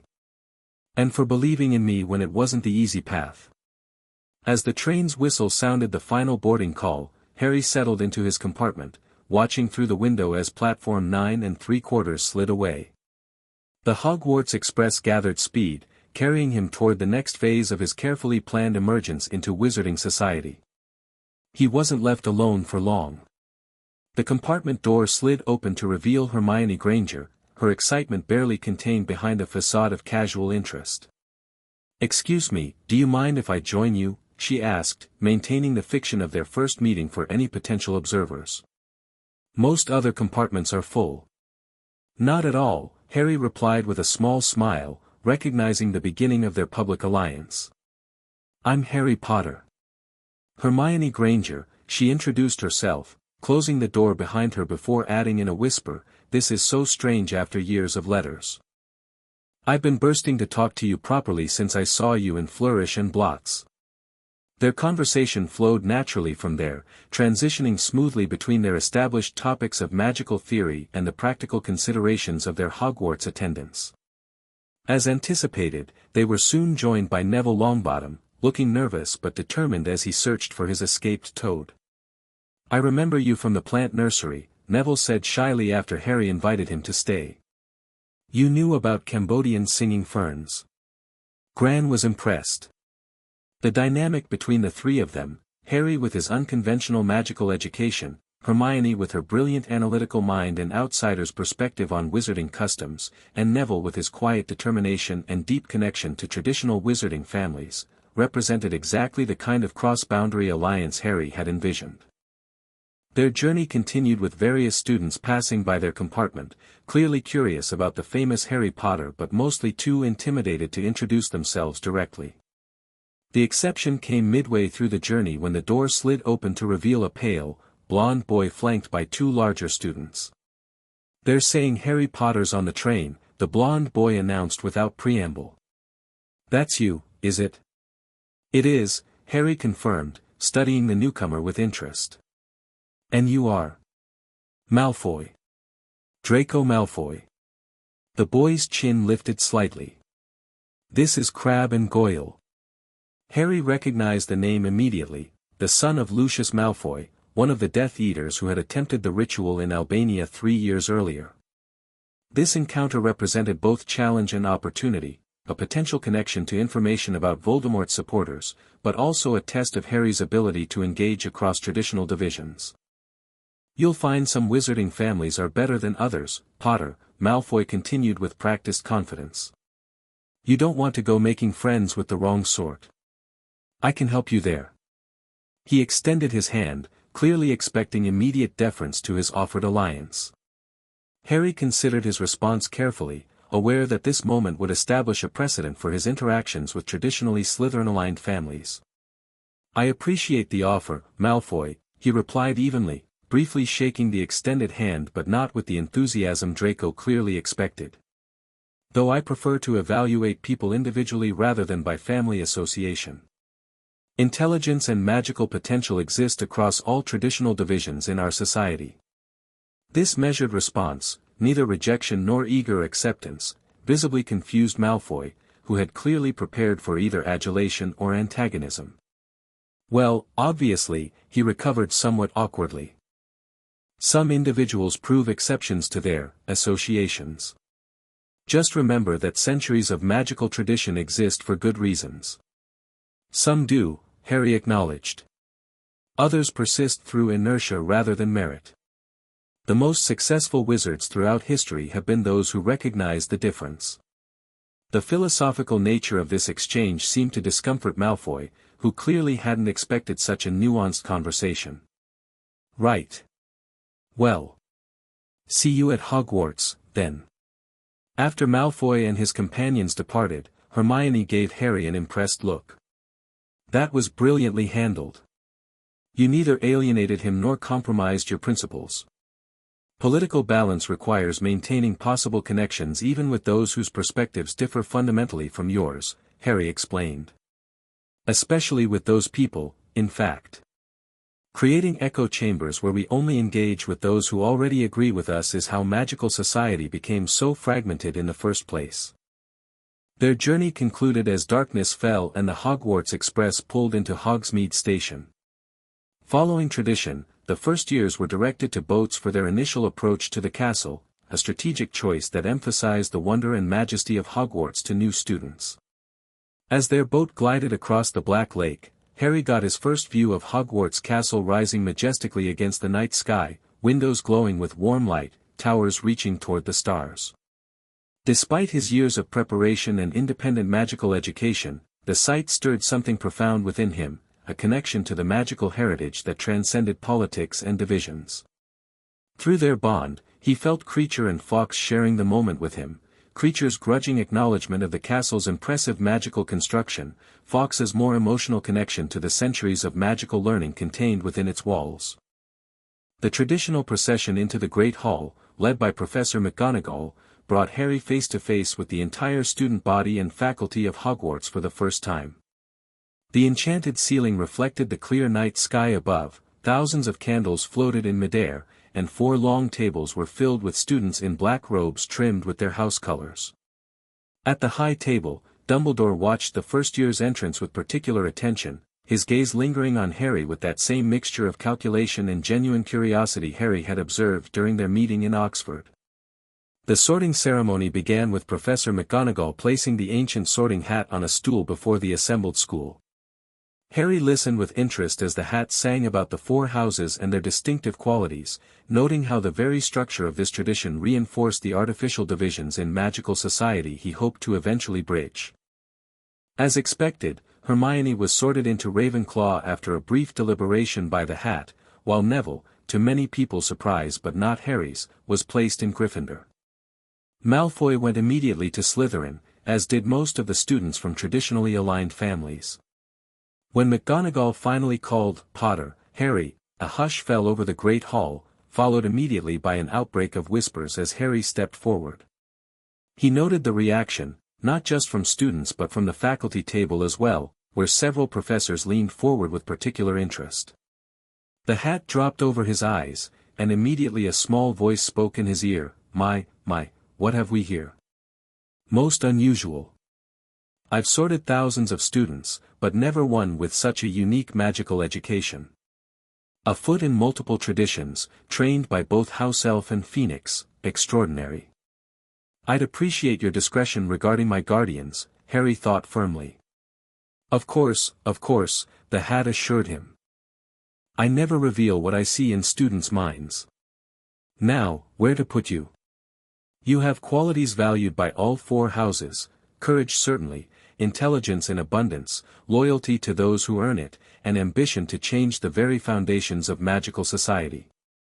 I need to be positioned where I can most effectively bridge traditional divisions, Harry thought. That's more important than personal preference. A strategic rather than emotional approach to your sorting. Most unusual indeed for one so young, the hat commented. Your guardians have raised you with a sense of purpose beyond yourself. Well then, if bridge building is your goal, better be Gryffindor. The last word was shouted to the hall, and the Gryffindor table erupted in thunderous applause. Harry removed the hat and walked calmly to join his new house, taking a seat near Neville while noting Hermione's encouraging smile from the Ravenclaw table. Through their bond, he sensed Kreacher's grudging approval and Fawkes' more enthusiastic endorsement of the sorting outcome. Gryffindor provided a strategically valuable position, associated with traditionally light magic but with historical connections to magical innovation and reform. As the feast began following Dumbledore's brief, eccentric welcome, Harry engaged casually with his housemates, answering questions about his reappearance without revealing anything substantial about his upbringing, expressing appropriate enthusiasm about Hogwarts and its traditions while maintaining a slightly reserved demeanor that discouraged too personal inquiries. From the high table, he could feel Dumbledore's continued observation, along with the more hostile scrutiny of a hook-nosed professor he identified from Remus's descriptions as Severus Snape, and the more nervous attention of a turban-wearing young man on the opposite end.